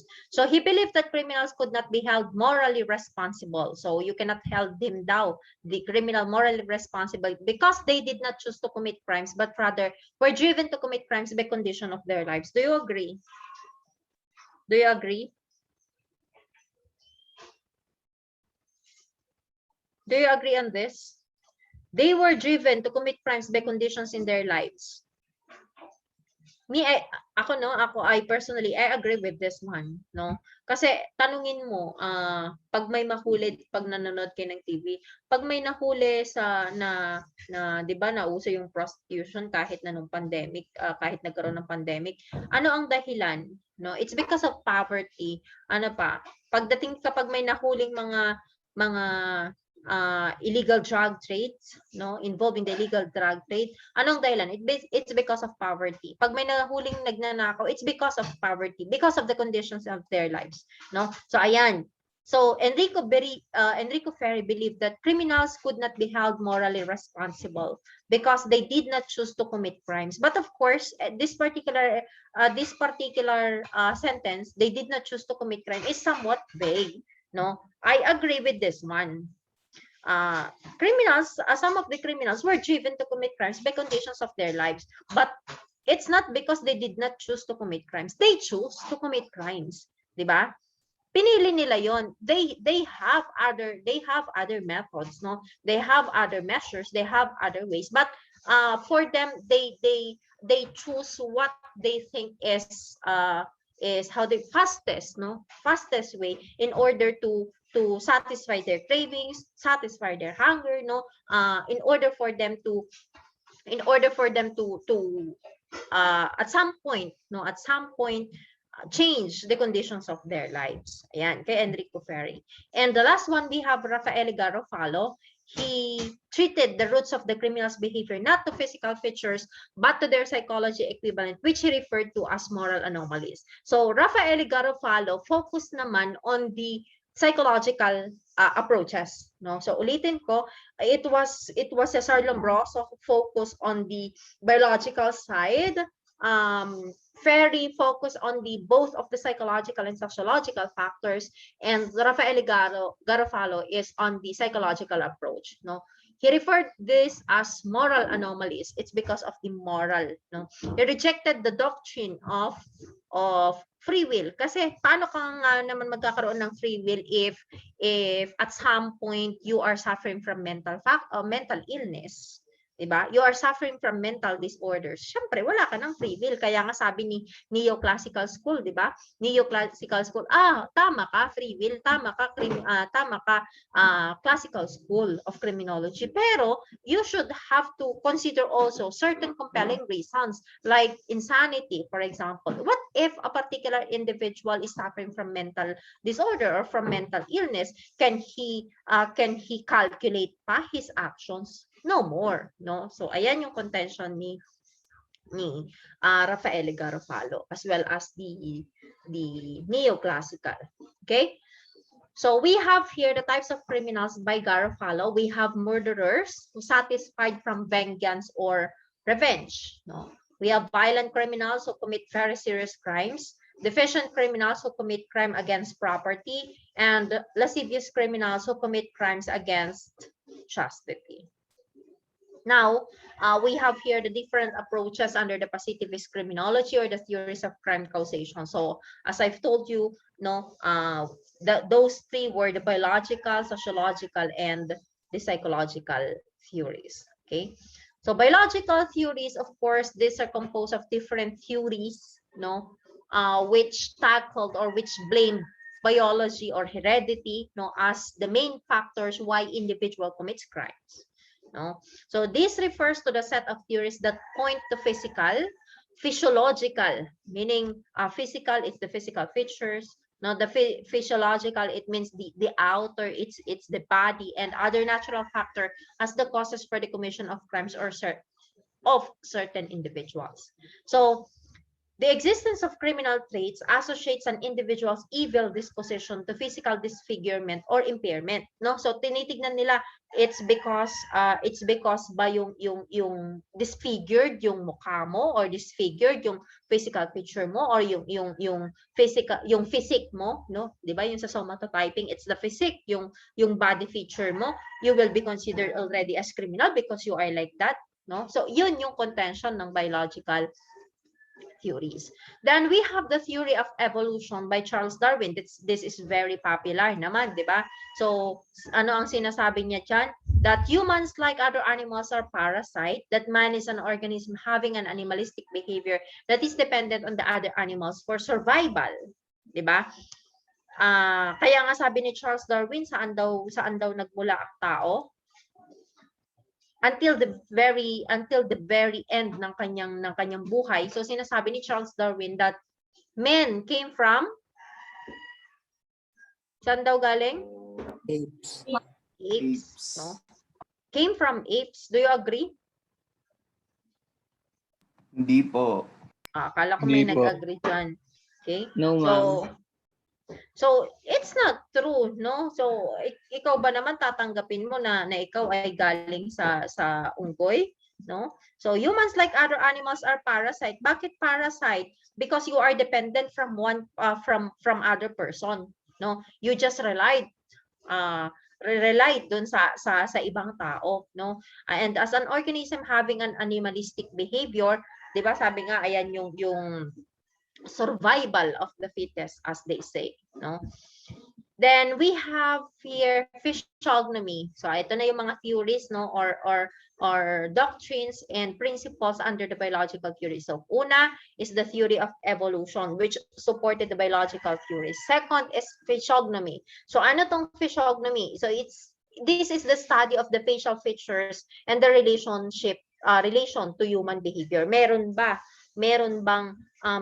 talagang relation yung facial feature ng isang tao sa behavior niya?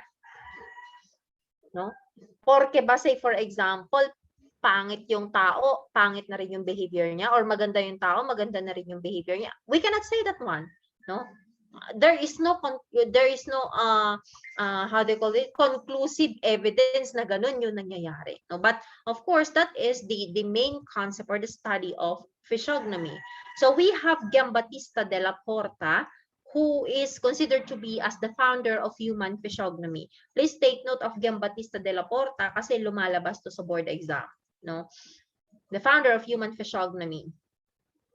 So according to him, criminal behavior may be predicted based on facial features of the person because he studied physiognomy, the relationship of the facial features of an individual with that of his behavior. No. So that was the contention of Giambattista della Porta.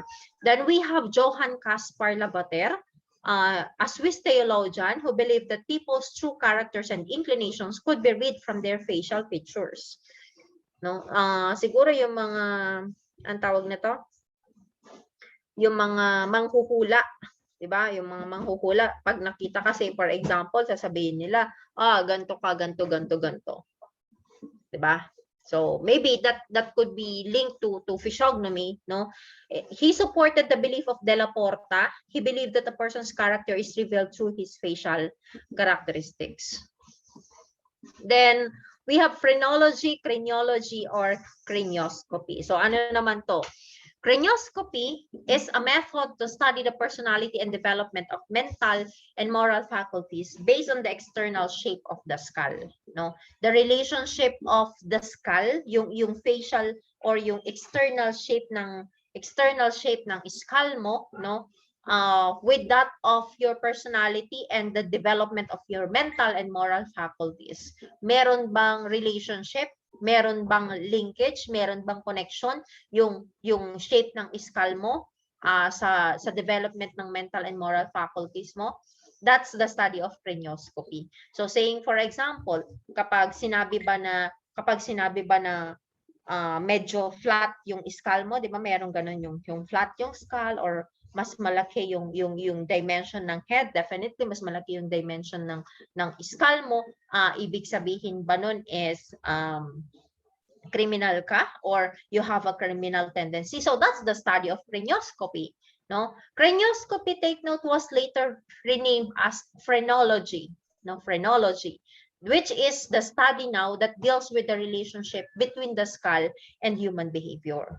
No, so in cranioscopy kasi the old name of phrenology in cranioscopy, it's the shape of the skull with that of the development of mental and moral faculties. But in phrenology, although this was just crafted out of that of cranioscopy, no, it simply referring to the relationship, the study of relationship between the skull and that of the human behavior. So kung mas malaki yung skull mo, what could be your behavior as a human?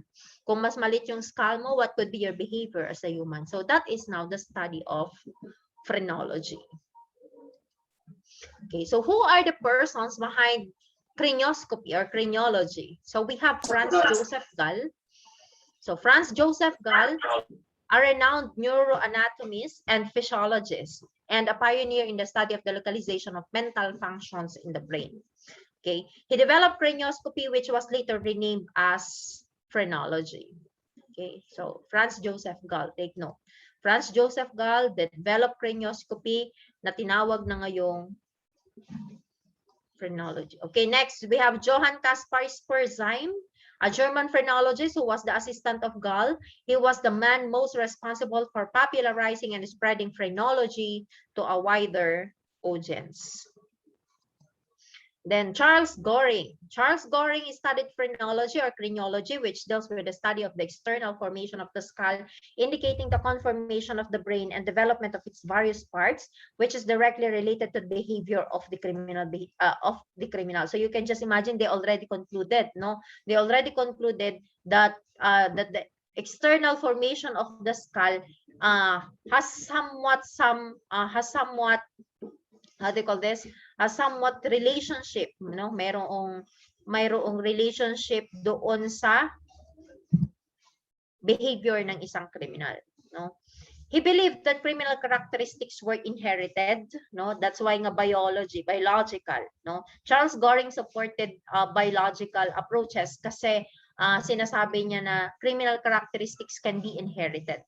No, so parang it could be a particular mango tree cannot produce an apple, no, something like that. But a mango tree can produce a mango, so something like that. So relationship between crime and defective intelligence, such as feeble-mindedness, epilepsy, insanity, and defective social instinct. So ito na yun, di ba? If you remember Ada Jukes and Martin Kalikak, di ba? So feeble-mindedness, epilepsy can be inherited. Okay, next we have physiology or somatotype. Also, this is under the biological approaches. This is the study of body build of a person in relation to his temperament and personality and the type of offense he is most prone to commit. No, so mayroon dalawang personality under this under this physiology or somatotype. If you know Ernst Kretschmer, no? Diba si Ernst Kretschmer? Isa yan sa mga proponent ng physiology or somatotype na kung saan sinasabi niya na yung physical, yung physique, ng body physique ng isang individual, you can already say what particular crime he could commit, no? What particular temperament he has, no? Okay, so who are the proponents of the somatotype school of criminology? We have first one, Ernst Kretschmer. He correlated body build and constitution with characteristics or temperamental reactions and mentality. So he distinguished three principal types of physique, no? So we have asthenic, athletic, and picnic. Okay? And of course, isinama na rin dyan yung dysplastic because in dysplastic naman, it's just the combination of two body types, no? It could be asthenic or athletic, no? And then in asthenic, that is characterized as thin, small, and weak. No? Payat, maliit, tapos mahina. Asthenic ang tawag doon.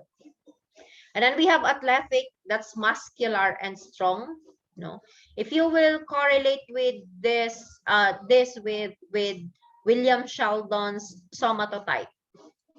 Ano ang particular na somatotype yung asthenic?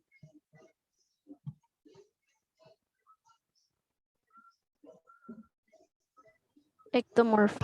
Ectomorph. Very good. No, ectomorphic or ectomorph. What about athletic, muscular, and strong? Mesomorphic. Don, mesomorph or mesomorphic. What about stout, round, and fat or picnic? Endomorph. Okay, endomorph. Yan. Very good. Next is William Sheldon's somatotype. So William Sheldon classified personality according to the body type. He called this a person's somatotype. So Sheldon identified three main somatotypes. We have endomorph, yan, Sheldon somatotype, endomorph, or tinatawag na viscerotonic, mesomorph somatotonic, and ectomorph cerebrotonic. So ano ang character ng bawat somatotype na to? In endomorphic, they are relaxed, sociable, tolerant, comfortable, loving, and peaceful individuals. Meron bang mga ganito dyan sa inyo? Yung shape nila, plump, buxom, develop, visceral structure. So kung hindi nyo pa rin ma-feature, eto yon. Meron bang ganito sa inyo? Wala. Puro mga ano to, mga athletic. Next, mesomorph. So they are active, assertive, vigorous, and combative. They are considered to be as muscular. Ayan. Siguro mga laging nag-gym. But according to William Sheldon, no, mesomorphic are those are prone to commit violent crimes. Kasi nga they have the body. And ectomorph or cerebrotonic, somewhat they're quite fragile. So payat nga kasi, no? Restrained, non-assertive, and sensitive. So they are lean, delicate, and poor muscles. Ayan. Yung parang mahanginan lang, matutumba na. So, ayan.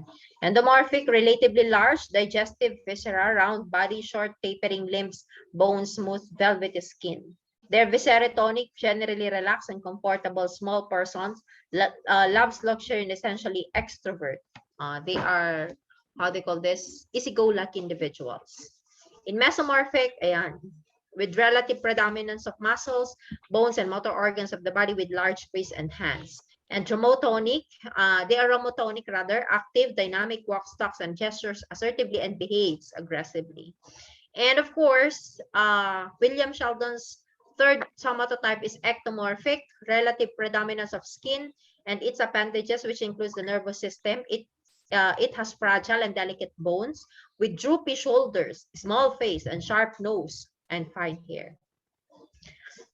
They are cerebrotonic, meaning they're introvert, prone to allergies, skin troubles, chronic fatigue, insomnia, sensitive skin, and sensitive to noise with relatively small body. Now, let's tackle heredity as a factor in criminality, as mentioned by Charles Goring. No? So we have the study of Richard Louis Dugdale, no? the famous Jukes family, wherein Ada Juke is considered to be as what? Ada Juke is considered to be as? Mother of all criminals. Mother of all criminals. Bakit ba naging mother of all criminals si Ada Jukes? No?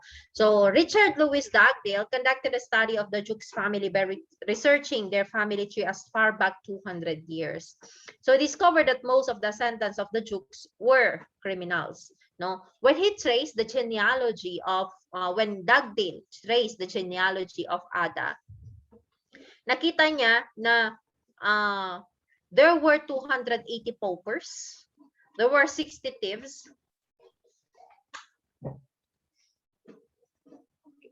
7 murderers, 40 other criminals, and 40 persons with venereal diseases, and there were 50 prostitutes. No, henceforth, Dugdale concluded, rather supported the belief of Goring that criminality, feeble-mindedness, criminality, feeble-mindedness, epilepsy could be transferred from offspring to offspring. Yeah. Then we have Henry Goddard, who traced the descendants of Martin Kalikak from each of his 2 wives and found a distinct difference in terms of quality of lives of descendants. So it was Henry Goddard who coined the term moron, no, out of that study of the genealogy of Martin Kalikak. Martin Kalikak was considered to be as a respectable Protestant who went into a soldier kasi siya, no, who went into a war, and then after a particular combat he went home kasi as he traveled back to his home doon sa bahay niya sa isang tawag nito, sa isang wherein the wife is a normal individual, no. He met sino ba to? He met a particular feeble-minded woman, no. A feeble-minded woman. And then nagkaroon siya ng connection with that feeble-minded woman, and then nagkaroon ng offspring. So when Henry Goddard traced the how they call this, the descendants, the genealogy of Martin Kalikak with that of the feeble-minded woman, he found out that there were 143 feeble-minded also, no. Doon sa offspring na yon, doon sa genealogy na yon, sa descendants ni Martin Kalikak with that of the feeble-minded woman, 143 ay feeble-minded din. 46 lang ang normal, 36 were illegitimate, 3 ang epileptics, 3 ang criminal, 8 ang kept in brothels, meaning they are prostitutes, no. 82 died of infancy. But when Goddard traced the genealogy of Martin Kalikak with his wife, a woman from good family, almost all normal descendants, no. 2 lang ang alcoholics, 1 was convicted of religious offense. So mayroong isang na-convict, but it is somewhat of religious offense. 15 died at infancy, and no one became criminal or epileptic, no. So thus the study of Goddard and the tracing of the genealogy of Martin Kalikak with the feeble-minded lady and that of the woman, yung wife niya talaga from good family, supported already the conclusion or the belief of Charles Goring that epilepsy, feeble-mindedness can be inherited, no. So Charles Goring also believed that criminal traits can be passed from parents to offspring through the genes. So ayun nga, no, basing from that study, he proposed that individuals who possess criminal characteristics should be prohibited from having children. No, this was also the contention before of Cesar Lombroso, wherein in his atavistic stigmata in the born criminals, he proposes that if you saw born criminals having this atavistic stigmata, at least 5 atavistic stigmata, then you must have to isolate them already. No, you must not give them freedom to roam around and then magkakaroon ng offspring kasi pagpaproduce din yun ng born criminals, another born criminal. So paulit-ulit lang. So accordingly, so that's the contention of Charles Goring, which supporting the contention of Cesar Lombroso. Okay, next we have Ernest Hutton. So he contended that criminals are originally inferior, and that crime is the result of the impact of environment. Okay, he contended that criminals are originally inferior, and that crime is the result of the impact of environment. So tall, thin men, accordingly, tend to commit forgery, no, and fraud, no. Bakit tall, thin men? Kasi it's siguro sa fraud kasi hindi na kailangang masyadong mag-exert, no, hindi kailangang masyadong mag-exert ng, how do you call this, ng effort, no. Undersized men are thieves and burglars. Short, heavy person commit assault, rape, and other sex crimes. Mediocre physique flounder around among other crimes. Yeah.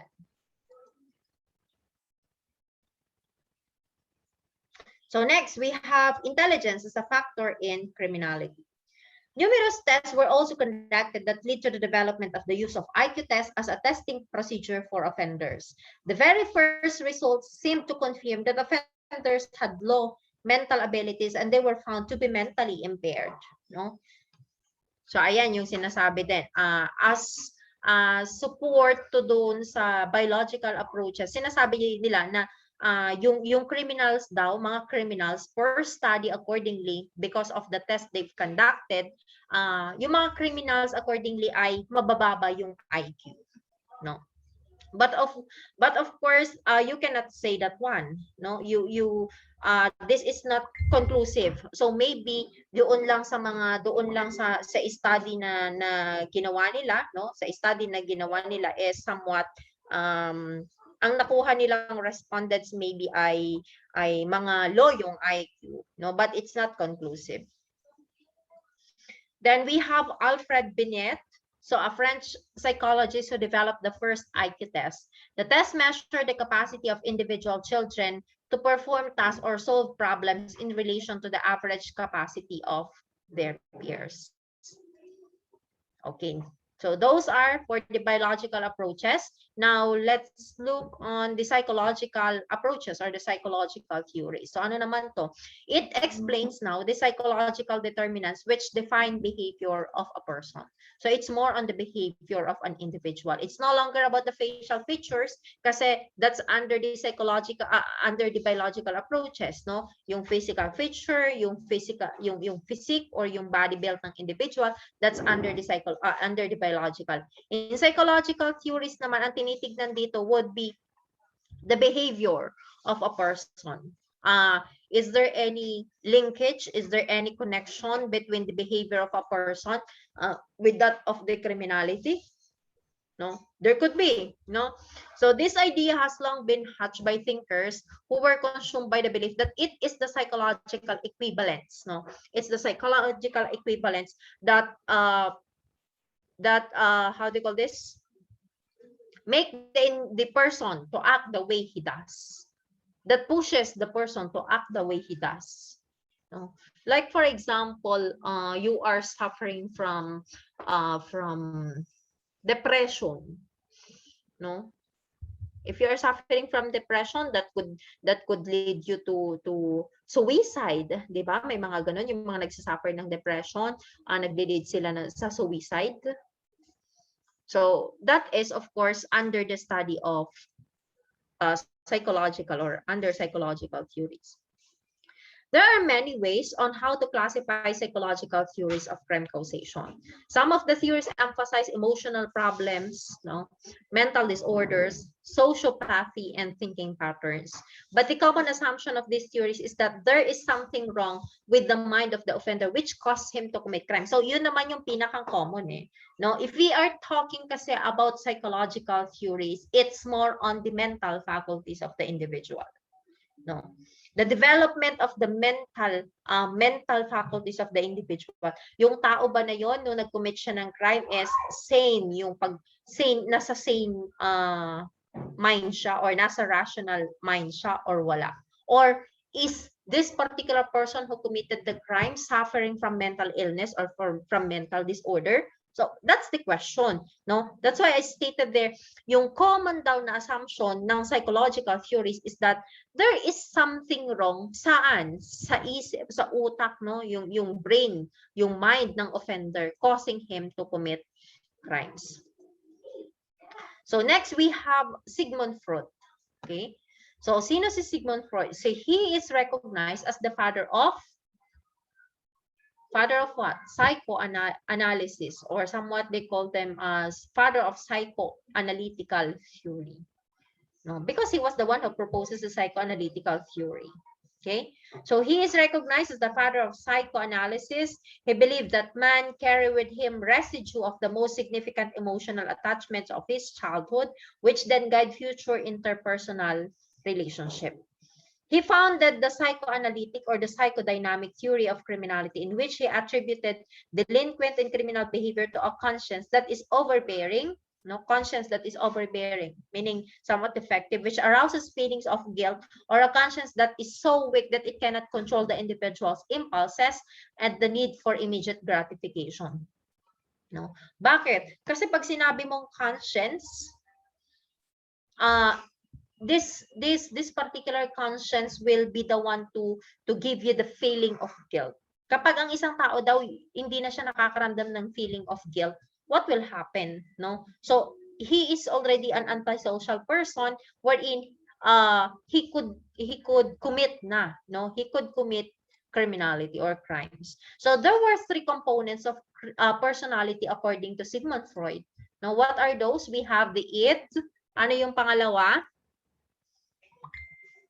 Ego and Superego. okay, the id, ego, and superego. So id stands for instinctual drives, the primitive part of the individual's mental makeup present at birth. You take note, id is considered to be as the pleasure principle. Diba? Pleasure principle. Pag ego, ano yon? Anong principle siya?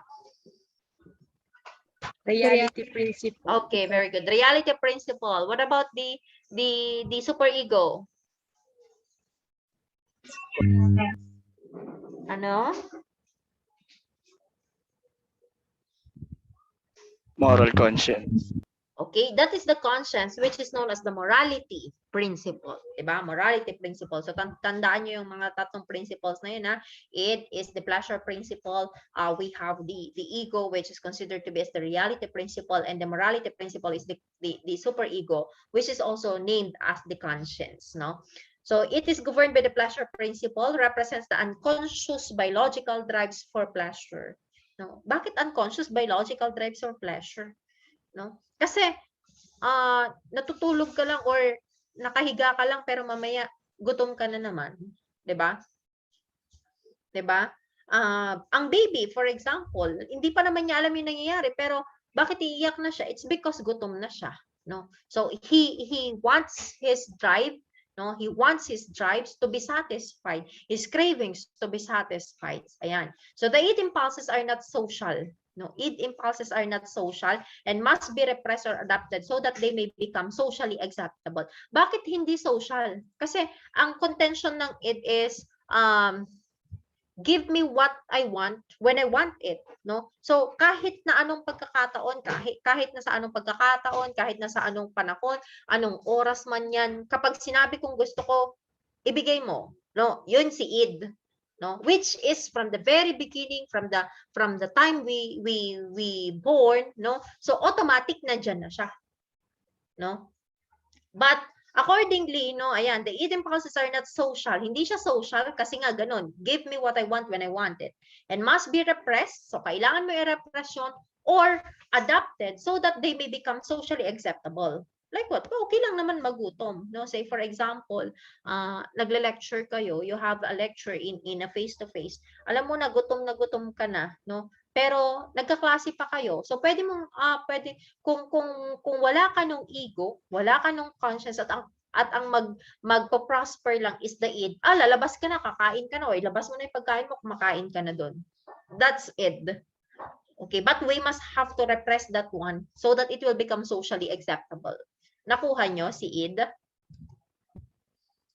Yes po, ma'am. Okay, very good. No, so next we have ego. No. Kung si id is present na siya from the very first time na ilabas tayo, no, sa mundo, no, si ego naman will grown out from that of the id, no. So it is considered to be the sensible and responsible part of an individual's personality. Take note, a sensible and responsible part of an individual's personality, which is governed by reality principle. No, it is developed early in life and compensates for demands of the id by helping the individual guide his actions to remain within the boundaries of accepted social behavior. That's what I've told you a while. No? So kung wala kang id, kung wala kang ego, for example, wala ka ng reality principle, kahit na gutom ka na, or yes, gutom na gutom ka na, sige, labas mo na 'yung pagkain mo, kain ka ng kain doon. Okay, that's it.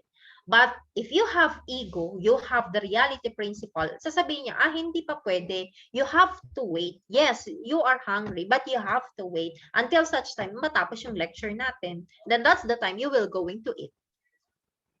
Okay, that's ego. But you have to take note that ito, sabi niya, si ego is developed in early in life, meaning from that of id, dapat mga after 1 or 2 years of your life, no, nade-develop na siya, nade-develop yung ego mo. Kasi kung hindi yan nade-develop, what will prevail will always be id. No? So yun na lang yung nagpre-prevail, yung id. Kung ano yung gusto niya, yun na yun. Sabi nga, what I want when I want it. No? Give me what I want when I want it. Okay? So the id, by helping the individual guide his actions to remain within the boundaries of accepted social behavior. Next, it is the objective rational part of the personality.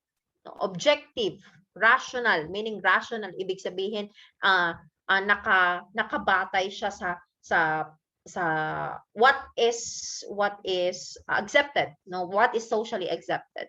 Rational part of the personality. But you have to take note that ego, kasi nga na-pull out siya or na-craft siya or na-develop siya from that of the id, you have to take note that ego will always be loyal with the id. Okay, let me explain that one later after superego. Okay, so superego serves as the moral conscience of an individual. It is structured by what values were taught by the parents, the school, and the community, as well as belief in God. So meron kang id, meron ka ng ego, na-develop na yung ego mo, dapat meron ka ding superego, no? Which serves as your moral conscience. Sabi, ang superego structured by what values were taught by the parents. No? Structured, ibig sabihin na nahubog siya. Ang superego is nahuhubog siya ng values that were taught by your parents, by the school, and the community. And this parent, school, and the community, under the sociological approach, ito ay tinatawag na, ano tong tawag dito? Social? Anong tawag dito? In your theories of crime causation, these are called what? Parents, school, community, church, ayan, as well as the belief in God, ayan. Highlight natin. Ayon, very good, Mr. Bayot. Galing ng klase na to, may always may nakakaalam, no? That is the means of social control. No, very good, Mr. Bayot. No? Means of social control ang tawag dyan sa kanila. No? So superego will be structured by this social control. No? So kung mahina, weak yung social control mo, how you will going to structure your superego? Wala na. Okay? So it is largely responsible for making a person follow the moral codes of the society. Largely responsible for making a person follow the moral codes of the society. Because you have the social controls, no? You have the social controls, which is structured your superego. You will now going to be responsible, or this will be responsible to make you a person who will follow the social codes of the society, or moral codes of the society. And superego will be divided into two parts. We have conscience, which tells us what is right or wrong. Say for example, nagugutom ka, wala kang dalang pagkain. Yung classmate mo, yung sa bag niya, for example, nakabukas yung packet ng bag niya. 'Di ba sa school, mayroon yung ang mesa ay ang chair niyo na ngayon, 'di ba, individual. Tapos nilagay niya, for example, yung bag niya doon sa may likuran. Usually ganoon, 'di ba, pag backpack nilalagay mo sa likuran ng chair mo. Yung nasa likod ng upuan mo, no? Gutom na wala siyang baon. Kasi kasi ang tamad niya, so hindi siya maagang gumising, nakalimutan niya yung baon niya or something like that. Nakabukas, nakausli yung sandwich. Kukunin ko ba to kasi gutom na ako? So it will tell you what is right or wrong. Kung wala kang superego, definitely you will get that one. Nakuha nyo yung point? Nakuha ba yung point? Kasi you want to satisfy your id, no? And we have the ego ideal, no? The second part is the ego ideal, which directs the individual to morally acceptable and responsible behaviors, which may not be pleasurable. No? Ego ideal, directing the individual to morally acceptable and responsible behaviors, which may not be pleasurable. So, kumbaga, i-direct ka niya sa ibang ways, no? Which is acceptable and responsible naman. Although somewhat, it could be hindi siya pleasurable kasi pwedeng maging it's somewhat ang tawag na to, hindi siya form of satisfaction, no? Ganon. Pero acceptable yung behavior niyon, no? Okay, going back doon sa sinasabi ko kanina pagdating sa ego. Since ego is considered to be as rather developed out of the id, no? Ego is always found to be loyal with the id. Always found to be loyal at the id. How? So saying, for example, there is a conflict between id and ego. No, nag-aaway yan sila. No, gusto kong kumain. Wala kang pagkain, sabi ni ego, no? Basta gusto kong kumain, 'di ba? Kahit gagawin niya para kumain. Ngayon, if there is what we call the how they call this, the conflict between the id and the ego, dapat andun si superego, no? Si superego ang magme-meddle. Okay. The problem is if the superego is defective, ito yung tinatawag na maitim yung budhi, no? Walang konsensya, kasi hindi nagsi-safeguard. Alam niyo ba 'yon? Yung patalastas ng ako ang iyong konsensya. Hindi nyo na alam yun? Uy, nandiyan pa ba kayo? Mga mga iho at iha? Okay, nandiyan pa sila. So alam niyo yun? Alam niyo ba yung patalastas before na ako ang iyong konsensya? Hindi nyo alam?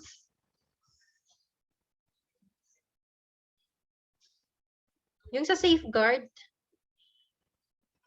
Joy po yun, ma'am. Hindi po safeguard. Joy ba yun? Alam ko Joy po, safeguard ma'am. yun. Joy ba yun? Safeguard yata yun eh. Kay Michael B. Hindi ko na masyado matandaan, pero alam ko safeguard kasi yun eh. Sorry Joy pala yun. Okay. Yun, yung kay Joy. Diba? Sabi niya, ako ang iyong konsensya. Alam niyo yung mga sinasabi ko kasi magkakaedad lang naman tayo eh. Diba? Agree ba kayo? Wala, ayaw nila mag-agree Yes, ma'am. Yes po, ma'am. Magkakaedad lang tayo eh. Tingnan nyo naman. Ayaw nyo kasi mag-on ng camera para makita ko. Tingnan nyo, pare-pareho lang tayo ng itsura. Okay? So, yung sa joy, yung ako ang iyong konsensya. What if wala yung konsensya mo na yon, no? So hindi ka nakapag gumamit ng joy, no? Hindi ka gumamit ng joy kaya wala kang konsensya. So ano ang mangyayari? Since ego, defective na to, hindi na magfa-function. So hindi niya nasasabi which one, it will no longer tell you what is right or what is wrong. So wala na, no? Hindi na nagpa-function kasi maitim yung budhi mo, wala kang konsensya, no? So since ego was developed out of the id, you have to take note na ito will always magiging loyal kay id. At kapag naging loyal na si id, si ego rather kay id, what will happen? Criminality will be the result. It's always on the pleasure side. No, it's always on the pleasure side. So kahit pa magnakaw yan, okay na. It's because wala nang konsensya na magme-meddle between the in the conflict between the id and the ego. Okay? Nagigets nyo? Nagigets ba? So Yes, it is very important, no? It is very important that we must have to maintain our moral conscience, which is our super ego. How? Of course, by making our social control, asa na yun? Ayan, by making our social control, bakit napunta na dito? By making our social control stronger, no? Stronger. Kasi kung weak yan, wala. No? Walang mangyayari. Most especially kapag nag-away si id at si ego, always magdudwell si ego papunta kay id kasi loyal siya kay id. Okay? So that's for the psychoanalytical theory. Now let's proceed on the psychosexual stages of human development. So alam niyo naman siguro ang eros, oral stage, anal stage, and phallic stage, no? We have also the fixated person, Oedipus complex, no? Electra complex, and so on and so forth. Okay. So we have eros. Eros is the most, no? Eros is the most basic human drive present at birth. That is the instinct to preserve and create life, 'di ba? Kasi kung wala yung eros na yon, baka nag-die out na, nag-extinct na ang tao sa mundo, no? This is of course expressed sexually kasi wala naman ng ibang pagkaparaanan para mag-produce ng offspring, 'di ba? Meron pa ba? Other than this, the highlighted one? Meron pa ba?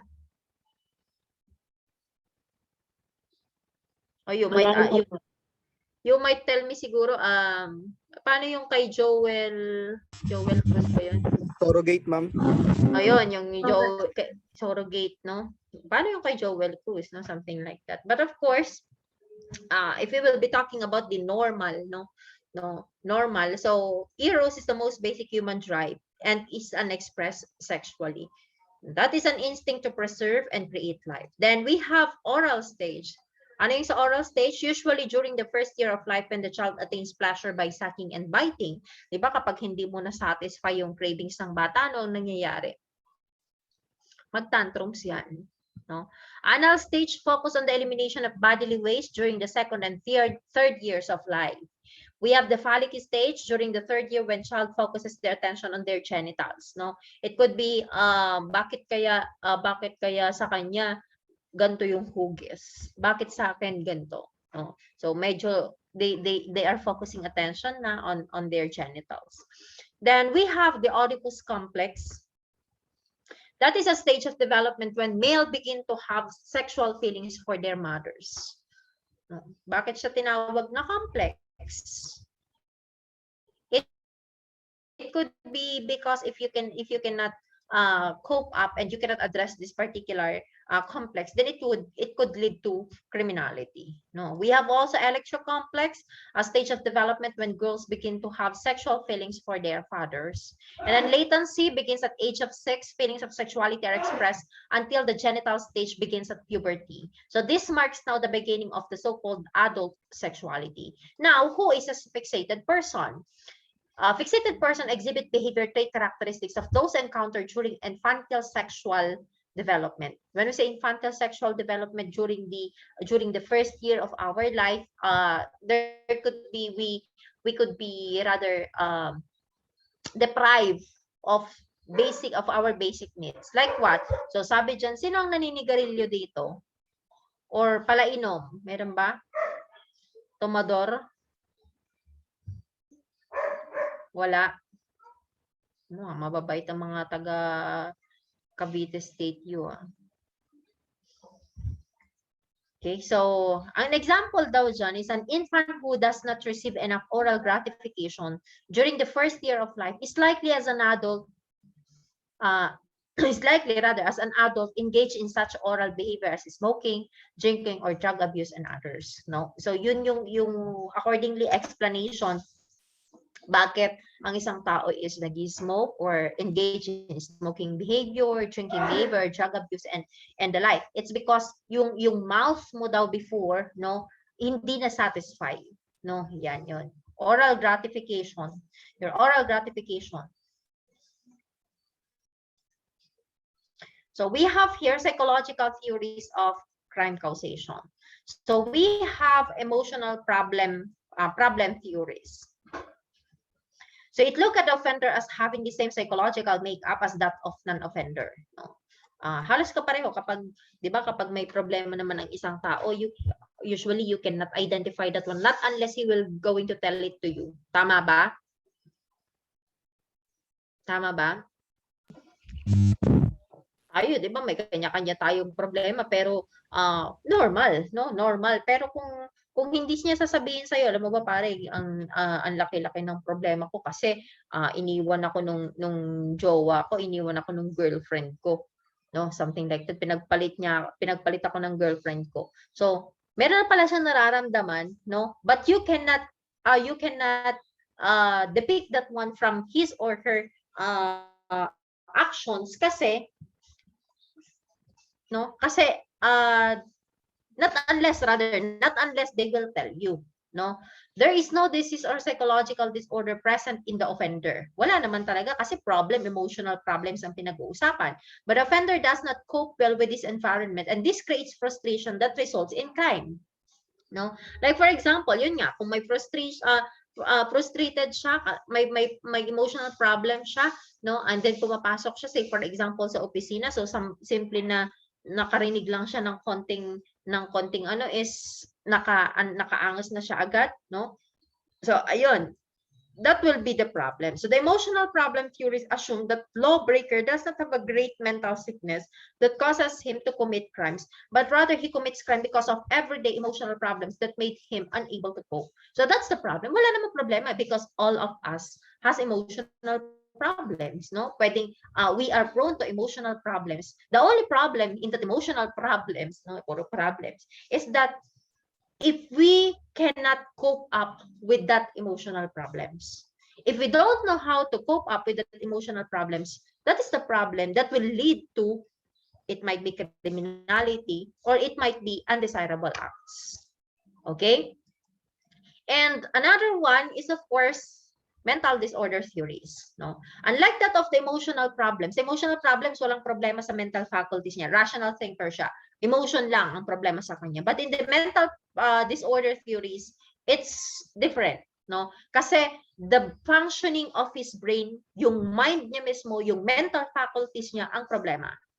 Okay? There are two general types of mental disorders. We have to take note of the organic disorder and functional disorder.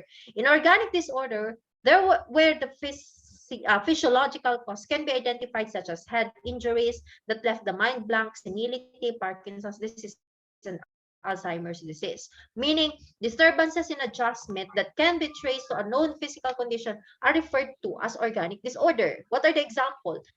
Kaya siya naging makakalumutin kasi alam niyo ba nabagok yung ulo niyan before. Yan. Ibig sabihin, may known cause. Nakukuha niyo yung organic disorder? Nakukuha ba? Okay, yes. Yun. Okay, so may known cause, may known na origin, bakit naging ganun yung actuation niya? Bakit nagkaroon ng Alzheimer's disease yan? Bakit nagkaroon ng amnesia yan? No? Bakit totally wala siyang maalala? Kasi na-aksidente yan. So, you know the cause. No, that's organic. But in the functional disorder, no, This is characterized by strange behavior, strange, kakaiba, di ba? That cannot be traced to any known organic disease. No, hindi siya nabagok, hindi siya nahulog, hindi siya na aksidente, and so on and so forth. Ira. Ano? 5. Walang break? Yun. Ilan ba tapos na? Okay, we call this the functional disorders. No, so walang known cause, pero iba yung ikinikilos niya, then that is functional disorders, implying that the individual functions in an abnormal way without known structural defect. No, walang known structural defect, walang nabago doon walang hindi nagkaroon ng concussion sa brain and so on and so forth kasi wala namang aksidente na nangyari. Pero bakit ganun yung attitude niya? Bakit ganun yung behavior? Bakit ganun yung actuations niya? That is what we call functional disorders. No? So we have different types of mental disorders. So papasok tayo ngayon una sa neurosis. Okay? Neurosis is a condition where a person compromises with reality by developing imaginary ailments. No? Ano yung imaginary ailments? Andyan ang phobia, obsession, or compulsion. When we say phobia, what's that? What is a phobia? Fear of something. Okay, no? Extreme fear na wala namang known na cause. Okay. Wait lang.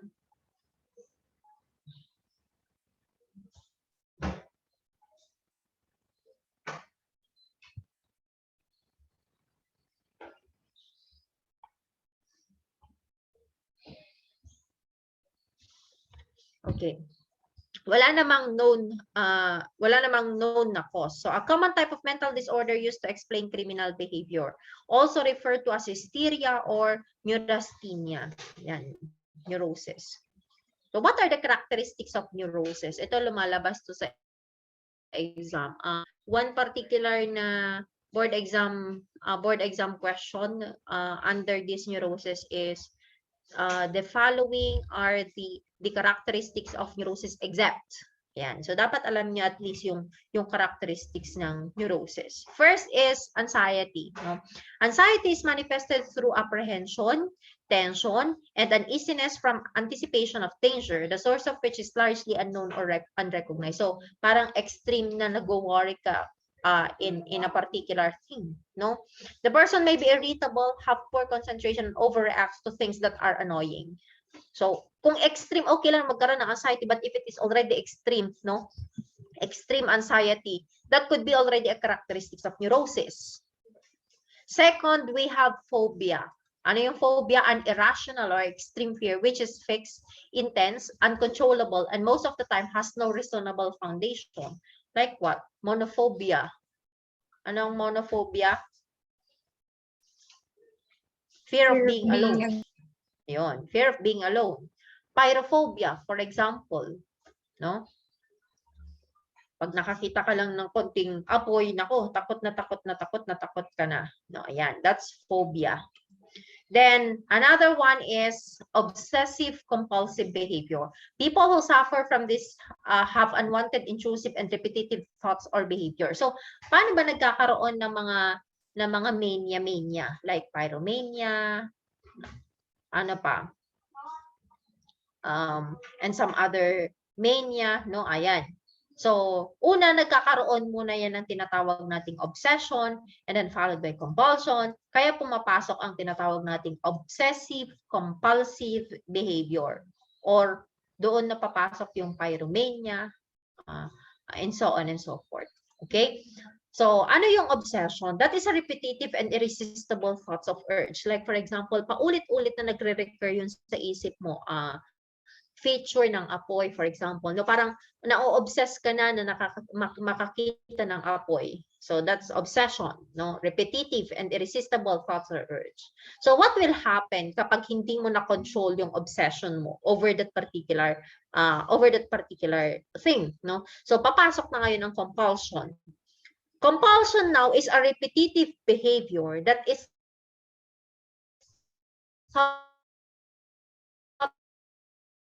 to produce or prevent something that is thought to be magically connected behavior No? Pasok na ikaw na mismo, compulsion, in order na makita mo kung ano why nagkakaroon tayo ng tinatawag nating obsessive compulsive behavior.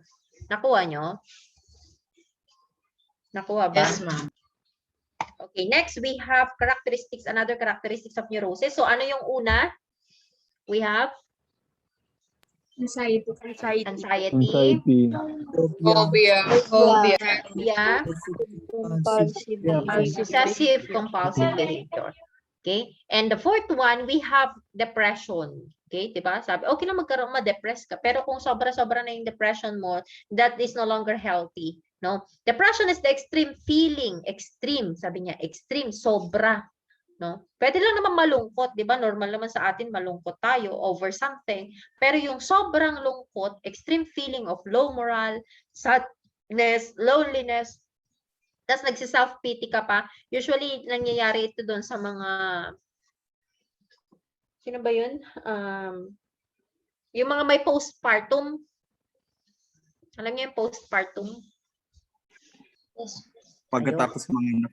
Oo, 'di ba? Pagkatapos mga anak, sometimes they are low moral kasi yung body nila hindi na nila maayos, hindi sila makapag-work, something like that. Ano pa, nagsi-self-pity sila. They think that they say for example their family, their husband, they are already neglecting them, no? Yan, rejection, boredom kasi nasa loob lang ng bahay, pessimism, puro mga negative thoughts, no? So ayan, depression. A person is said to be depressed if these feelings become pervasive and can already affect all aspects of a person's life. Excuse me lang.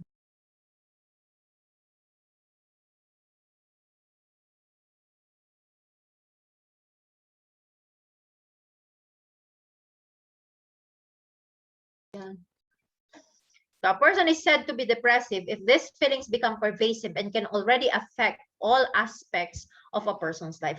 So kung nakaka-apekto na yan sa normal na functioning mo, that's no longer healthy.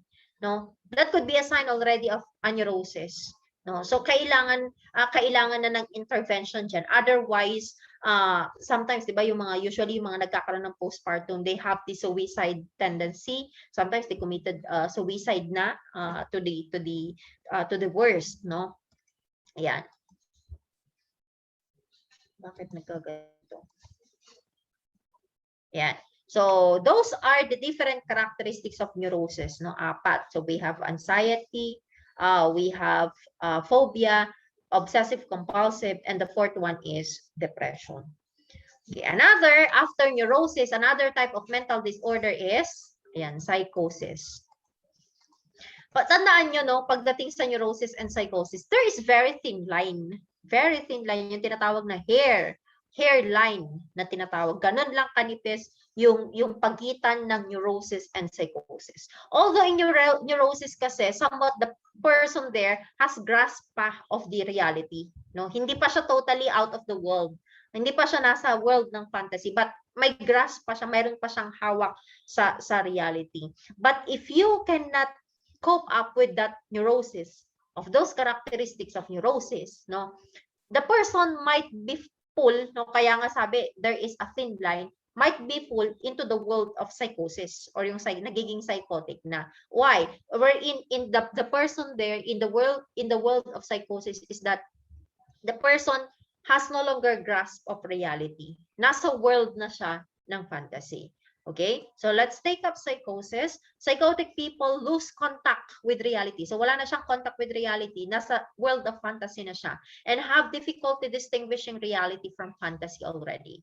So psychosis is a gross, when we say gross, grave na, and persistent falsification of conventional reality that leaves the person unable to manage conventional reality with any degree of effectiveness. Why? Because he already lost contact with that of the reality. No? Psychosis has two major components. We have the so-called hallucination and delusion. So tandaan nyo naman yun, yun yung components. So kapag nakita nyo, kapag meron ng delusion, meron ng hallucination, that will fall already under neurosis or psychosis? Psychosis. Very good. under na siya ng psychosis. Okay? Basta may delusion at mayroong hallucination. Delusion is the faulty belief. Tandaan nyo, lumalabas din yun sa board exam. Delusion is the faulty belief, no? That is motivated primarily by individuals' needs and wishes and in fact has no basis. No? May mga paniniwala na sila, like sabi nga natin sa delusions of grandeur and delusions of persecution. Delusions of grandeur in the sense that they think that they have a special mission in life. No, delusions of persecution in the sense that they think that the people around them, they want to hurt them, they want to injure them, and they want to inflict pain on them. Ayan ang delusions of persecution.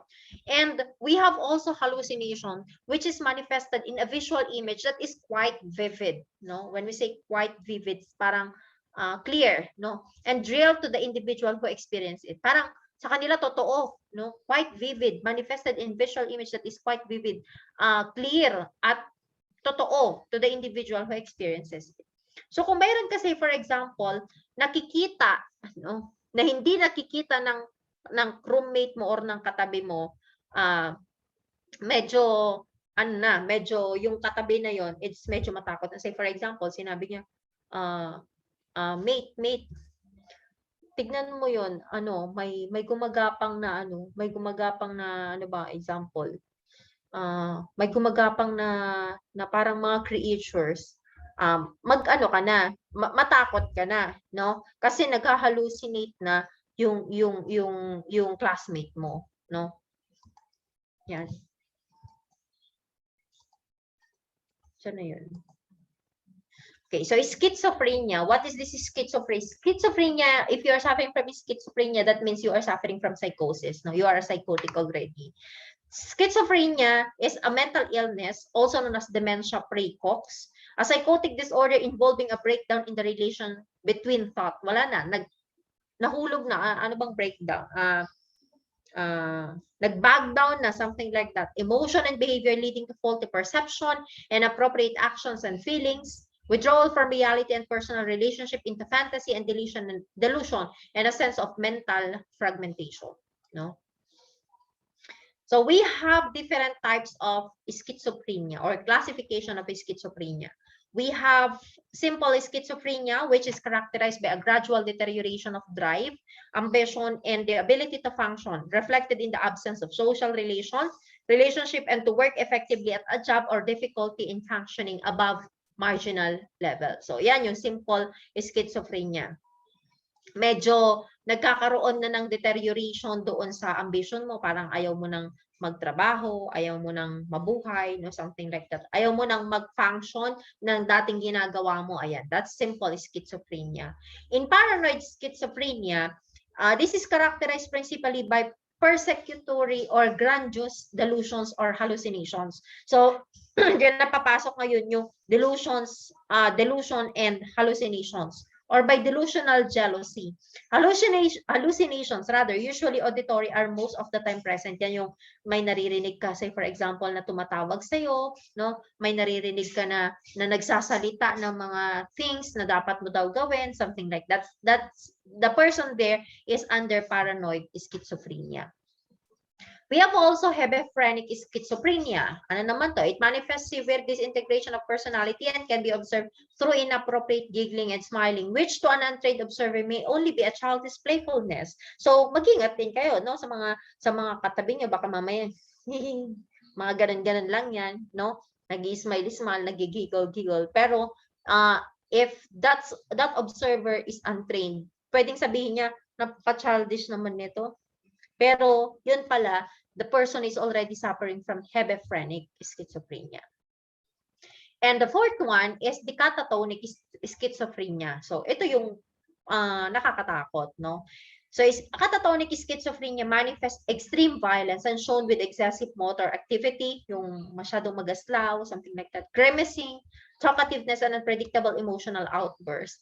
When these symptoms are not present, the individual is usually in a stupor. When we say stupor, that is a state of total silence. Kumbaga, after niyang magalaw, maging talkative, bigla-bigla, Nandun na lang siya sa isang lugar, tahimik. Now, that is what we call stupor. A total silence is present and the posture is often bizarre, with remaining in a single position for hours, seemingly unmindful to anything and responsive to no one. So kahit tanungin mo, he will not respond to you. But that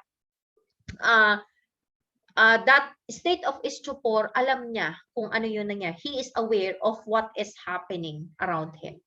No, kahit nasa state of stupor siya. Hindi mo siya nakakausap, no? He is silent, no? He is remaining in a single position, but he knows, he is aware what is happening around him. So this lack of verbal or physical response is accompanied ironically by an increased awareness. Ayan.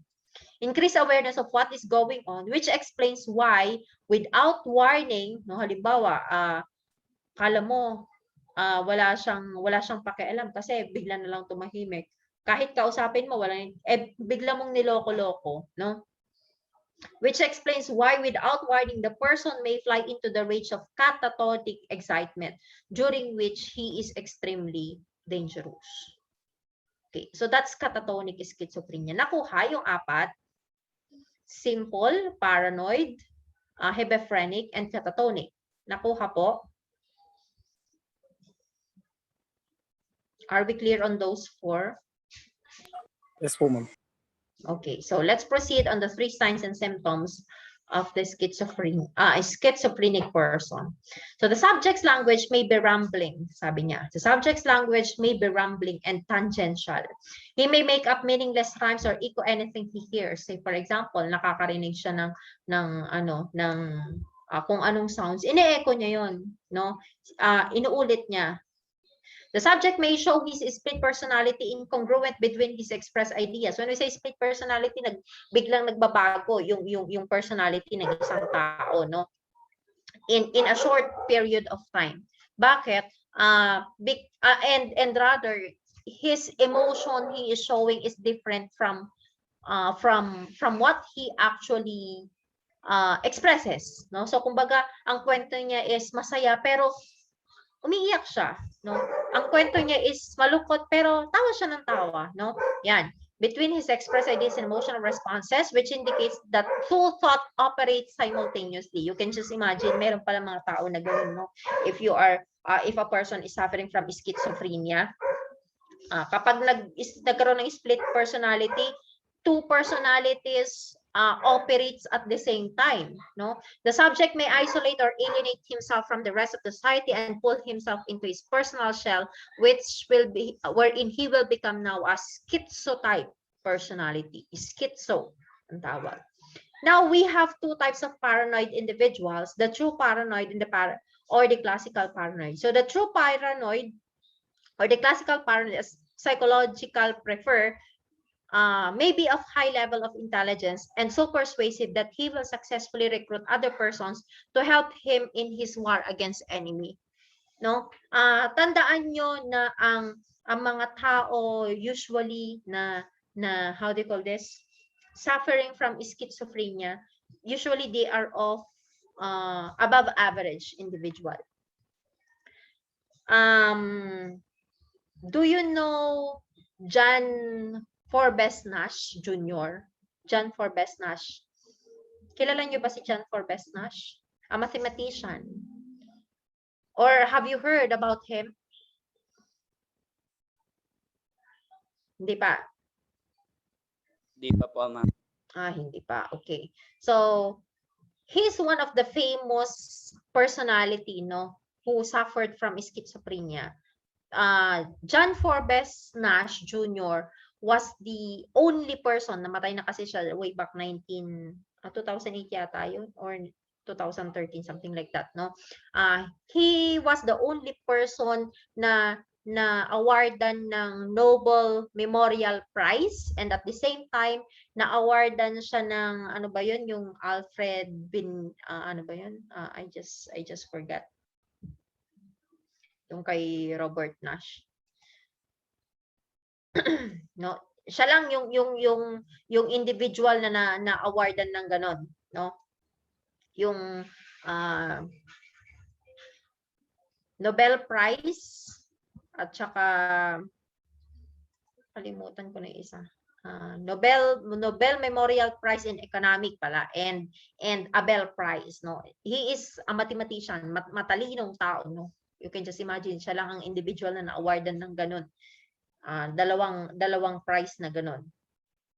So what happened then, when he was working with somewhere sa ibang lugar na, kasi pinag-aral siya, di ba? Kasi matalino, something like that, no. Sabi niya sa wife niya, he will be how do you call this? He will be working with as an parang intelligence officer, no? Wherein siya yung tagadala daw ng mga, how do you call this? Tagadala ng mga letters, ng mga codes from one government to other government. Sa intelligence agency to the government, no? Siya daw yung tagadala. So, all the while, lahat ng mga kwento niya is totoo kasi talagang ina-act niya, no? Ina-act niya. But, paano nalaman na lahat lang pala ng mga yun ay make-up stories niya? Ibig sabihin, he is suffering na pala from how do you call this? From hallucinations, no? Nung nagsasalita na siya, no? Nagsasalita na siya about his particular thesis. May mga tawag nito, may mga individuals na nakakurbata ng red. No, nakakurbata ng red. Ano ang ginawa niya? He pulled one particular individual and he immediately punched the individual. So that's the time na nalaman nila na this Nash Jr. was suffering from schizophrenia already. Bakit? Paano nila nalaman? Kasi sinuntok lang ba, no? Kasi he thought, no, sabi niya, yun daw mga naka-red, naka-color ng red, na mga waiter lang naman doon sa function hall na yon. Sila daw ay mga Nazi. No? Mga Nazi, mga German na, yung mga, alam niyo naman, di ba, nung World War II, yung mga Nazi sa Germany, di ba? So, kalaban ng government, kalaban ng mga taga-allied. So, sinuntok niya yun kasi kalaban daw yun ng government. You can just imagine, he is already suffering from paranoia. He is already suffering from hallucinations and so on and so forth. No? So he underwent medical treatment, kaso nagkaroon ng relapse kasi hindi niya na pala iniinom yung mga gamot niya. But later on na-treat naman yung schizophrenia niya. No? There were also other personalities, no, that na matataas yung IQ level, above average yung IQ level, who suffered from schizophrenia. But I'm not telling you this one na baka mga matatalino yung mga tawag nito. Kaisipin nyo, mga matatalino yung mga nagkakaroon ng schizophrenia. No naman, no? So hindi naman. So next, we have the individual with paranoid reaction who do not handle the problem in as much logic or intelligence as the true paranoid. So ito kasi mga true paranoid, ito yung mga above average yung IQ level. Okay? So we have two types of delusions. We've already mentioned this one a while. So we have the delusions of grandeur, results when the person believing he has special qualities, abilities, or special mission in life. So if you watch already yung ano bang particular na na movie, wherein the person there the person engaged in killing, no, in killing some women na gabi na umuwi, naka-miniskirt lang, and then they are using, ano ba yun, yung stockings, no? Tapos anong ginagawa niya? Yung stocking na yun, tinatanggal niya, yun yung ginagawa niyang pang-strangle doon sa mga women na yun. When the men, when the perpetrator, so ganun yung nangyayari, parang ano ba ang tawag doon? Serial crime yun nangyari, no? Serial killing. So, when he was caught already, so, they found out that this particular individual, so sabi niya sa ano, don't you thank me? Sabi niya, don't you thank me? Ayaw niyo ba akong pasalamatan? Dapat nga pasalamatan niyo ako, kayong mga police. Why daw? Because he is actually helping them to eradicate dirty persons in life. No? So yun yung tawag niya doon sa mga prostitute, dirty persons in life. So that's his mission daw. Now, he has a mission to eradicate the dirty people in the world, no? And those dirty people na tinatawag niya ay yung mga prostitutes, no? However, ang nangyayari is as long as nakakita siya ng naka-skirt with tawag nito, naka-stockings lang. So sa tingin niya dirty person na yung tao na yun. No? So when the psychologists how they call this, trace yung background niya, they found out na ang nangyari pala nung bata siya, the mother, no, who is a prostitute, no, keeps on leaving him, no, iniiwan lang siya doon sa bahay nila. Tapos lagi niya nakikita ang suot ng nanay niya is yung maiiksi na skirt, no, maiiksi na mga dresses, tapos naka-stockings, no. So that is what we call delusions of grandeur. So he thinks that he has special qualities, he has abilities or special mission in life. Also, we have the delusion of persecution, which results in the person believing he is being persecuted because he has a special mission or is God's select person. Yeah. Now, what are the various studies of human behavior and mind in relation to the causes of crimes? Now, so we have Albert Acorn in his book entitled Wayward Youth in 1925 said the cause of crime and delinquency is the faulty development of the child during the first years of his life. No? Faulty development of the child during his first years of life. Kasi very, very vital yung first year of life ng isang individual. Kasi doon na-develop, di ba? Doon na-develop yung values niya, and everything. Okay? So, Acorn also concluded that societal stress, though damaging, could not alone result in a life of crime unless a predisposition existed that psychologically prepared youths for antisocial acts. He called this mental state the latent delinquency, no, which found on youths whose personality requires acting in the following ways. So, sino-sino ang mga latent delinquent? Ano pala ang latent delinquency? So, seek immediate gratification. No, they want to seek immediate gratification. Consider satisfying their personal needs more important than relating to others. So para sa kanila, you have to satisfy my personal needs, which is more important than that of relating to other person. No, satisfying instinctive urges without considering the right and wrong, which means they lack guilt. Meaning, the superego is not functioning. Okay, their moral conscience is not functioning.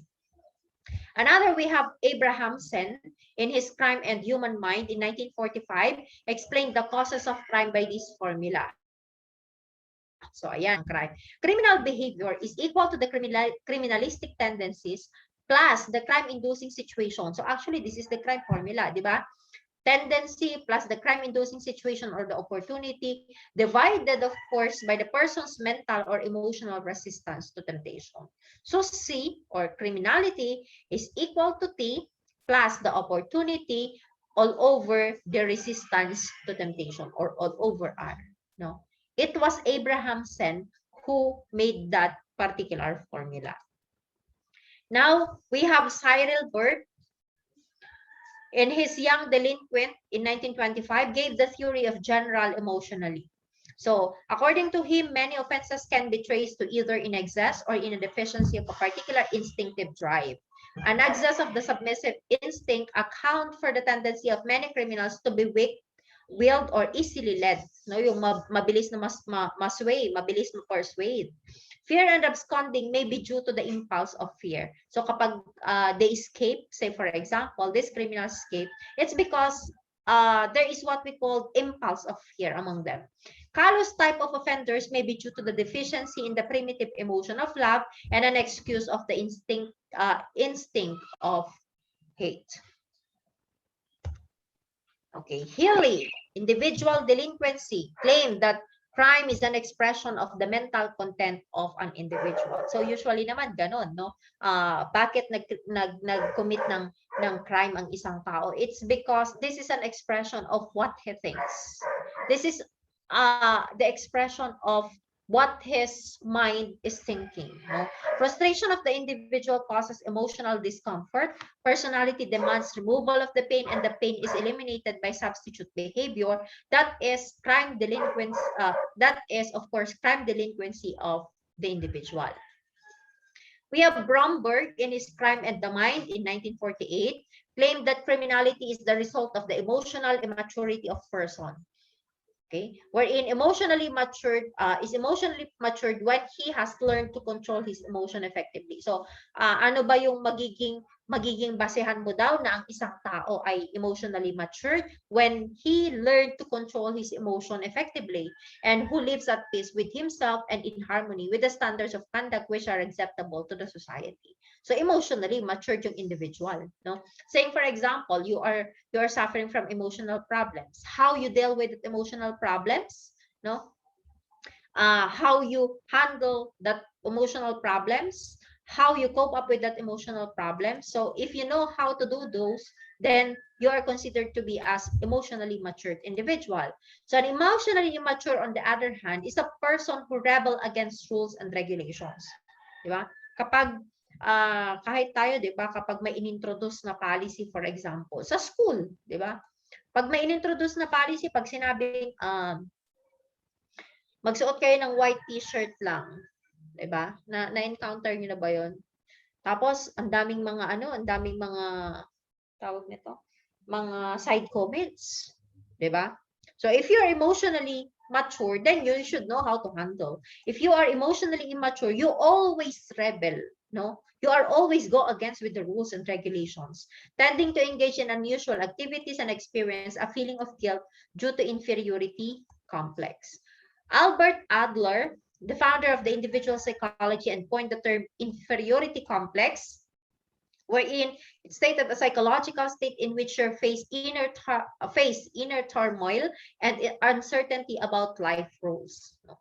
That's inferiority complex. And then we have Erik Erikson. He described the so-called identity crisis. We have Isaac Ray, an acknowledged American psychiatrist who popularized the concept of moral insanity in his book. No, we have also, okay, so those are the different personalities who supported psychological approaches in crime causation. No, so ibig sabihin, sinasabi lang nila na there is actually in truth and in fact, psychological makeup of a particular individual could lead a particular person to commit crime. No, so mental, they call this mental illness could lead a particular individual to commit crime. Okay, how you handle emotional problems, it could lead you to the commission of crimes if you cannot handle that problems properly. Okay, now let's proceed on the third main approaches of crime causation, the sociological theories. Ano naman ang sociological theories? Sociological factors refers to things, places, and people with whom we come in contact with and which play a part in determining our actions and conduct. No? So ito, in the sociological, these are group of theories wherein it blamed the society, it blamed the environment as the factors that could lead an individual or that could push an individual to commit crimes. No? So bakit nagko-commit ang individual? Kasi nakatira yan sa urban. Tapos yung social control niyan, is very weak. The social bond niyan is very weak. No? That's why nag-commit yan ng crime. So that's sociological theories. Nag-commit yan ng crime kasi he keeps on interacting with other individuals who has criminal tendencies or who are considered already to be criminals. Now that's sociological theories. So there are personalities who supported the idea of sociological theories. First one is Emil Durkheim. Emil Durkheim was one of the founding scholars of sociology, wherein he stated that crime is a normal part of society, just like birth and death. Normal part of the society. Lagi namang sinasabi, even in the definition of criminology, di ba? Sinasabi doon, It is considered to be as a social science. Bakit? Kasi crime is a part of the society already and it exists within the society. So crime is a normal part of the society, and also sabi nila, crime is the ingredient of a healthy society. No? So Emil Durkheim also proposes, bakit yan ganun? Wait lang. So, Emil Durkheim also proposed the concept of anomy. Ano ba tong anomy na tinatawag? This is what we call the prefix means none, no? And nomi means what? Nomi means norms. Meaning, Emil Durkheim proposed the concept of anomy, or the absence of social norms. No? Pwede ba yon? The absence of social norms in the society? Yes po. What will happen, say for example, if there is no norms in the society? As proposed by Emil Durkheim, yung concept ng anomy daw. What will happen? What do you think will happen?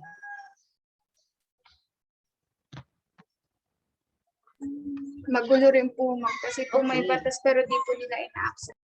Very good. No, definitely, no. So, magulo.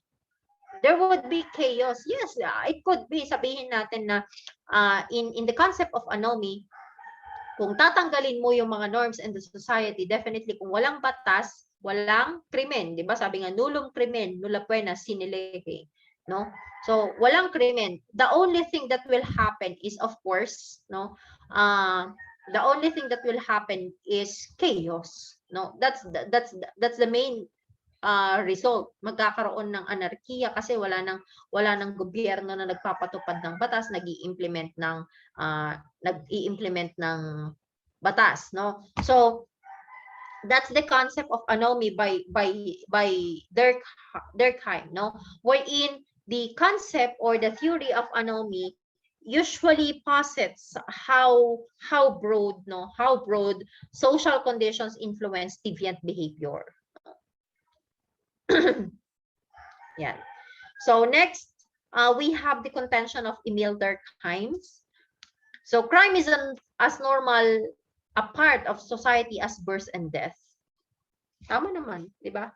Kasi nga meron kang batas na ini-implement, meron kang batas na ginawa, meron kang batas na ini-implement. Therefore, meron diyan magba-violate, no? Meron na bang batas na hindi pa na-violate? Sa tingin niyo? Wala pa, 'di ba? Yung mere wearing of face mask and face shield kapag aalis ka, kahit alam mo na mahahawaan ka ng COVID, 'di ba? Marami pa rin nagba-violate, 'di ba? Tama ba? Another thing, alam mo na nga nahuhulihin ka kapag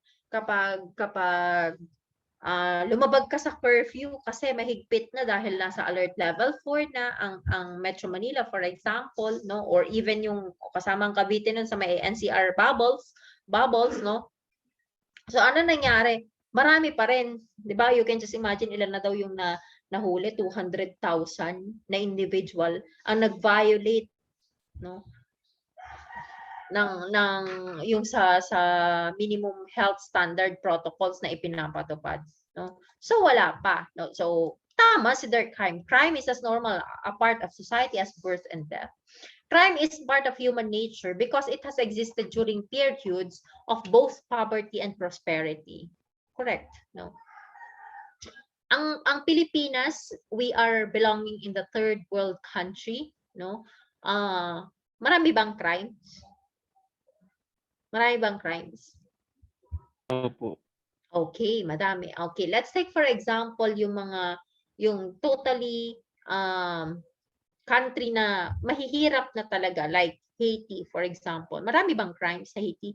Yes. Nag-exist bang crimes sa Haiti? Yes. Okay, let's go to say for example accordingly the most peaceful, no? One of the most peaceful country. Ano ba 'yon? We have Netherlands, no? So may mga crimes ba doon? Yes. Even the most richest country, no, may mga crimes. So tama ulit si Durkheim that crime is part of human nature because it has existed during periods of both poverty and prosperity. As long as human difference exists, that's the main reason actually, which is one of the fundamental conditions of society. It is but naturally expected that it will result to criminality. As long as nagkakaroon ng differences in the views, in the perceptions, and so on and so forth, no, magkakaroon ng criminality. No? Next, we have Gabriel Tarde, the forerunner of modern-day learning theories. He introduced the theory of imitation, which governs the process by which people become criminals. So, ano ba yung theory of imitation ni Gabriel Tarde? So, may pattern, no? May tatlong pattern na sinasabi si Gabriel Tarde. Pattern 1 is that individuals imitate others in proportion to the intensity and frequency of their contact, which is true. Parang yung sa D80 theory ni Sutherland. D80 ni Sutherland.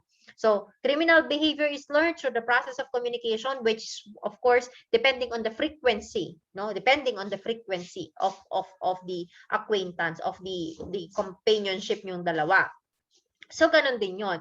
Individuals, ang isang individual daw, ginagaya niya yung isang tao depende sa intensity, no? And frequency, dalas ng inyong contact, ng inyong pagsasama. Second pattern, inferiors imitate superiors. Usually naman ganun, di ba? Alangan naman na mas yung superior mo, imitate niya yung inferior mo. No, it's not. So inferior imitates the superior. Bakit? The inferior look upon on his or her superiors. Pattern 3, when two behavior patterns clash. Yung dalawang behavior patterns clash. Say for example, ang tawag nito, criminal behavior, and the other one is conforming behavior, no? So kapag nag-clash daw na yon, it's either the conforming behavior ang mag-take over or it's the criminal behavior. Dalawa lang ang pwedeng mangyari. Okay? That's the patterns of theory of imitation by Tarde. Now, let's proceed on Adolf Quetelet. He repudiated the free will doctrine of the classicists. He founded what is known as the cartographic school of criminology together with Andre Michael Gary, wherein he is the founder of moral statistics. Cartographic school of criminology is considered to be as one of the sociological theories that use data, no? Data talaga kasi nag-undergo ito ng study talaga no? The cartographic school. So ano ba ang nangyari sa cartographic school of criminology? This study used social statistical data and provided important demographic information on the population, including density, gender, religious affiliations, and social economic status. So ito yung ginamit nilang variables. Meron bang relationship ang criminality sa population, sa density ng population, sa gender, sa religious affiliations, and social economic status. Wherein they found out there is, no, mayroong relationship. So, he found the strong influence of age, sex, climate condition, population composition, and economic status in criminality. No? Diba? By the way, no, there is one particular board examination question with regards to a cartographic school of criminology. So the question there is what school or what theory states that ano ba yun? Sabi niya that crimes against property increases during winter yata yun, yung ginamit na term. So what is the answer there? What is the answer? Cartographic.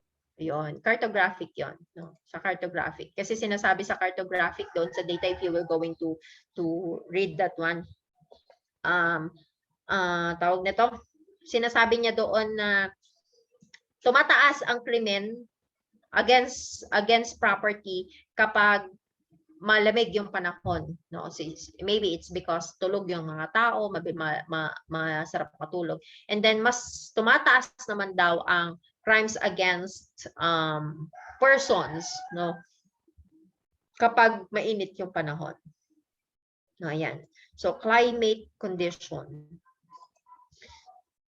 Next, we have Enrico Ferri. He is a member of the Italian Parliament. You remember in Enrico Ferri a while?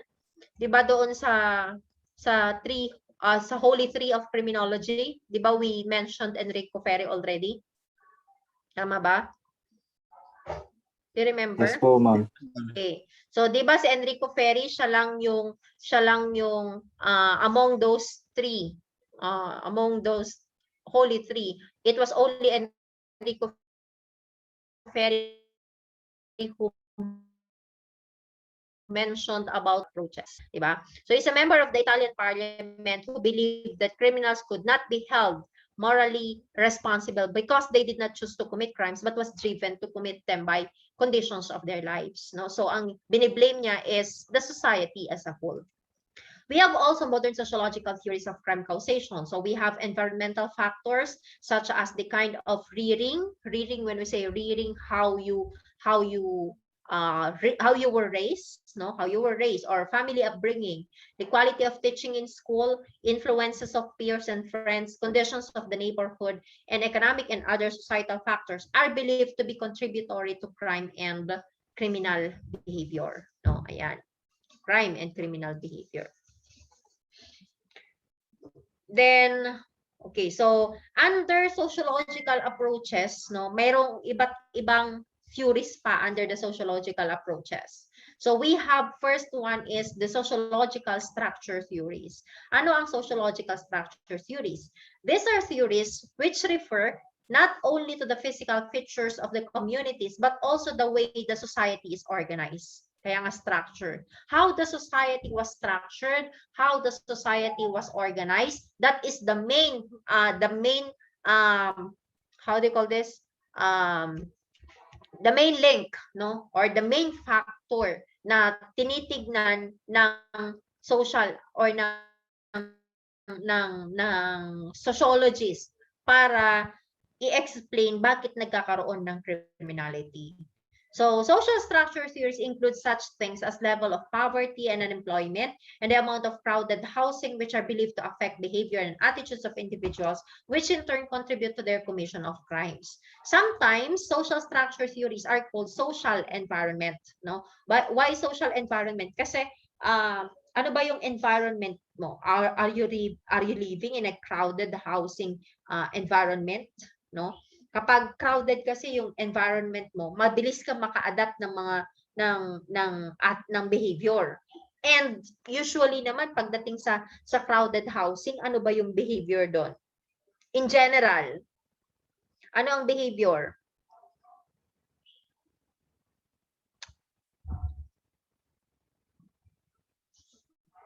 Anyone?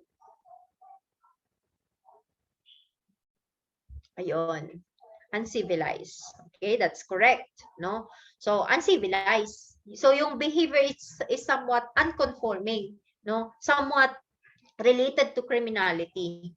So what will you expect kung halimbawa ikaw lumipat ka doon, no, coming ka from a place na, say for example sa rural, tapos nagpunta kayo ng urban, doon kayo tumira. So definitely you may adapt, no? You may adapt the behavior of that particular environment. So that's social structure theories. Under the social structure theories, nandiyan yung una is the social disorganization theory. This was popularized by Clifford Shaw and Henry Mackay, wherein crimes in urban areas are more prevalent. Ibig sabihin, mas marami, no, yung crimes in the urban areas as compared to rural areas because residents have impersonal relationship with each other, which is very true, no?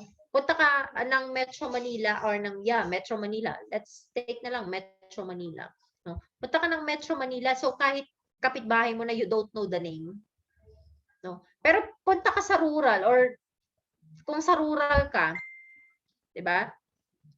Kahit taga-kabilang barangay kilala mo, tama ba? Taga-kabilang bayan na yan, pero kakilala mo. Tama? Tama ba? Yes po. Okay. Kasi nga, sa rural, meron tayong tinatawag na personal relationship, not unlike in the urban areas where there is impersonal relationship. Kanya-kanya. No, pake ko sa'yo, something like that. No? Next, increase in the number of broken families and single parenthood are also very common in disorganized communities. No? Disorganized communities, common daw ang broken families and single parenthood. Kaya nga yung iba, di ba, from province, kapag medyo hindi maganda yung ano nila sa province, o kaya yung iba nabuntis, saan sila tatakbo? Sa Metro Manila para itago, for example. No, broken families, dito rin ang tatakbuhan. No?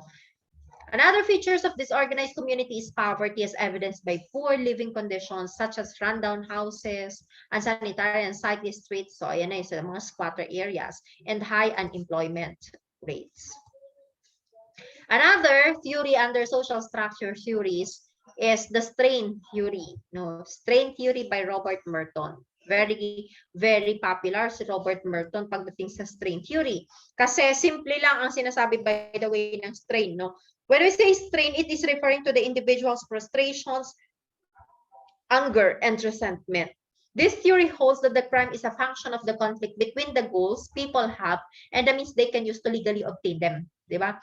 This also argues that the ability to obtain these goals is class-dependent. Members of the lower class are unable to achieve these goals, which come easily to those belonging to the upper class.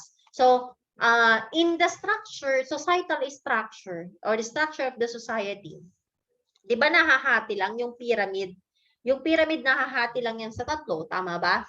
We have yung pinakataas is the elite or yung upper class, susunod ang middle class, and of course, the lower class. Di ba? So sabi dyan, the ability to obtain goals. Lahat naman tayo may goals, tama ba? And our goals is of course, almost the same. Kasi kung gusto ng upper class magkaroon ng pera, ang lower class ba ayaw ng pera? Sa tingin nyo?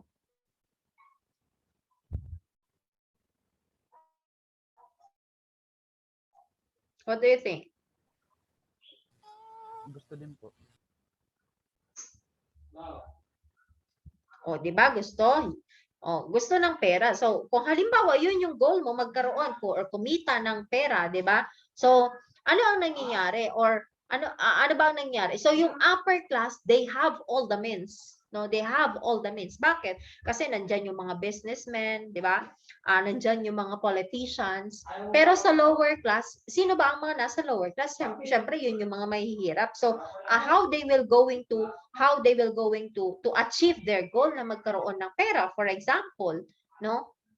So, ang nangyayari is that walang parehong means.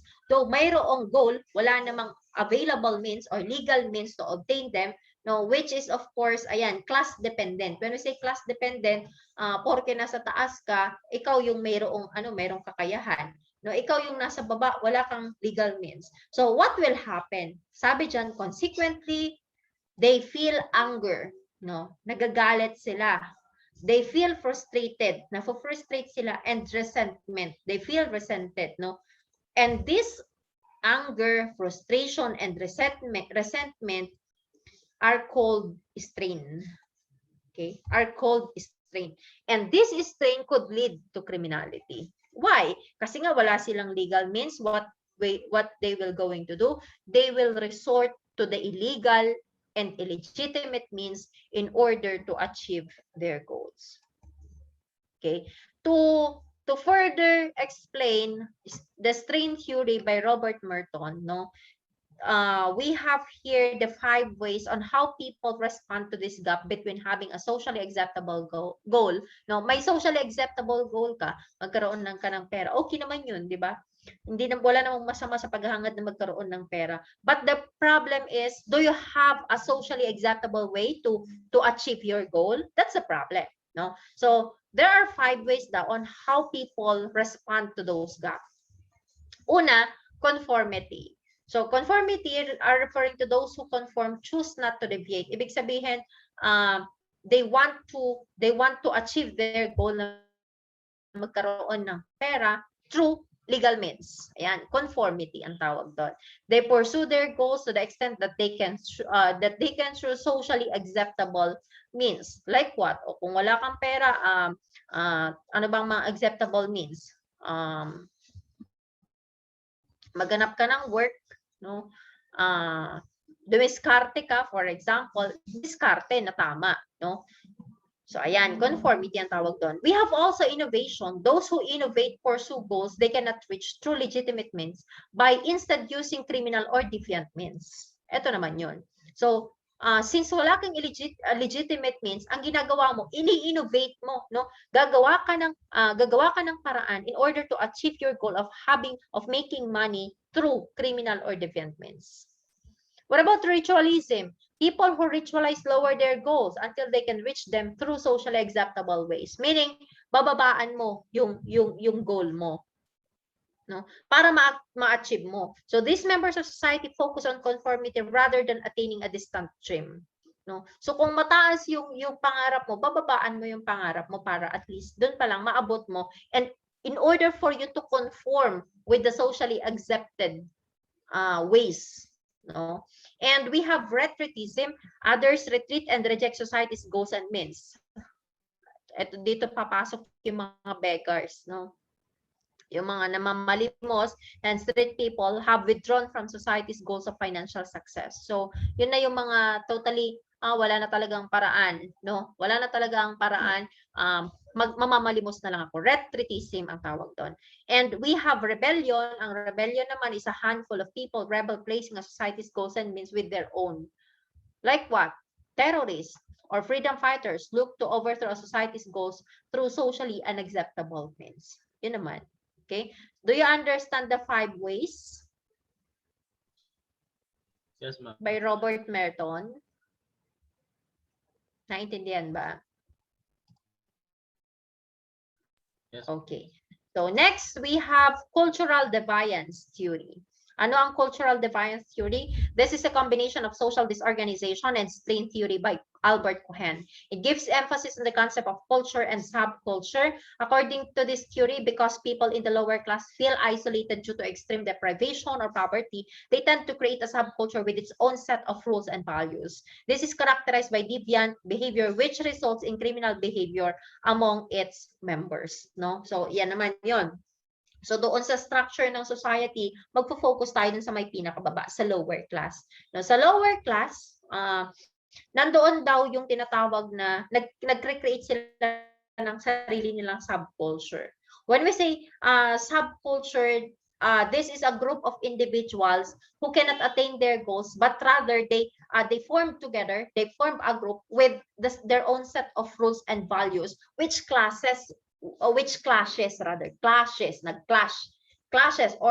is in conflict with the values and values of the upper class, no, or the middle class. Yan yung sa social cultural deviance theory na tinatawag. Okay, so let's have a 10 minutes break lang. Then let's proceed later with the social process theory. 10 minutes break.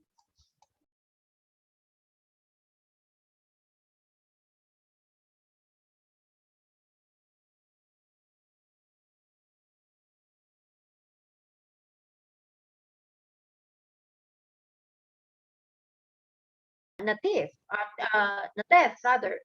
So the process of learning criminal behavior by association with criminal and anti-criminal patterns involves all of the mechanisms that are involved in any other type of learning. So another one is the differential reinforcement theory. According to this theory, individual's behavior depends on how people around him react towards his behavior. No? So dyan papasok yung tinatawag nating positive and negative reinforcement. Kasi pag sinabi mong positive reinforcement, it's more on the reward. When we say negative reinforcement, it's more on the punishment, no, that will be given to how they call this, hindi naman acceptable. Okay, so an act that is rewarded is of course repeated, and the act that is punished will be avoided. No, so sabi nga natin, this could be an operant conditioning. Why operant conditioning? Depending on how you will going to reinforce that behavior. So kung maganda, like for sa bata, di ba? If maganda yung attitude na ipinapakita ng bata, what will you do? You have to reinforce that by means of giving him rewards, no? But if the behavior is somewhat undesirable, what will you do? You have to reinforce that one using the negative reinforcement, which is an operant conditioning, para hindi na mag-prosper yung attitude na yun. So bigyan mo siya ng punishment. Okay? So parang ano lang yan, anong tawag nito? Stick and carrot, no? Stick and carrot.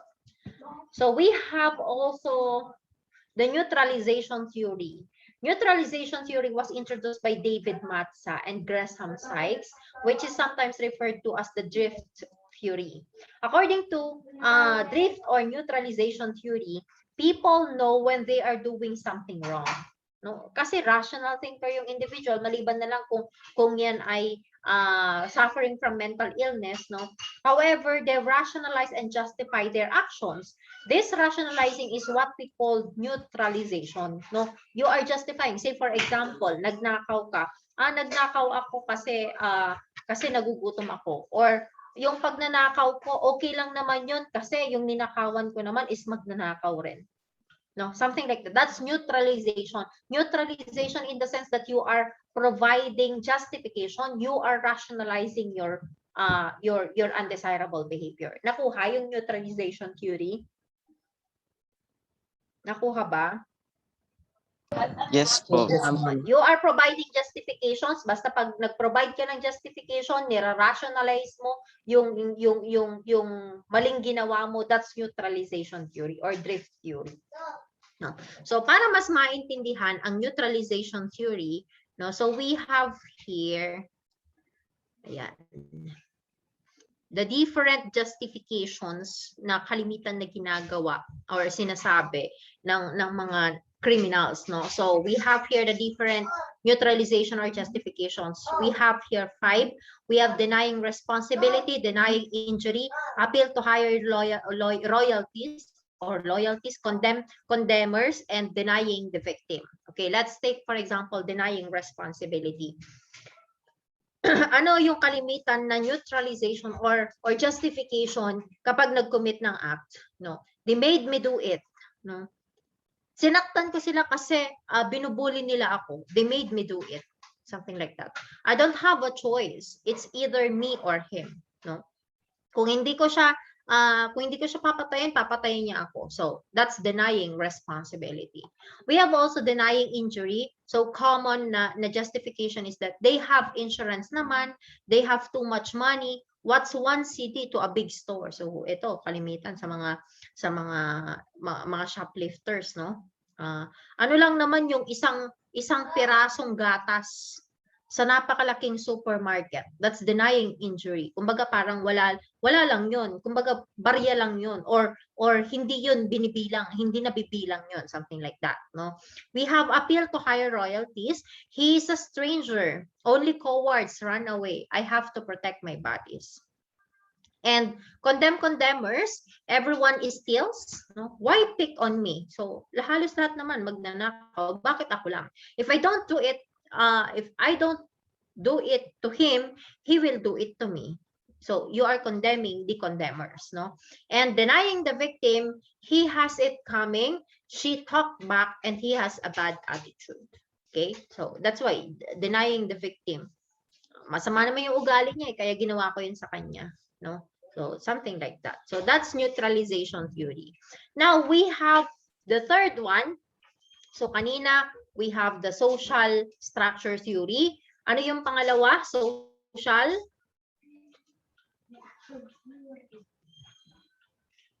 Una is, so under the sociological theories, di ba meron tayong social structure theory. Ano yung pangalawa? Social? Process theory. Okay, social process theory. The third one is the social reaction theory. Social reaction theory is commonly known as the labeling theory. Alam niyo naman siguro yung labeling theory by Frank Tenenbaum, Edwin Lemert, and Howard Becker, right? It states that people become criminals when significant members of society label them as much and they accept those label as a personal identity, di ba? Pag sinabi mo daw na yung isang bata is, ay, bakla yan, no? Bata pa lang yun, kalalakhan niya. So parang, I will accept na bakla ako, so I will act like this. No, something like that. Because you labeled the individual already. No. So negative labels definitely have dramatic influence on the self-image of offenders. Kasi you are actually stripping him of somewhat integrity, of somewhat dignity, no, which has negative impact on that individual kasi later on he might accept that label. What if yung label, okay lang kung ang label mo sa kanya is maganda, no, acceptable. What if the label is somewhat negative? Then he will going to accept that. Then later on, kinalakhan niya yon, the society or that particular individual na nilabel mo, magiging problema pa ng society. No, so you if that would be the case, somewhat you push the individual para maging criminal. No, so somewhat you have the responsibility over him. Okay, so in the social reaction theory, ito yon. Hello, I am what you label me. So if you label me like this, I will act like this. Okay, so that's very crucial, especially doon sa mga sa rearing ng child. Kaya nga ito sa mga theories na binibigyang pansin pagdating sa juvenile delinquency and crime prevention, no? So the fourth one, so we have social structure, social process. The third is social reaction, and the fourth one is social control theories. Social control theories maintain that everyone has the potential to become criminal. That's true. No, lahat tayo may potential na maging criminal, but most people are controlled by their bonds to society.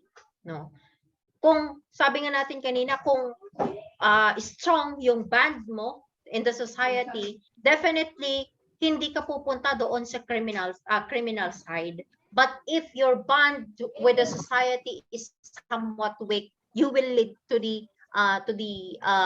ano ba to? Criminal behavior, no? So hindi magiging conforming yung behavior mo.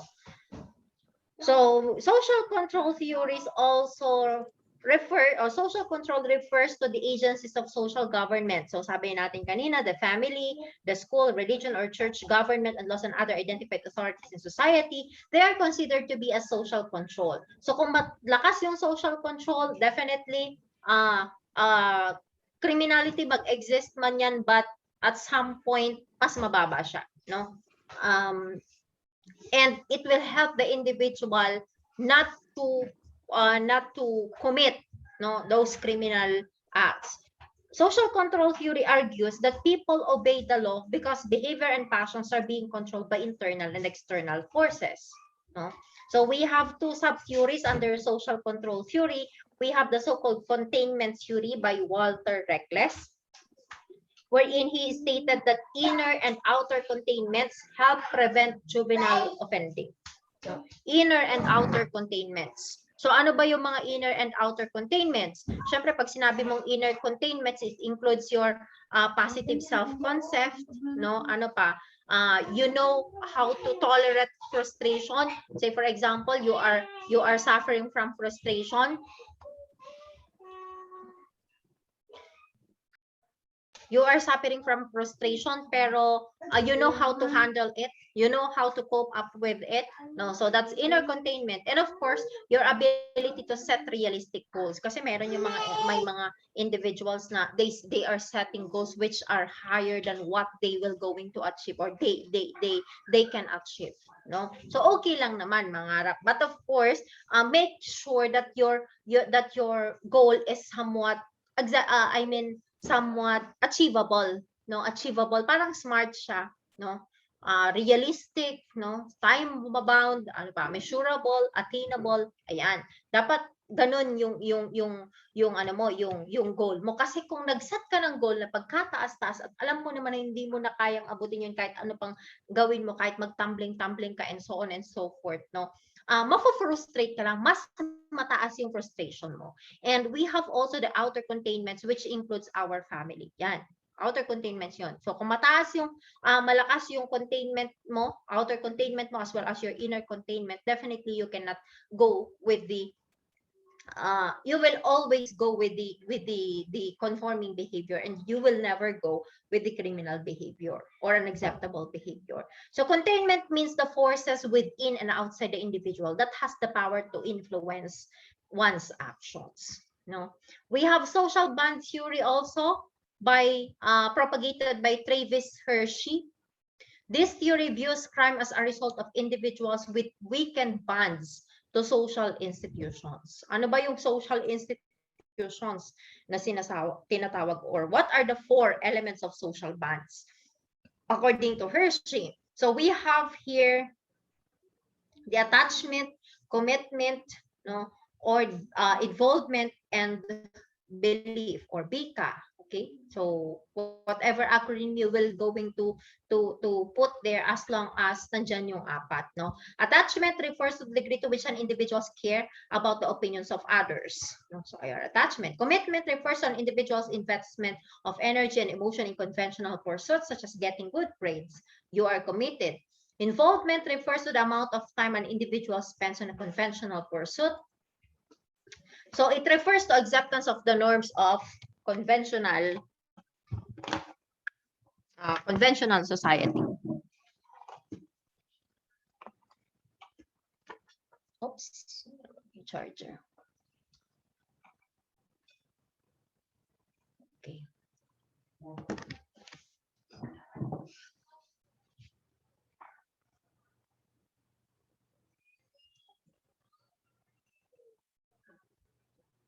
Okay, and of course, we have belief, no? So pag sinabi mong belief, it spends, belief refers to acceptance of the norms of the conventional society. In order for us to fully understand what is this Hershey's social control theory, let us take a look on this, no?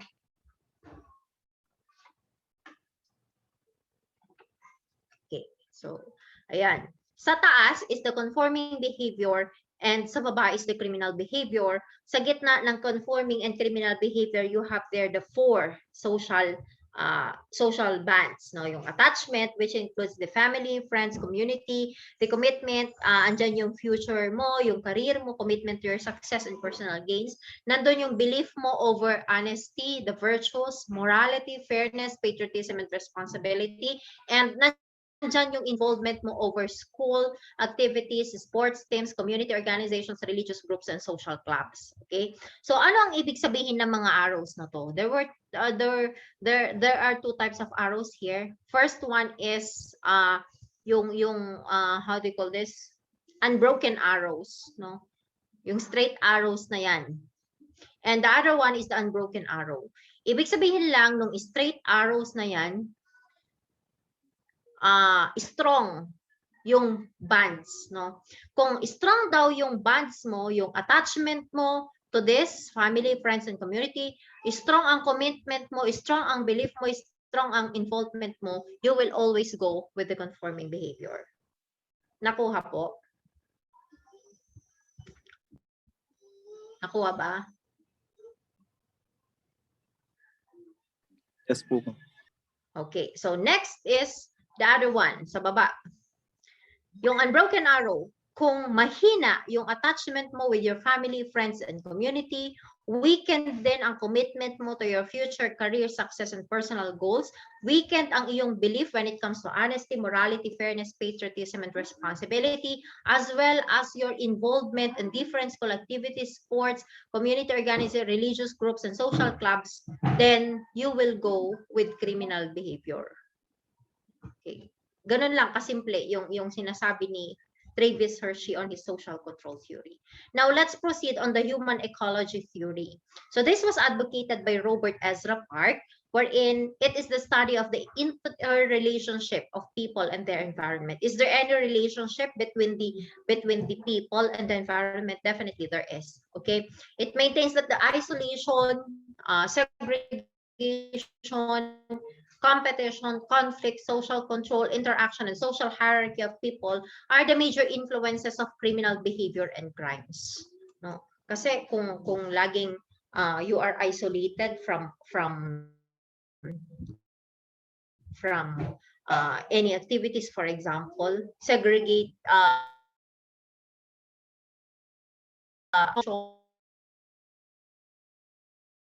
mataas yung competition,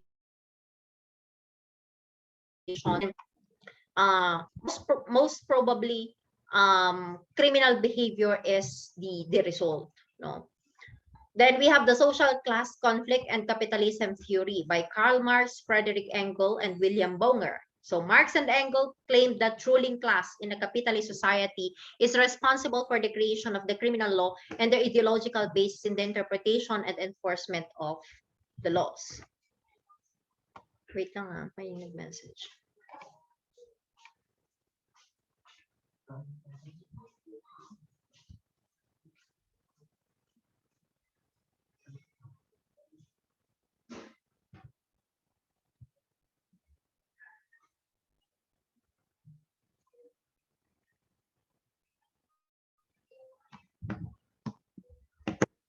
Okay. Going back, sana tayo? Okay.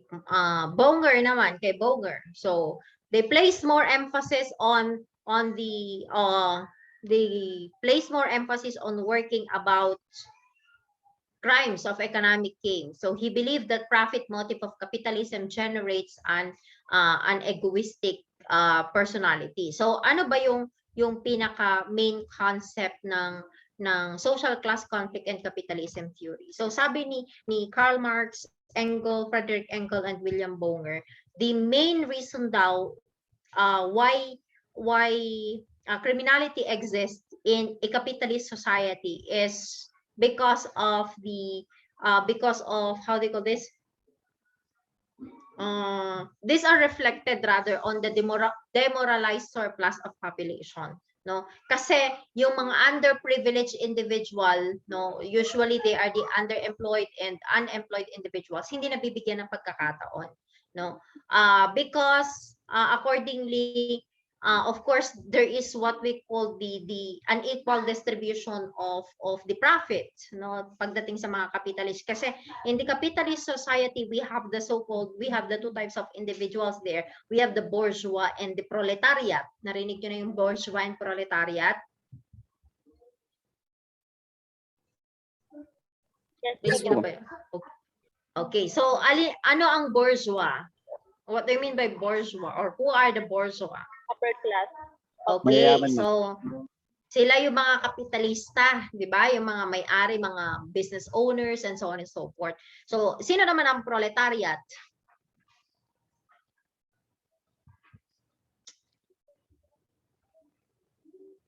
Proletariat, sila yung mga working class, di ba? So, ano daw ang nangyayari according to Bonger, no?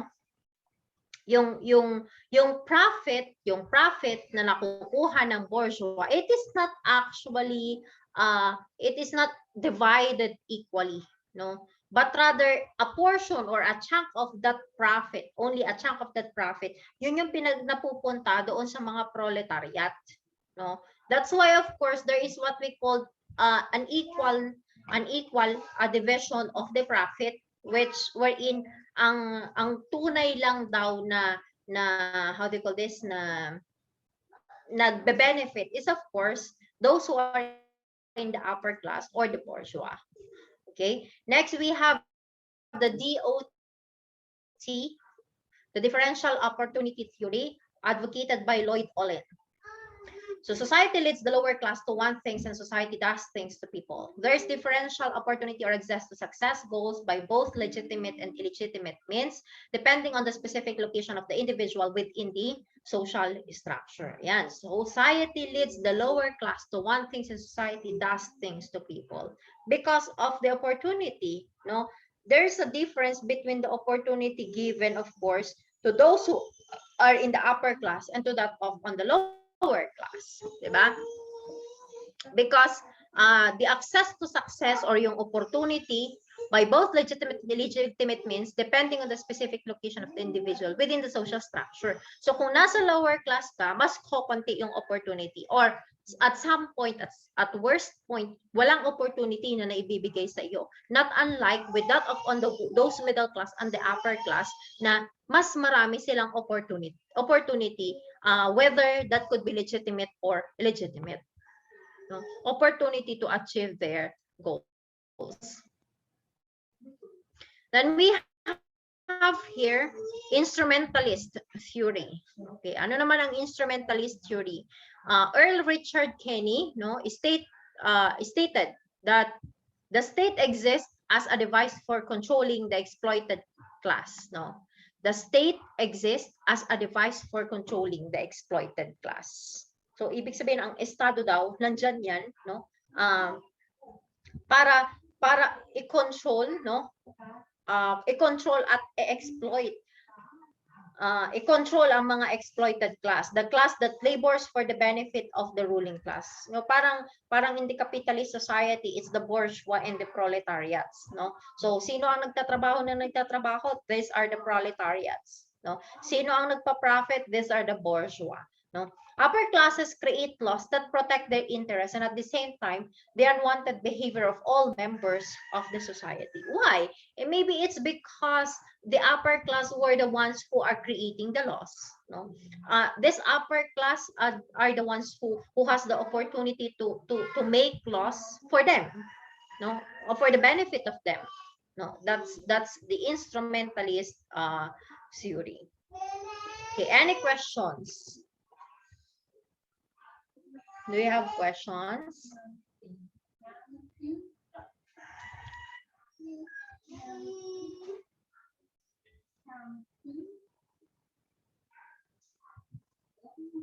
May questions po ba?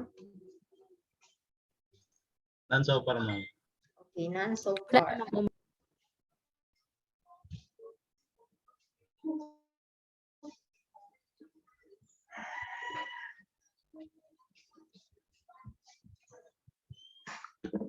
Okay, let's proceed now. If you don't have questions with the different approaches and different theories under the different approaches in crime causation, let's proceed now on crime statistics, which is of course part and parcel of introduction to criminology.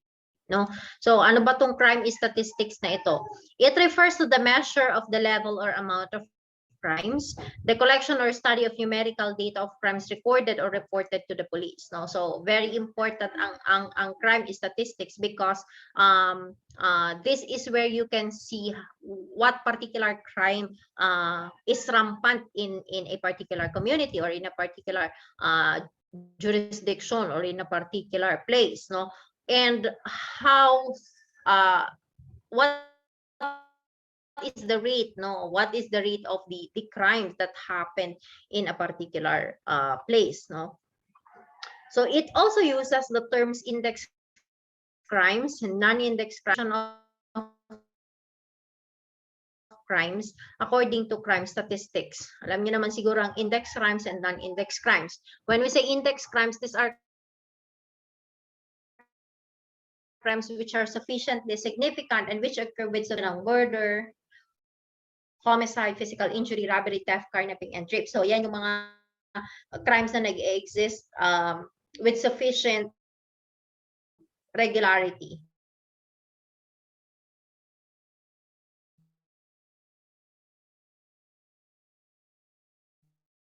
No, ibig sabihin index crime. So this includes violations against small.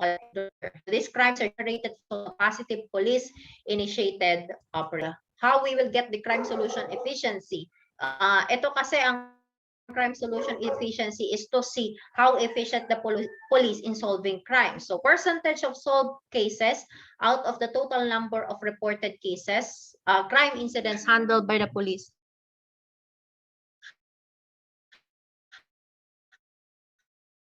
For a given period of time. no, or efficiency. Ayan. So CSE is equal to the number of solved cases over the total number of reported cases. So you times that to 100, that is your CSE in percent. Okay? So that's the siguro hindi ko na 'ito ipapagawa sa inyo, no? Next, we have the crime rate, the number of incidents in a given period of time for every 100,000 inhabitants of an area or place. So ito yung tinitignan pagdating sa reporting ng crime, no? Crime rate is equal to crime volume over population times 100,000. Okay, average monthly crime rate is the average number of crime incidents occurred per month for every 100,000 inhabitants in a certain area. So crime volume over population times 100,000 divide the number of months. So kung halimbawang per quarter yan, that's over 100,000 divide 3, something like that. No? So ayan, first quarter, so 3. So, ano naman ang variance or yung percentage change? That is one way of analyzing crime trends, no? Yung crime trend, anong particular na crime ba yung or ilang percent pa yung itinaas ng crime rate mo kung ikaw yung COP nung umupo ka as a COP as compared no yung sa pinalitan mo. So, bumaba ba ng ilang porsyento or tumaas ng ilang porsyento. So ito yung tinitignan. So current data minus previous data over previous data, you multiply that to 100. Okay, we have also crime analysis, the percentage share of crime volume of a certain area. The formula is crime volume of a certain area over the crime volume nationwide, so times 100. And we have the crime analysis, percentage share of the occurrence of a time of crime. So total number of occurrence of a time of crime, a type of crime rather, over crime volume nationwide times 100. So makikita mo dyan, say for example, robbery. Anong percentage ng share ng robbery? No? Percentage share of the occurrence of a robbery. So makikita mo yan sa crime analysis. In this particular example, no, CTA has the following crimes reported. So homicide or murder 15, robbery 50, theft 160, physical injuries 97. Then carnapping 25, rape 2. No. Ngayon ang question is what is the percentage share of the occurrence of a robbery? So this would be the formula. Total number of occurrence of a type of crime over the crime volume nationwide times 100. That's your crime analysis. Questions? Do you have questions? May questions ba? Are we clear on everything? Or do you want to ask questions or clarifications?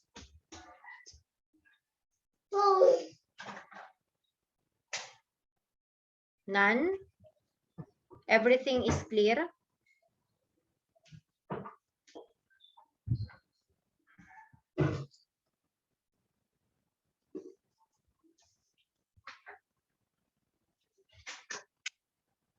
Is everything clear? Nandyan pa ba kayo? Okay.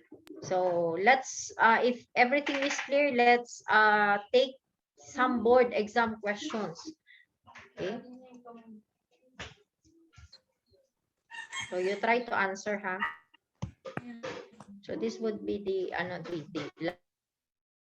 last. So,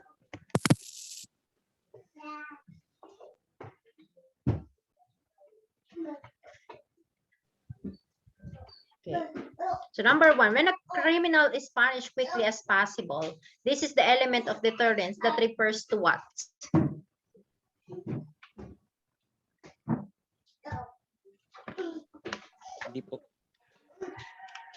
What is the answer?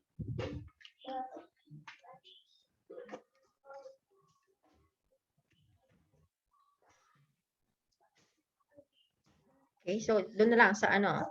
sa chat box. Okay. Okay, very good. No? So the answer is quickly as possible daw. The answer is letter. Yun. Letter D, swiftness. Next. This is a theory that is based on utilitarian concept of free will and greatest good of the greatest number.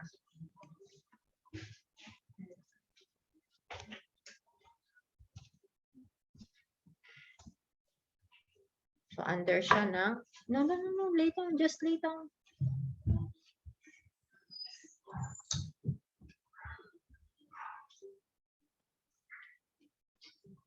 Okay.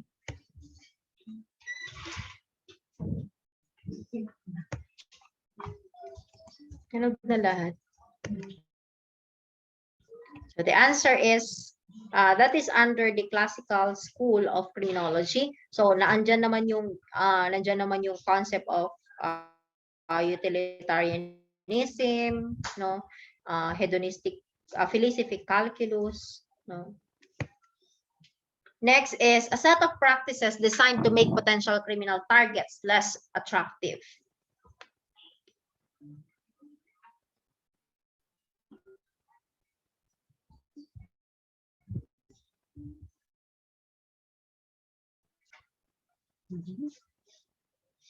A set of practices designed to make potential criminal targets less attractive.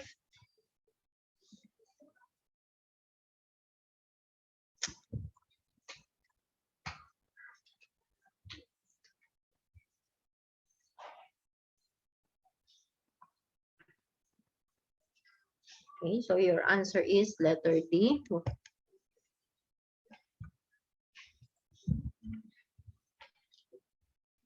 That is crime prevention through environmental design. A set of practices designed to make potential criminal less attractive. Kasi yung opportunity is you will going to block. Next is, bakit tayo lumipat? Yun. This theory states that crime is an economic concept. It places emphasis on the notion that a person expects to be rewarded if he commits a crime.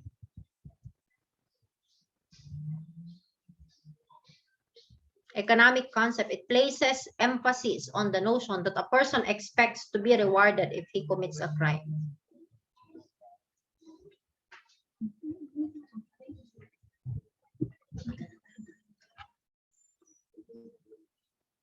Okay, letter C, letter C.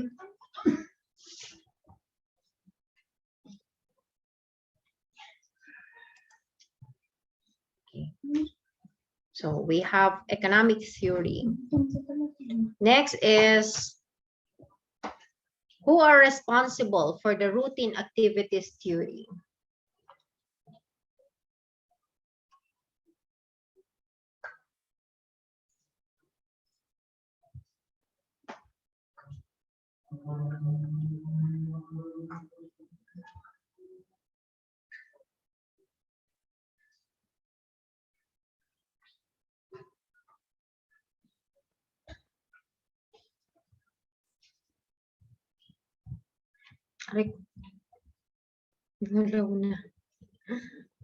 Oh, by the way, no, routine activities theory is a theory wherein the assumption of which is that all individuals may commit crimes as long as opportunity is there.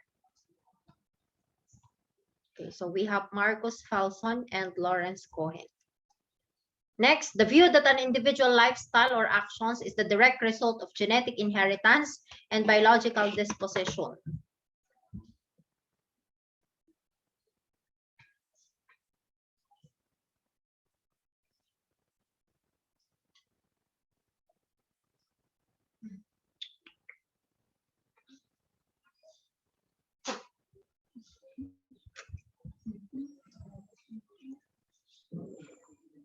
Ba't may letter S? Ano siya magandang letter S?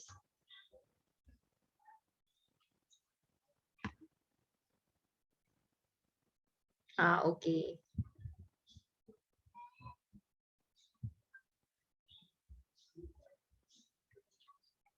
So we have behavioral genetics.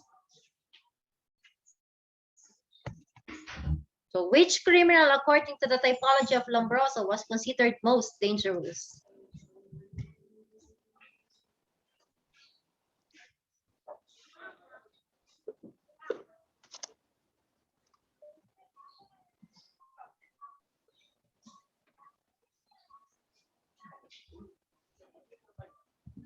Okay. So the answer here is letter C, no? Hindi na napalitan.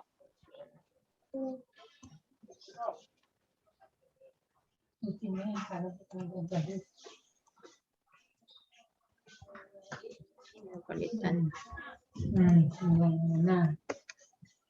Okay, next. When a person has an extra female chromosome, he is suffering from what?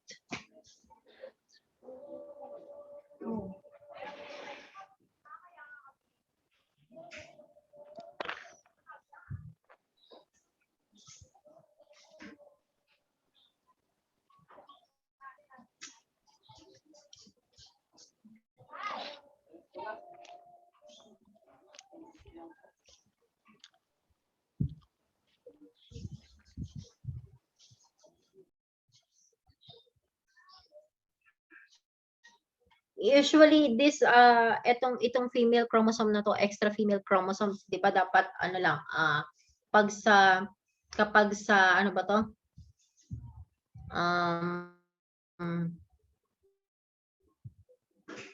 Sa lalaki, no? Sa lalaki kasi to usually, no? A female chromosome is suffering from what? XY dapat yung chromosome nila. So mayroong nagiging tatlo, it's XXY ang nangyayari. So usually ang kalimitan na nagiging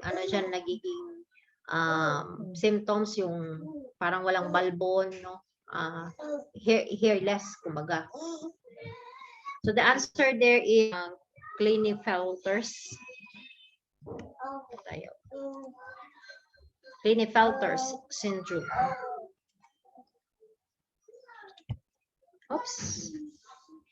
Bilis. Who disproved the allegations of Lombroso that criminals are not born but affected by social factors that lead to crime?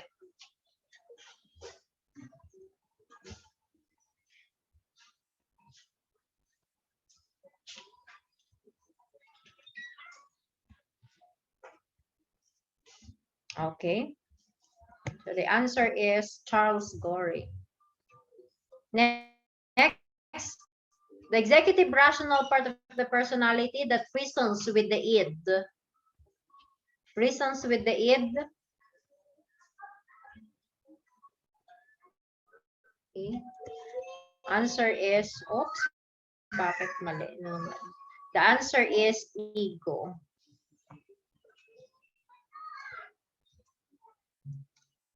Okay.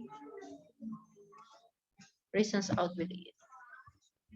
Next, this occurs during the phallic stage, which is usually from 3 to 6, in which a girl develops a desire to possess her father and fear for her mother. Girl develops a desire to possess her father.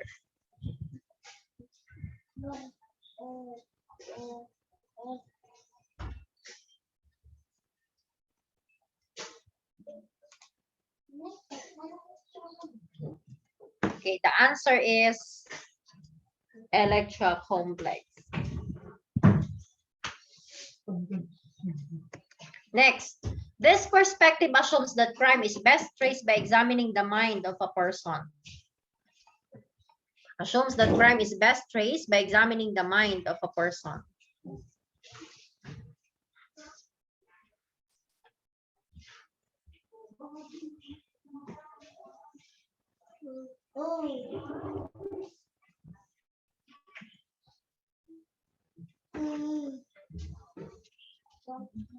Okay, so the answer, oops, mali na naman. It's psychological, no? Psychological criminology.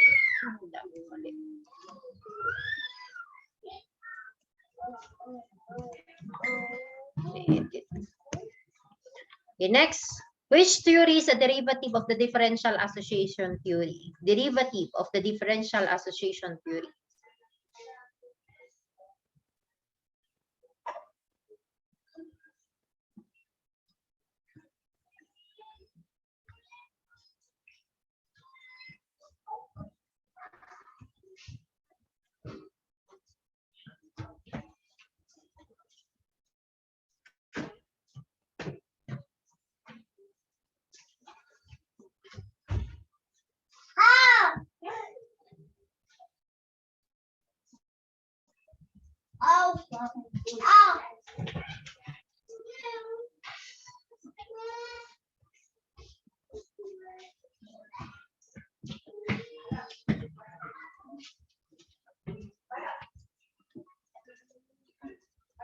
Pareho kayo ng answer talaga.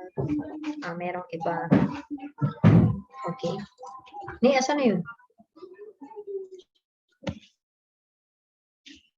Okay, so the answer is social learning theory. Next, which concept believes that behavior is propelled and influenced by rewards and punishment? Rewards and punishment.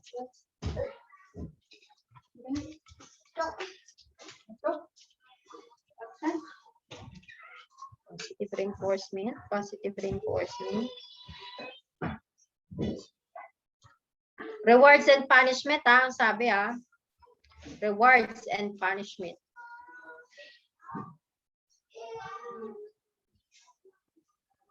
Okay, the answer is tama si Miss, ano ba to? Dumalaon. Okay. Kasi nakalagay na dyan, rewards and punishment. Kung rewards and punishment, positive reinforcement ba is considered as punishment? Punishment ba is considered as positive reinforcement? Is reward considered as negative reinforcement? No. So that is under the operant conditioning. Operant conditioning which could be positive or the negative reinforcement. Okay. The process by which two or more individuals share a commonly understood language or set of symbols is called what?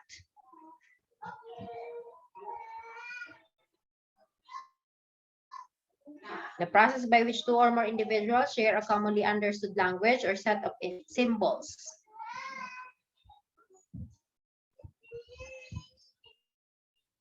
Letter D, social interactions. Letter D. Okay, so symbolic interactionism. He studied the 8 stages of human development, and interaction stimuli occurs in every stage.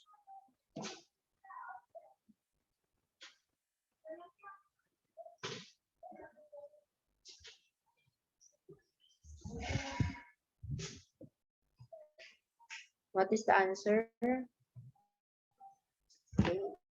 Albert Bandura. Okay na, si Albert Bandura. Okay na.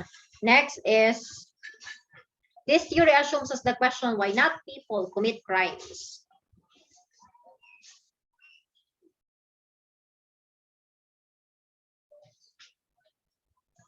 This theory assumes as the questions why not people commit crimes.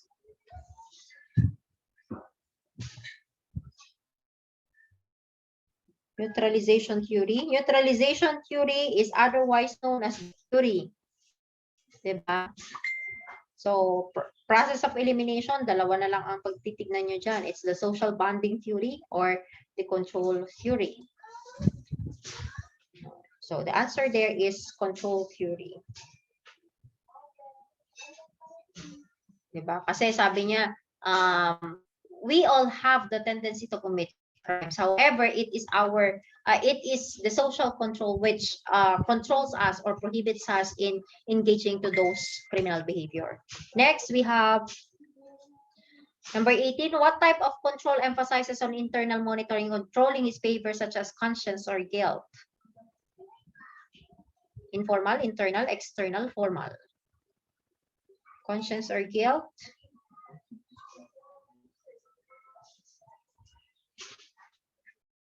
Okay. Bakit walang sagot? Ayun. Internal control. This theory states the persons commit criminal acts when their bonds to society are weakened.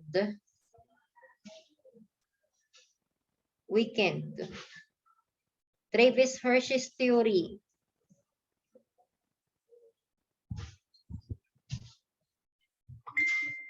Okay. Next, number 20. So the answer there is letter B. Which of the following is not an element of social bond?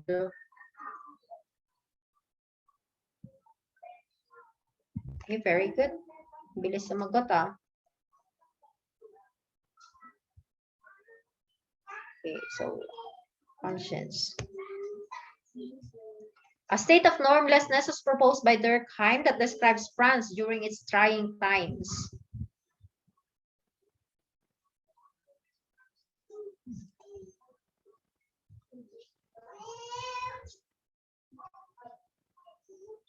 Okay, very good. Next, according to Cohen, status rather than money is the cause of strain. Juveniles are measured against the standard of the middle class, leading to status deprivation, which leads to status frustration.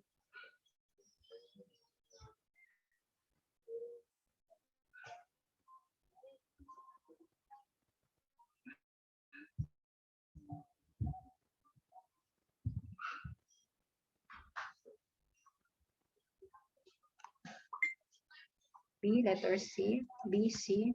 Okay, so answer is status deprivation theory. Which of the foregoing is not a group under the differential opportunity theory by Cloward and Olive?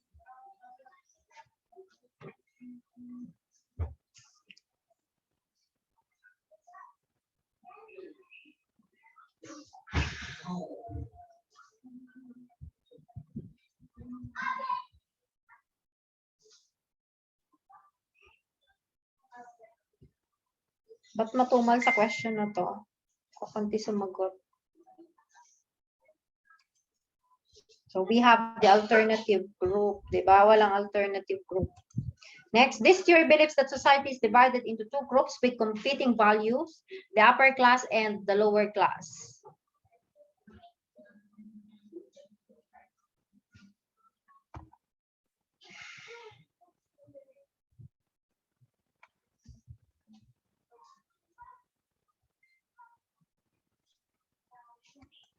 Okay, so we have differential opportunity. Bakit? Bakit differential opportunity? 'Di ba? Ang sinasabi doon is you have the same goals, or yeah, you have goals. The problem is you don't have the same opportunity, which wherein the lower class has no opportunity as compared to the ruling class, na mayroon silang opportunity sa both the legitimate and illegitimate means. Who proposed the theory of capitalism and invoked communism as a remedy? Okay, so we have Karl Marx. The ruling class in a capitalist system is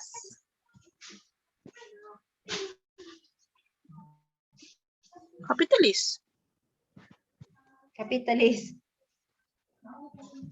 Okay, how do you call those capitalists? Magagalit. Burgers.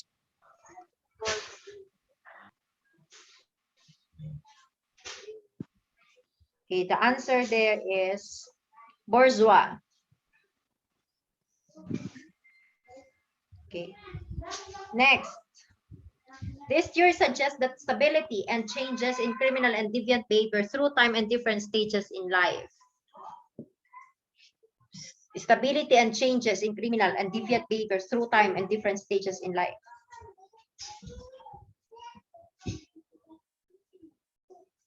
Okay, alam nila ang life course theory. Life course theory, this was actually found in your theories of crime causation, tama? Natatakal ang life force theory, wherein it stated that there could be changes pagdating sa criminal and deviant behavior. Not all the times ikaw ay criminals, no, not all through your times in life ikaw ay criminals, of course, no. So that's life force theory. Next, which of the following is not a nature of the science of criminology?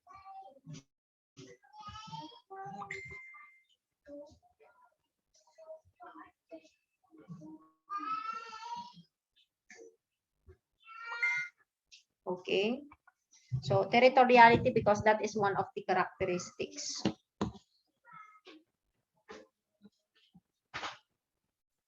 Next is refers to the study of crime victims and their contributory role in their victimization.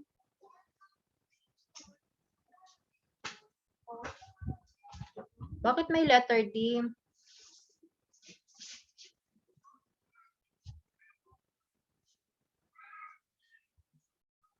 What?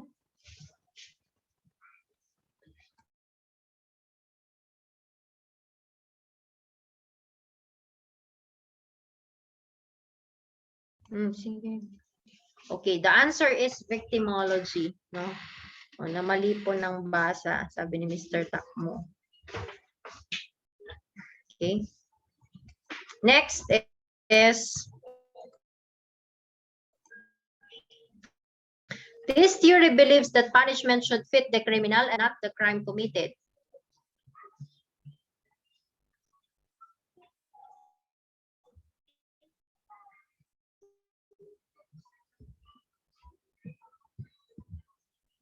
Punishment should fit the criminal and not the crime committed.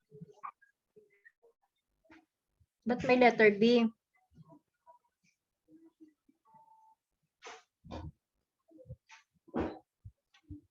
Okay, the answer is positivist. Oops, na mali. Let's change, no? The answer there is positivist. Kasi sa classical, it should be fit the crime committed. Saan na yun?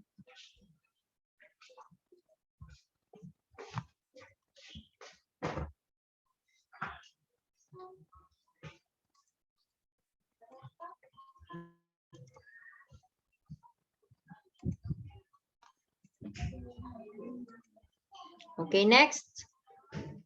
Before the development of scientist theories, this theory involved believing that criminal behavior is caused by possession of evil spirits. Okay, very good. Demonological. A statute enacted by Congress, penal in character, which is not amendment to the RPC, such as RA, PDs, and memorandum circulars.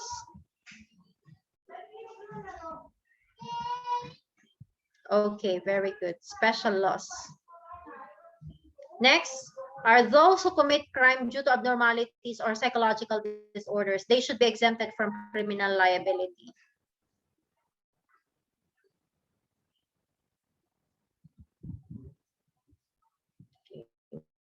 We have insane. Okay. Dominated by pleasure principle, through which the individual is pressed for immediate gratification of his or her desires. Pleasure principle, okay?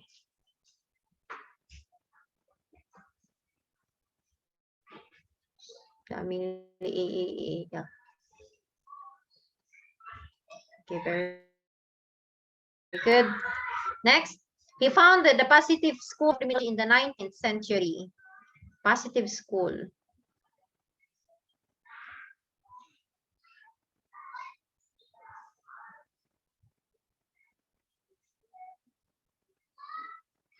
Okay, very good. May sagot na ba't ganun? It is a morbid fear of oneself of being alone.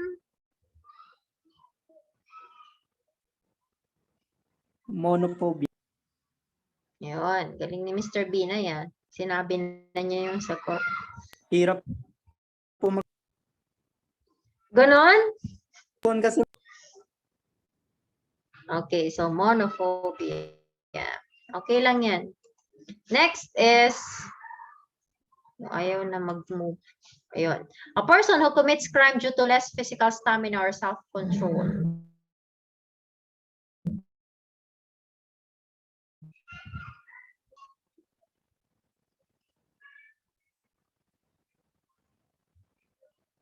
we have born criminals, we have insane criminals, we have criminaloids,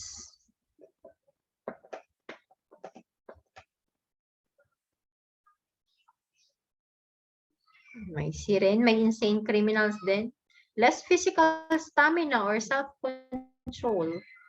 B.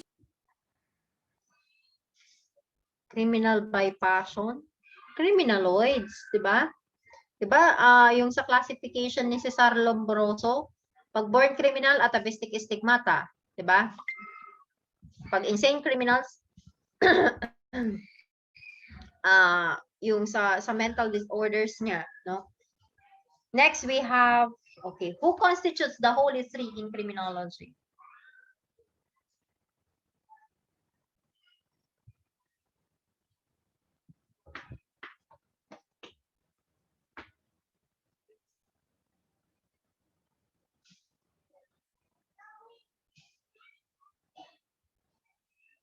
Okay, very good. Letter D. Lombroso, Ferri, and Garofalo may be defined as study and investigation of crime and criminals and is concerned with the application of knowledge regarding crime to social programs of crime prevention and control.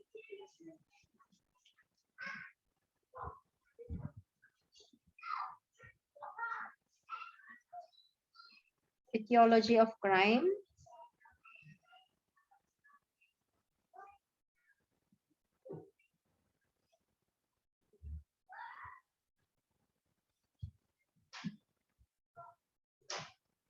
Okay. So the answer is criminology. But may etiology of crime though. Next, they are atavists, according to Lombroso, because they have inherited their criminal tendencies.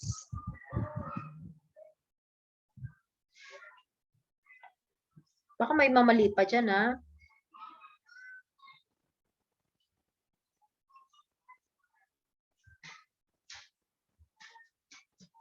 Okay, very good. So we have born criminals. Typology of crime simply means what?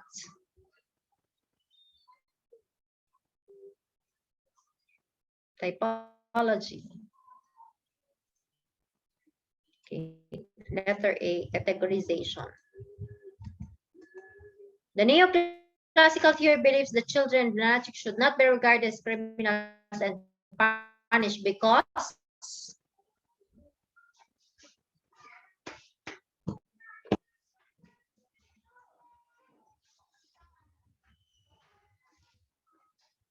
(21) 17, 18, 19. Okay, the answer is they cannot calculate pain and pleasure. According to Adolf Ketelet, crimes against property increases during. No, cannot calculate because bata pa. Tama.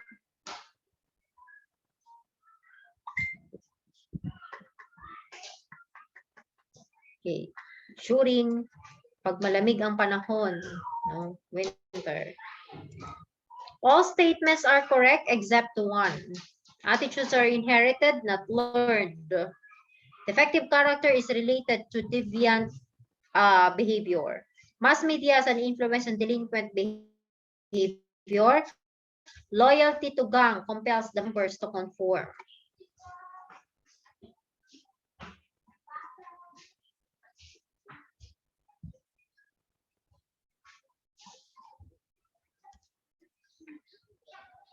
Okay, that's good, no? Letter A, attitudes are inherited, not learned. Hindi totoo yun. Next, who said that crime is normal and part of nature society?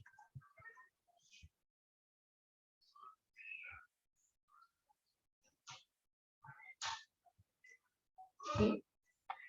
Gagaling, ha? Emil Durkheim. There is blank if the killing was considered beforehand and that it was motivated by more than simple desire to engage in an act of violence.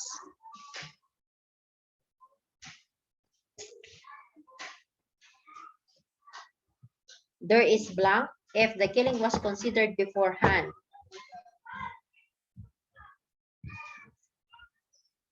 Okay, corrcorrect. Premeditation or evident premeditation. So the body of an or sorry, na-pindot agad, okay? The body of an endomorph person is short, fat, and small boned. He is easygoing and a very comfortable person, okay? Pindot agad. A behavior pattern where an individual return to a state of form adjustment and attempt to experience them again in memory.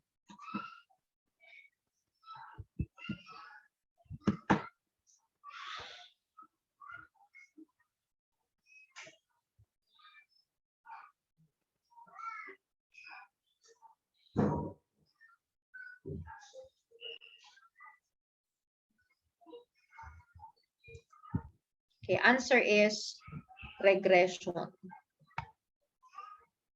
So that is one of the defense mechanism. No? Next is, ayan, with a population of 195,000 and a volume crime of 2,540 in municipality A, what is its crime rate?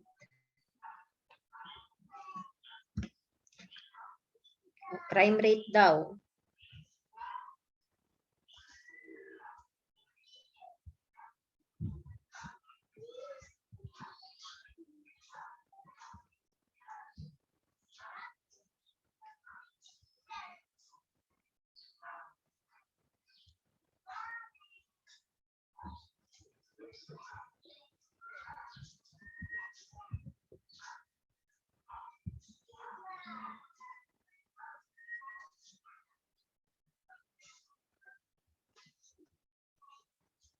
What is your answer?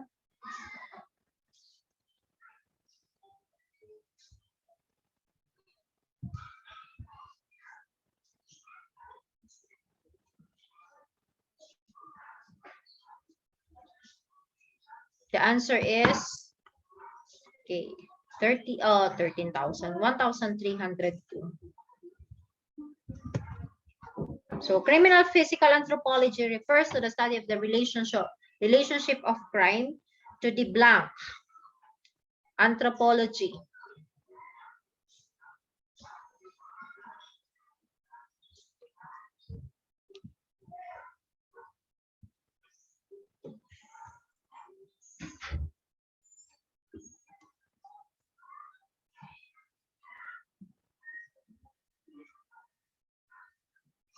Okay, very good. So physical constitution of man. Next is, he was referred to as the father of modern criminology. So alam nyo na yan.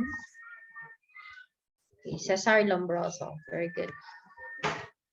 The study of crimes relation to environment is referred to as what?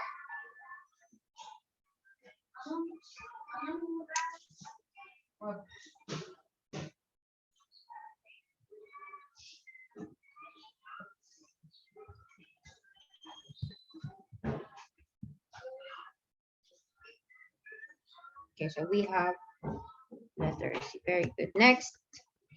This theory states that the crime and delinquency results when an individual's bond to society is weak or is broken. Naulit lang yata tong question na to.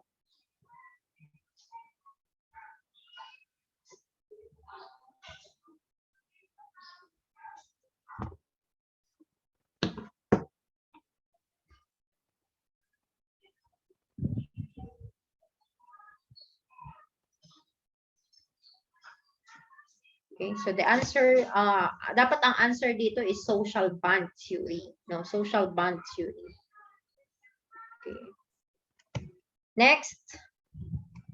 This theory states that intelligence is largely determined genetically. The ancestry determines IQ, and that low IQ is linked to behavior, including criminal behavior.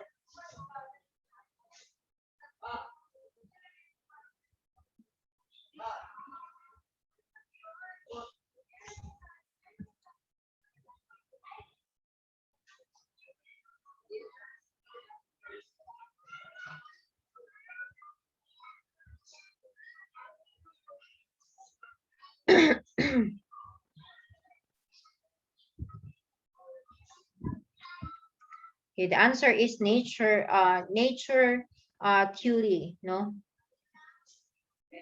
Meaning, basically, sinasabi niya dyan, the etiology of criminal behavior is basically based on genetic inheritance, no? Genetic inheritance. No? Hindi na agad yung sagot. Okay, so the answer there is Edwin Sutherland. Yeah. Next. This theory states that obedience to the norms of lower class culture places people in conflict with norms of the dominant culture.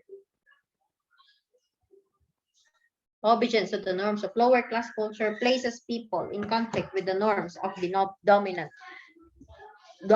culture.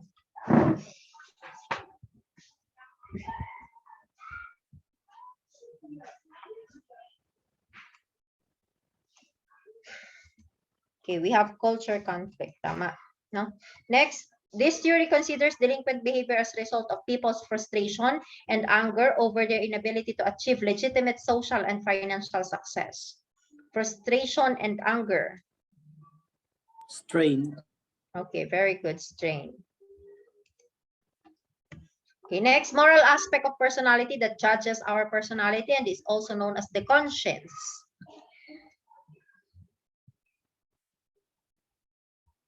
But my letter D, all of the foregoing?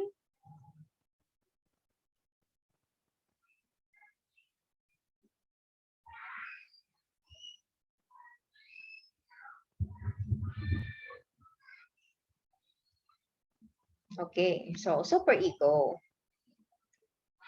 Baka nagkamali lang yan. Next is, he developed the study of body build and criminal behavior somatotype, which help that manifest distinct physique that makes them susceptible to particular types of delinquent behavior.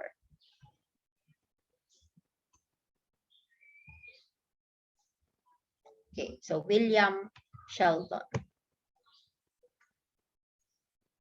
Okay, so you know this one already, naulit lang. Girls, ibang ano lang siya, no? Ibang, anong tawag nito? Ibang construction lang ng sentence. Girls see her mother as rival for her father's attention is termed as Electra complex. Okay, that's all. Thank you. And I hope you learned a lot in our lecture.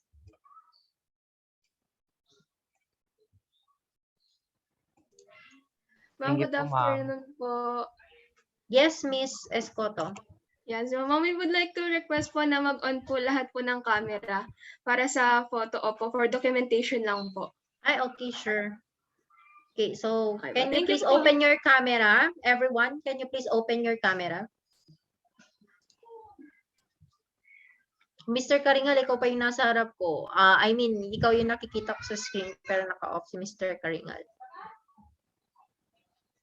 Ayun.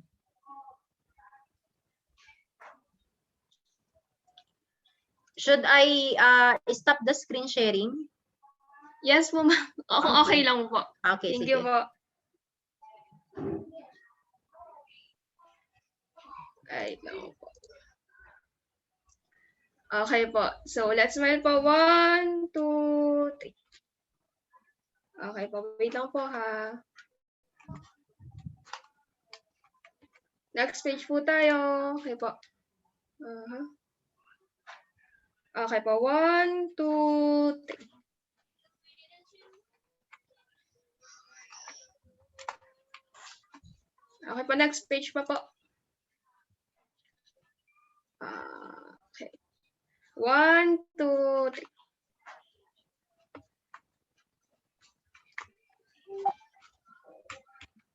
And last page po.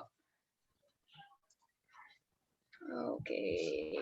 1, 2, 3.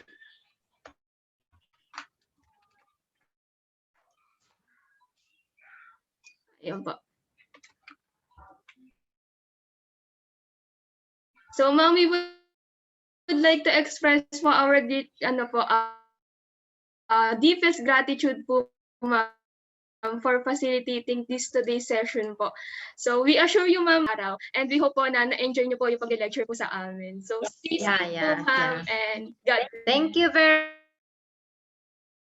very Yes po. much. Thank you. Yeah, I really enjoyed kasi very active kayo and you are really responding to my question. So you know the feeling na kahit lang I improve you all this. Thank you, ma'am.